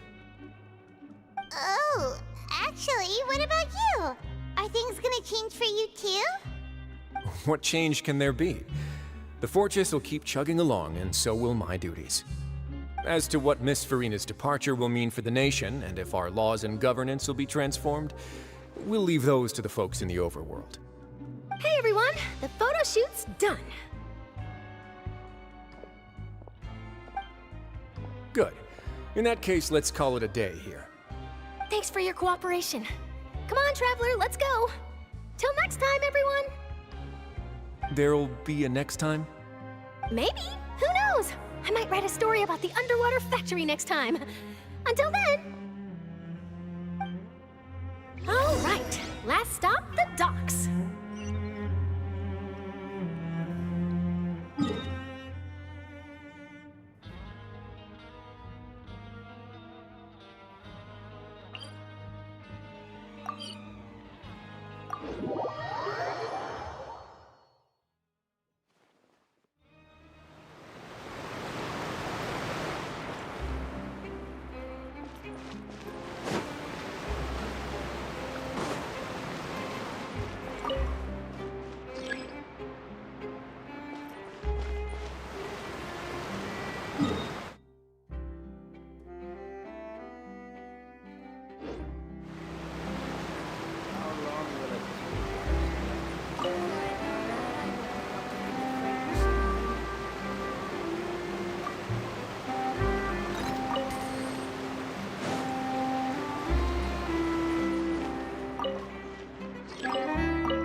Navia mentioned that she stayed in touch with Linny and the others after working together. Apparently, they've been at the docks distributing these strange pockets the whole time since. Traveler, Paimon. Ah, and Miss Charlotte, too. Would you like a magic pocket? What sort of gadget is it? It's a wondrous bag that can be used to carry many things. The water level has returned to normal, but if you see any of your things floating around, you can use this to carry them.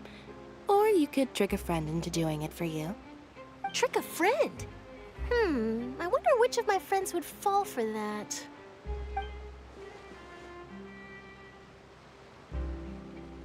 You could just make a friend like Fremine here. Isn't that right, Fremine? Is this what you meant by, I'll help you make some more friends? To be honest, that sounds pretty sweet. Could I have your contact, please? Sure. Please, write down my address. Lynette sure is working hard to help Fremine socialize. He was the one who proposed doing this. He even wants to assist in our magic shows. Yes, I was planning to first introduce Pear as an assistant, and later Fremine himself. In the future, I think we can leave underwater escape magic to him too. That said, would anyone want to see a diver escape underwater? Oh, it'll work out. Every journey begins with the first step. He'll become a part of our show eventually. Lynette, could you come over? Miss Charlotte says she wants to take a picture of us. Got it. My, that Charlotte is rather perceptive. She got rid of everyone the moment she realized I had something to say to you. So, how have things been, Traveler? Father says that you did a great deal during the latest events. She's very grateful for your contributions to Fontaine. That's all right. We were more than happy to help. So, what's she doing now? Oh, I guess you haven't heard. Well, after Lady Farina left, Father and Monsieur Neuvillette opened negotiations, during which he gave Fontaine's gnosis to her as a diplomatic gift. A diplomatic gift? A gnosis? Yes, I was quite surprised at first myself. But when I thought it over, there were actually a number of things going for it. It could have been done as an apology for the incident with Lord Child, or as thanks for his help in tying the all-devouring narwhal down. Furthermore, Father did also lend significant aid to Fontaine and Poisson. That's true, but this is a gnosis we're talking about. Doesn't this seem a bit irresponsible? I would agree, but I've also heard that it seems that Monsieur Neuvillette has had a significant change of heart regarding the matter. So there's some reason for this that only Neuvillette knows about? I suspect you'll have to ask him about that yourself. Ah, yes, speaking of which, I did see him strolling around the entrance to the Fortress of Meripede a while back. Isn't he real busy and stuff? Paimon didn't think he'd have the time for that. But back to the topic. The gnosis was given to the knave, right? What about Child? They say that he's returned to Snezhnaya to recover from his wounds. I hear that the recent disaster really did a number on his health. That's true. When you think about it, we've had loads of run-ins with the Fatui. To think we'd be allied with them this time. So shocked by such a simple switching of sides?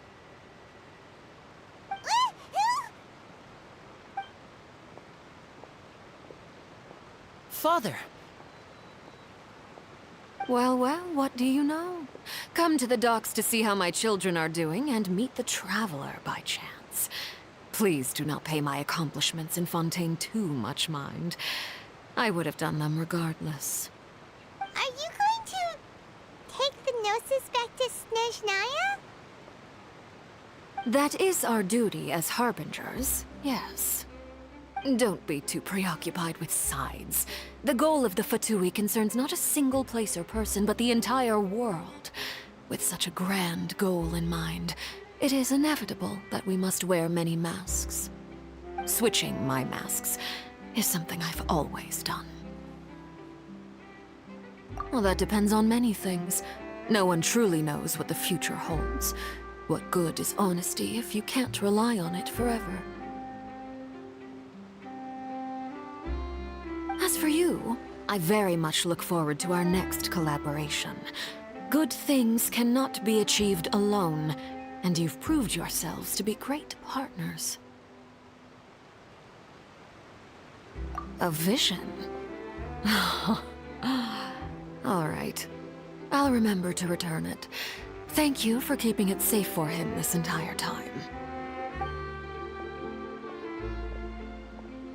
And that's a wrap for me. Huh? You're... Greetings, Miss Journalist. Hello. If I'm not mistaken, there are diplomatic channels I'll need to report to take a photo of you. That is correct. So forgive me, but I will not be able to serve as a subject in your article. However, feel free to write as much as you'd like about our dear magicians and our upcoming rookie talent. I will. The sea breeze is quite pleasant. I shall continue my walk while the weather remains so agreeable. Farewell. Farewell, Father. Oh, she has such an intimidating presence. I didn't even dare to take a picture. Thankfully, I've already wrapped up all my pre-scheduled interviews. Thank you all. This'll be more than enough for me to write about, I'm sure. Don't be too nervous. Why don't you take a magic pocket before you go? Here, Traveler, Paimon, you take one too. To move things about? That's right. Funny. I was giving out magic pockets when we first met too. And what do you know? I'm doing the exact same thing right now. So many things have happened, but the pockets are still the pockets. I guess this must be life. We will all follow our own paths, and serendipity will lead you to your fated friends. All right then, we'll be handing out pockets in some other districts later.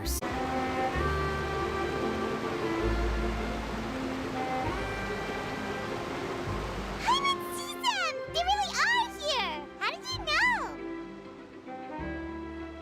know? Navia mentioned that she stayed in touch with Linny and the others after working together. Apparently, they've been at the docks distributing these strange pockets the whole time since. Traveler, Paimon. And Miss Charlotte, too. Would you like a magic pocket? What sort of gadget is it? It's a wondrous bag that can be used to carry many things. The water level has returned to normal, but if you see any of your things floating around, you can use this to carry them. Or you could trick a friend into doing it for you. Trick a friend? I wonder which of my friends would fall for that.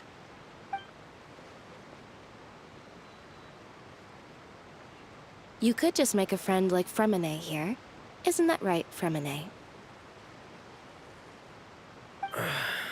Is this what you meant by, I'll help you make some more friends? To be honest, that sounds pretty sweet. Could I have your contact, please? Sure. Please, write down my address. Lynette sure is working hard to help Fremine socialize. He was the one who proposed doing this. He even wants to assist in our magic shows. Yes, I was planning to first introduce Pear as an assistant, and later Fremine himself. In the future, I think we can leave underwater escape magic to him too. That said, would anyone want to see a diver escape underwater? Oh, it'll work out. Every journey begins with the first... Lynette, could you come over? Got it. My, that Charlotte is rather perceptive. She got rid of Father says that you did... That's all right. Oh, after Lady for... A diplomatic... Yes, it could have been done as... Furthermore... that's true. I would agree. I suspect you'll have to... But back to the... They say that he's returned to Snezhnaya to recover. That's true. When you think about it, we've had loads of... So shocked by such a simple switching of sides?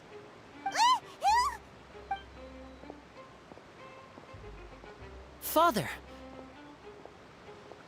Well, what do you know? Are you going to take the Gnosis? That is our duty. Don't be too preoccupied. Switching my masks is something I've always done. Well, that depends on many things. As for you, I very much look forward to our next collaboration. Good things cannot be achieved alone, and you've proved yourselves to be great partners. A vision? And that's a wrap for me. Huh? Greetings, Miss Journalist. That is correct.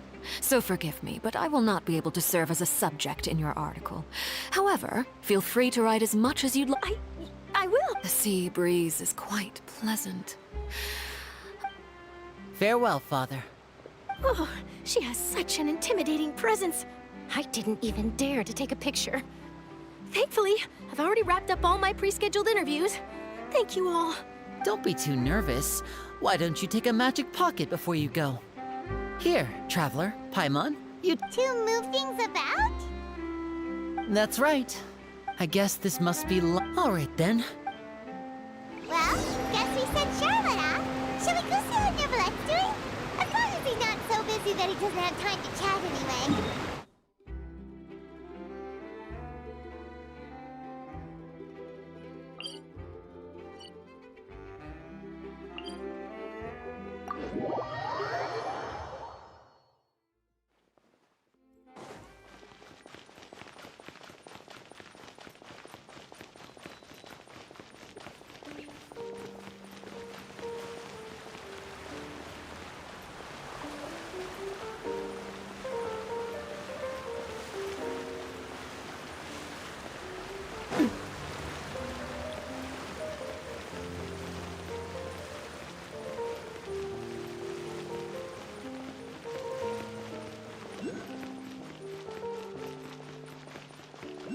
Entrance to the fortress! Ooh, he really is there!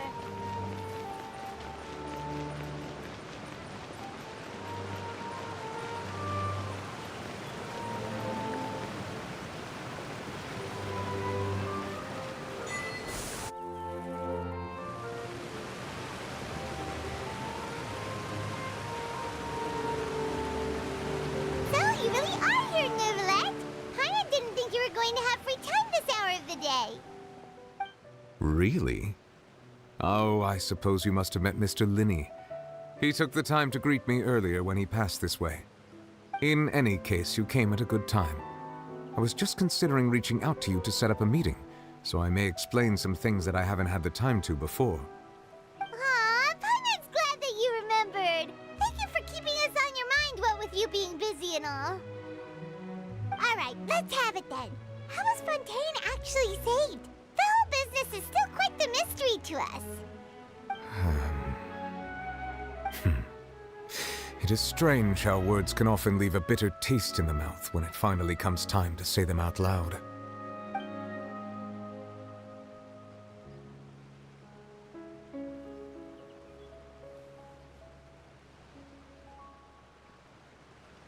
Whoa. So that's what happened? Focalord destroyed the divine throne of the Hydro Archon and restored your power to you, transforming you into a fully fledged elemental dragon sovereign.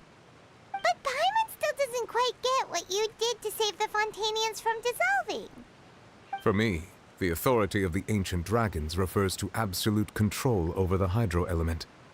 Fontainians were incomplete humans born of Egeria's use of the power of the primordial sea, with constitutions similar to that of mimics. But so long as those primordial energies remain within them, I could use the ancient dragon's authority to grant them true blood, after the fashion in which life was first brought into being on this planet. In other words, when I gave my verdict, Fontainians became true humans, and thus would naturally no longer be dissolved by water from the primordial sea. Focalord must have counted on you to make verdict was the key to making the prophecy appear to have come true while saving everyone. Yeah, and in a manner of speaking, Focalor finally managed to fulfill the original Hydro Archon's wish to turn Oceanids into real people too! It seems from your expressions that you still have more things you wish to ask. Ask away. I will tell you the truth as I know it.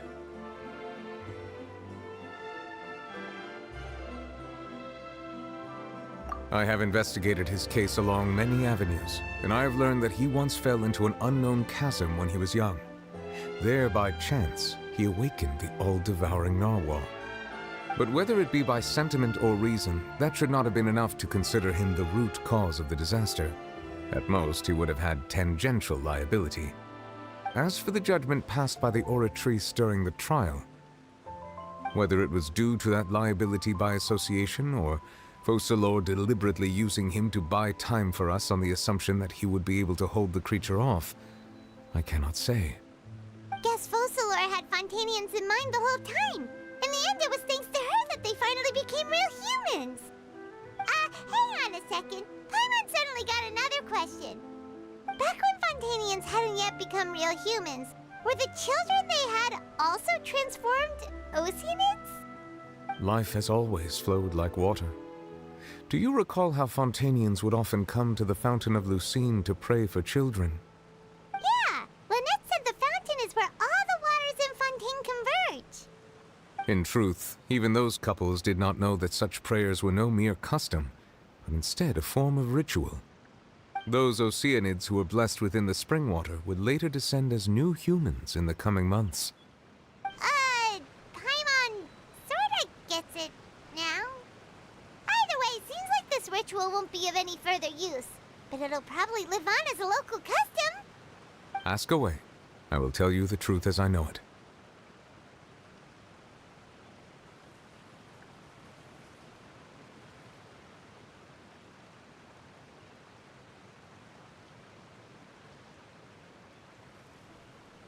You will soon be heading to Natlan, I presume? I'm afraid that I have little talent as a travel guide, so all I can do is tell you what I know about that land. As far as I'm aware, Natlan can be said to be a nation of dragons. A nation of dragons? You mean like you? No, I suspect that I would not find myself welcome there. Unlike ancient dragons such as myself, the dragons of Natlan have undergone long years of development and evolution. Large numbers of them have entered a form of coexistence with humanity. Natlan is also the nation of war. War ravages those lands like an undying flame. There is one other piece of information I got incidentally from my negotiations with the Knave that I believe may be useful to you. The Harbinger known as the Captain has thrown his hat into the endless ring of war. The Captain. Sounds like a real tough customer. Seriously, everywhere you look, there's a Fatui Harbinger doing their thing. I suggest that you fully prepare yourself before going to Natlan. In the meantime, Fontaine's doors will always be open to you. Ask away. I will tell you the truth as I know it. Hang on a sec. Paimon's still got a question about the Gnosis. When we spoke to Linny earlier, he mentioned that your attitude towards giving away the Gnosis had clearly changed. We guessed that there might be some reason for it that only you were aware of. No wonder the House of the Hearth is the Fatui's intelligence division. They are certainly sharp. So regarding this specific issue, I was just getting ready to share something with you. What is it? In truth, I exchanged some further words with that lady named Skirk after sending you two back to the surface. It went something like this.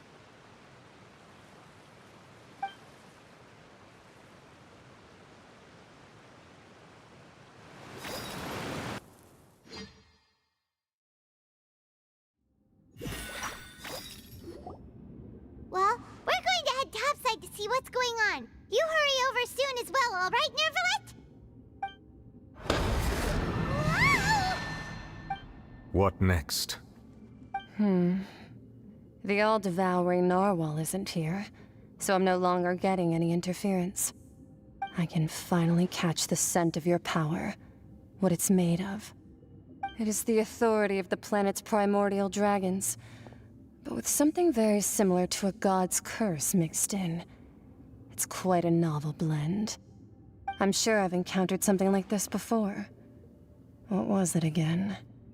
I do not know what you speak of. Ah, of course. How could I forget? You should have the remains of the third descender on your person, yes? Remains? I've never heard of any such thing. Huh. According to your parlance, I believe it may be called a gnosis. Well, that much is true.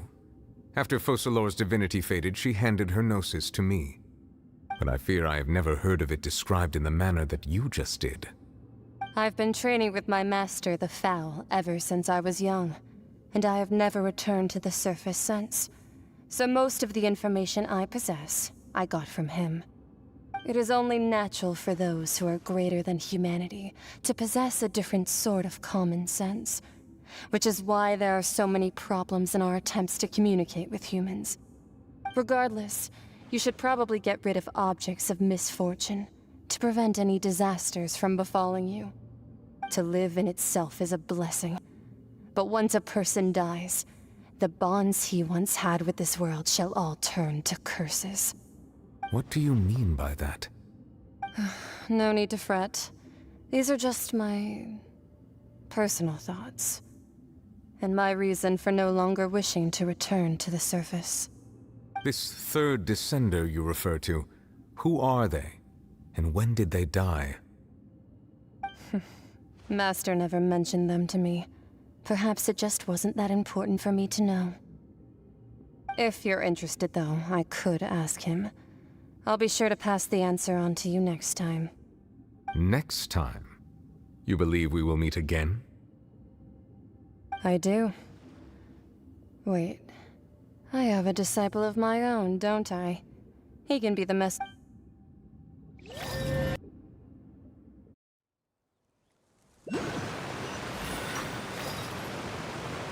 That's what she told me. Whether it would prove useful or not, I wanted to pass that information on to you. The remains of the third descender? So that's what the Gnosis actually are. Paimon just thought they looked like chess pieces. How could they be a person's remains? All the same, assuming that there was no misunderstanding or special metaphor at play, that is what she meant to say. And she said that it would bring misfortune and that you should check it, which is why you gave it to the Fatui.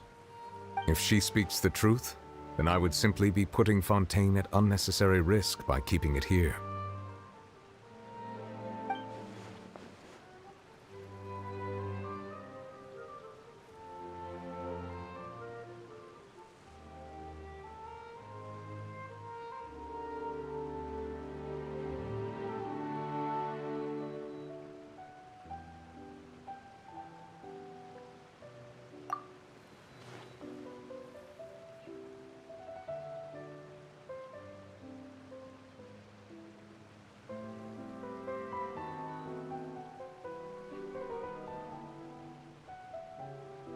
I had guessed that you might already be familiar with this concept, but I did not expect you to be one of them. That means that the Gnosis, which are exceedingly element-compatible and can even enhance elemental abilities, do indeed come from the third descender. I wonder, does your body also possess similar properties? Like being able to use elemental powers without a vision. That does sort of count as special compatibility, right? No, let's not think about this stuff right now. It just feels creepy. Comparing the Traveler to the dead third descender and all.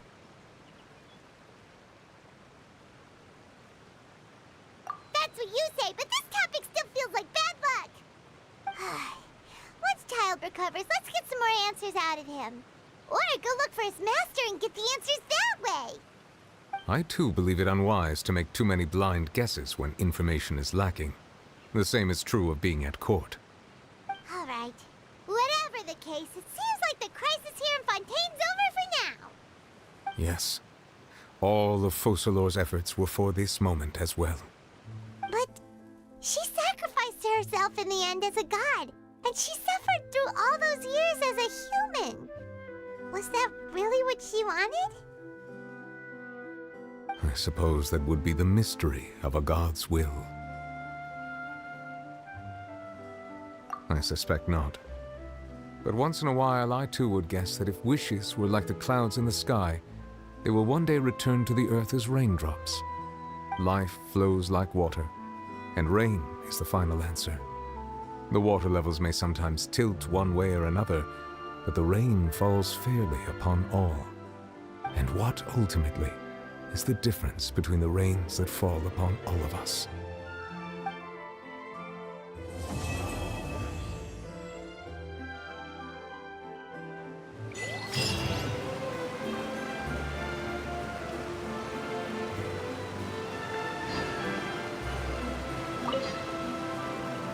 It seems from your expressions that you still have more things you wish to ask.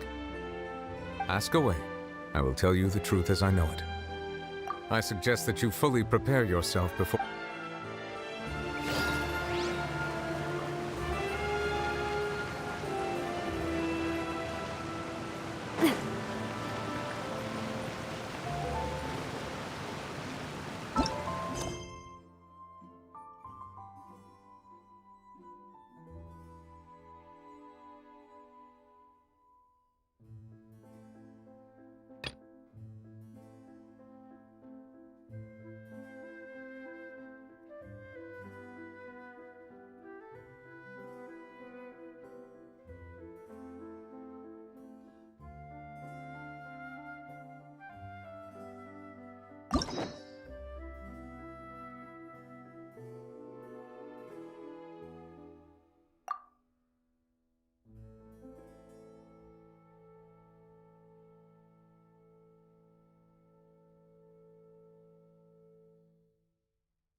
Oh.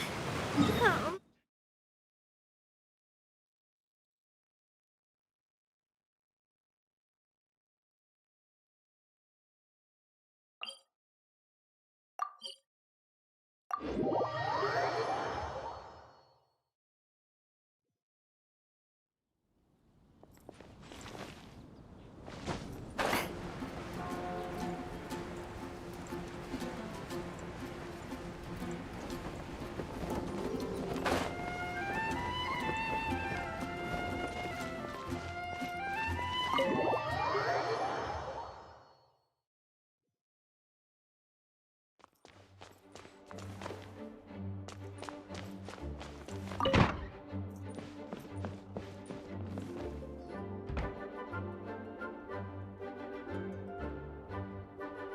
Oh, it's you, cutie.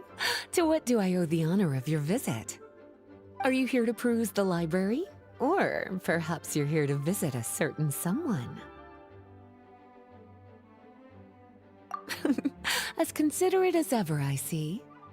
Alas, what rotten luck. You just so happen to have caught me in the middle of some important work. I'll have to treat you to afternoon tea some other time. Wait, you're actually busy? With work? That's not a sight you see every day. You're right.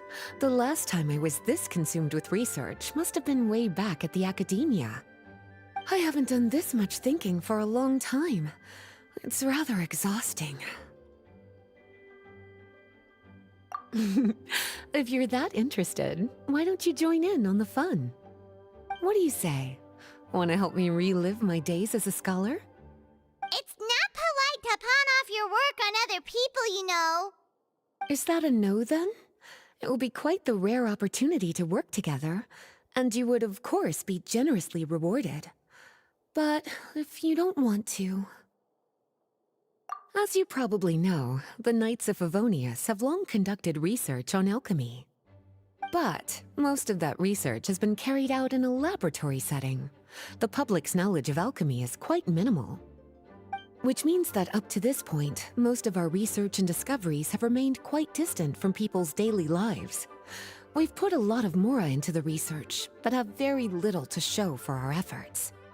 Noting this disconnect, Jean decided to start an initiative where we'd share the fruits of our labor with the people. For now, that means introducing them to several different kinds of alchemical potions. As it happens, I already have some experience with this work. Even though I usually work at the library, I have lent my support in the past to the management of the Knight's potion supply. Potioneering was also one of my academic specializations back in the day, so Jean thought I was the best person for the job. But to create potions practical enough to support the daily needs of the people, a lot of adjustments had to be made to the ingredients we use, and the overall alchemical process also needed to be simplified. All in all, what started as a relatively simple research project soon evolved into something exceedingly complicated. So, are you asking us to help you with your research? 'Cause, you're not exactly talking to two alchemy experts over here. No worries. I've already thought of the perfect job for you two. Alchemical practices are becoming more and more advanced, but there's still a disconnect between our research and the general public. What we really need is to collect feedback from the people. Otherwise, we won't truly know if we're satisfying their needs. But if we want to conduct research and collect feedback at the same time, we need to go about things in a more efficient way. So, I thought the best way to do that would be to open up a potion shop. That way, we could continue to handle the alchemy side of things while also being able to interface with the public and understand their needs. Oh, it's like killing two pigeons with one stone! Smart idea, Lisa! Well, of course. And who better to take on this job than one of the most accomplished among our ranks, the Traveler? When I was at the academia, students would often help out with each other's research projects. I'm sure my cuties wouldn't want to miss out on the opportunity to experience that sort of youthful enthusiasm for themselves. Yeah, you make it sound nice and all, but Paimon still thinks you're just looking for a way to pawn off your work.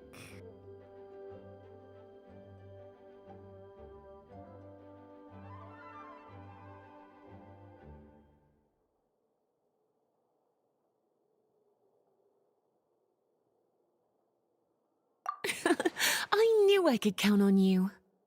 When all our work is done, I will personally see to it that you're generously rewarded. All of the initial preparations have been made, so let's head to the shop. We'll finish our discussion after we get there.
This is the shop.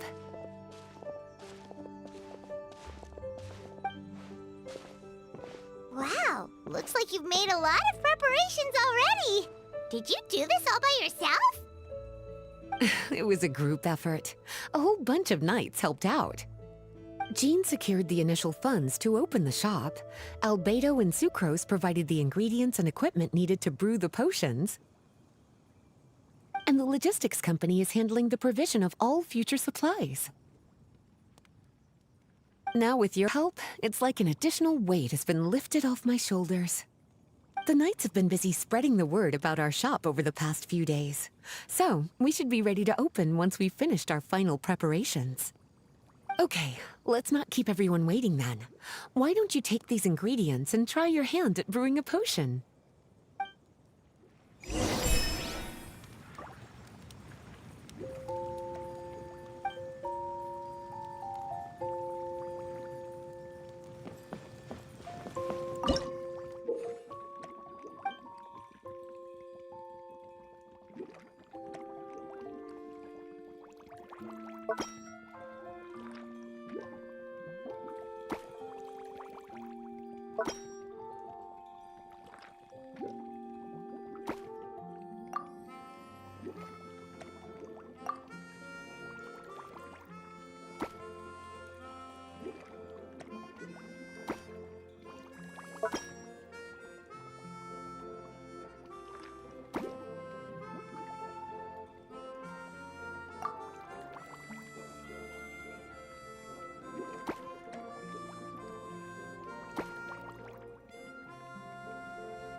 So, looks like you finished your potion.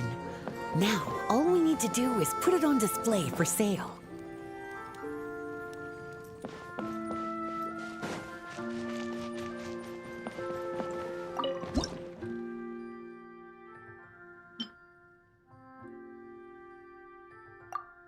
Looks like we're done with all the prep work. Why don't we take a short break over there while we wait for customers to arrive?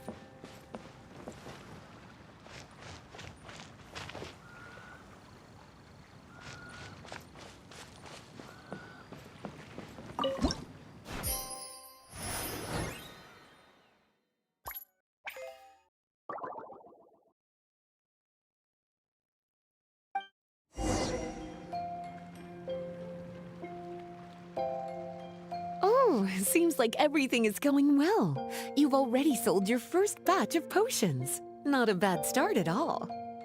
As for what potions you should brew next, we'll need to consult the news from the market. That means staying up to date on the latest news and trends to try and anticipate people's needs. It's an essential skill when it comes to business. That sounds kinda hard. Don't worry. I already took it upon myself to compile all the latest news on the market for you.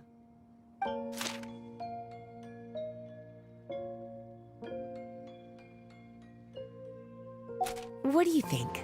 Have any ideas on the kinds of potions you should sell next? Go ahead and try to cultivate some herbs then. Bioalchemical processing can infuse herbs with different effects and properties. Using different herbs in the brewing process will, in turn, alter the effects of the potion. There's a whole bunch of combinations to try. All right, cutie, why don't you get started?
Seems like you've gotten the hang of the cultivation side of things. I should probably mention, a knight from the logistics company has arrived. She'll be the one handling the provision of all future supplies. You should go have a chat with her in a little bit. And after that, it'll be your time to shine.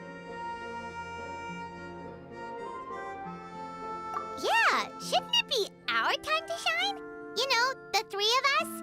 What about your role in all this? My role? Naturally, it was to ensure my cuties had all the business and alchemy knowledge they needed to succeed. Okay, I'll be rooting for you. Good luck. Paimon knew this would happen.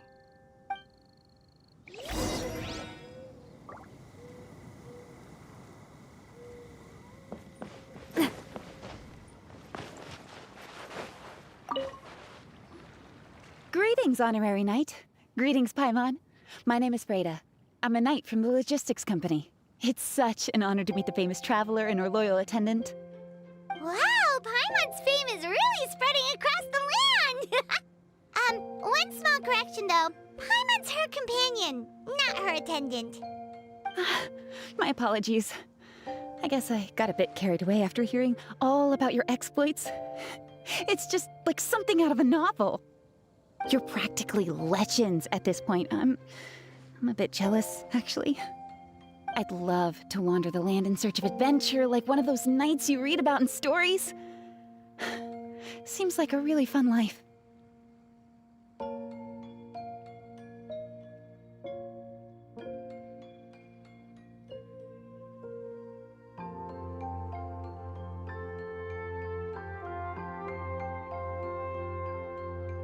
Yeah, that's what I'm hoping at least.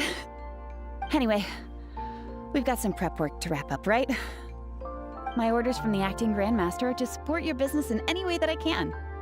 If there's anything you need, just let me know.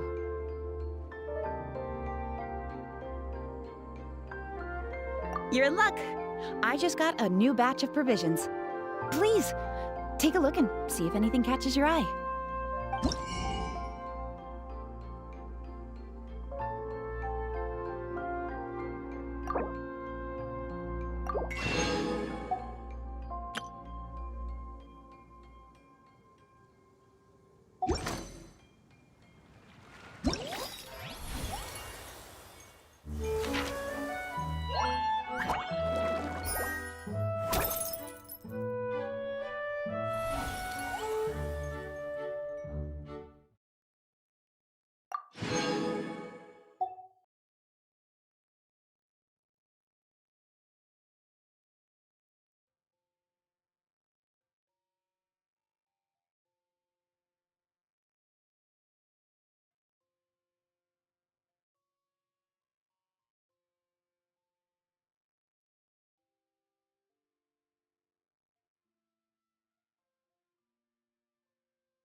Ad Astra Abyssosk.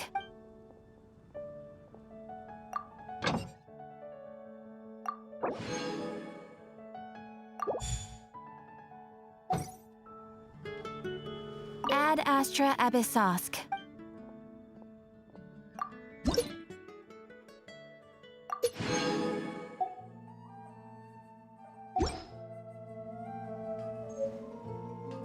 Ad Astra Abyssosk. Thank you for completing today's commissions.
love Spina di Rosula's logo.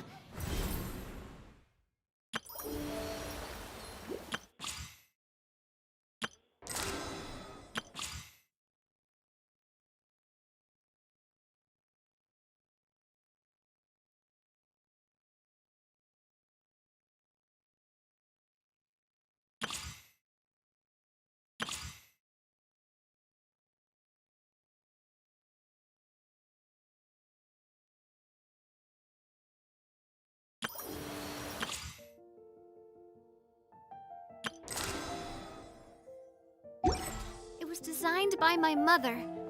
Have you noticed how it's shaped like a heart?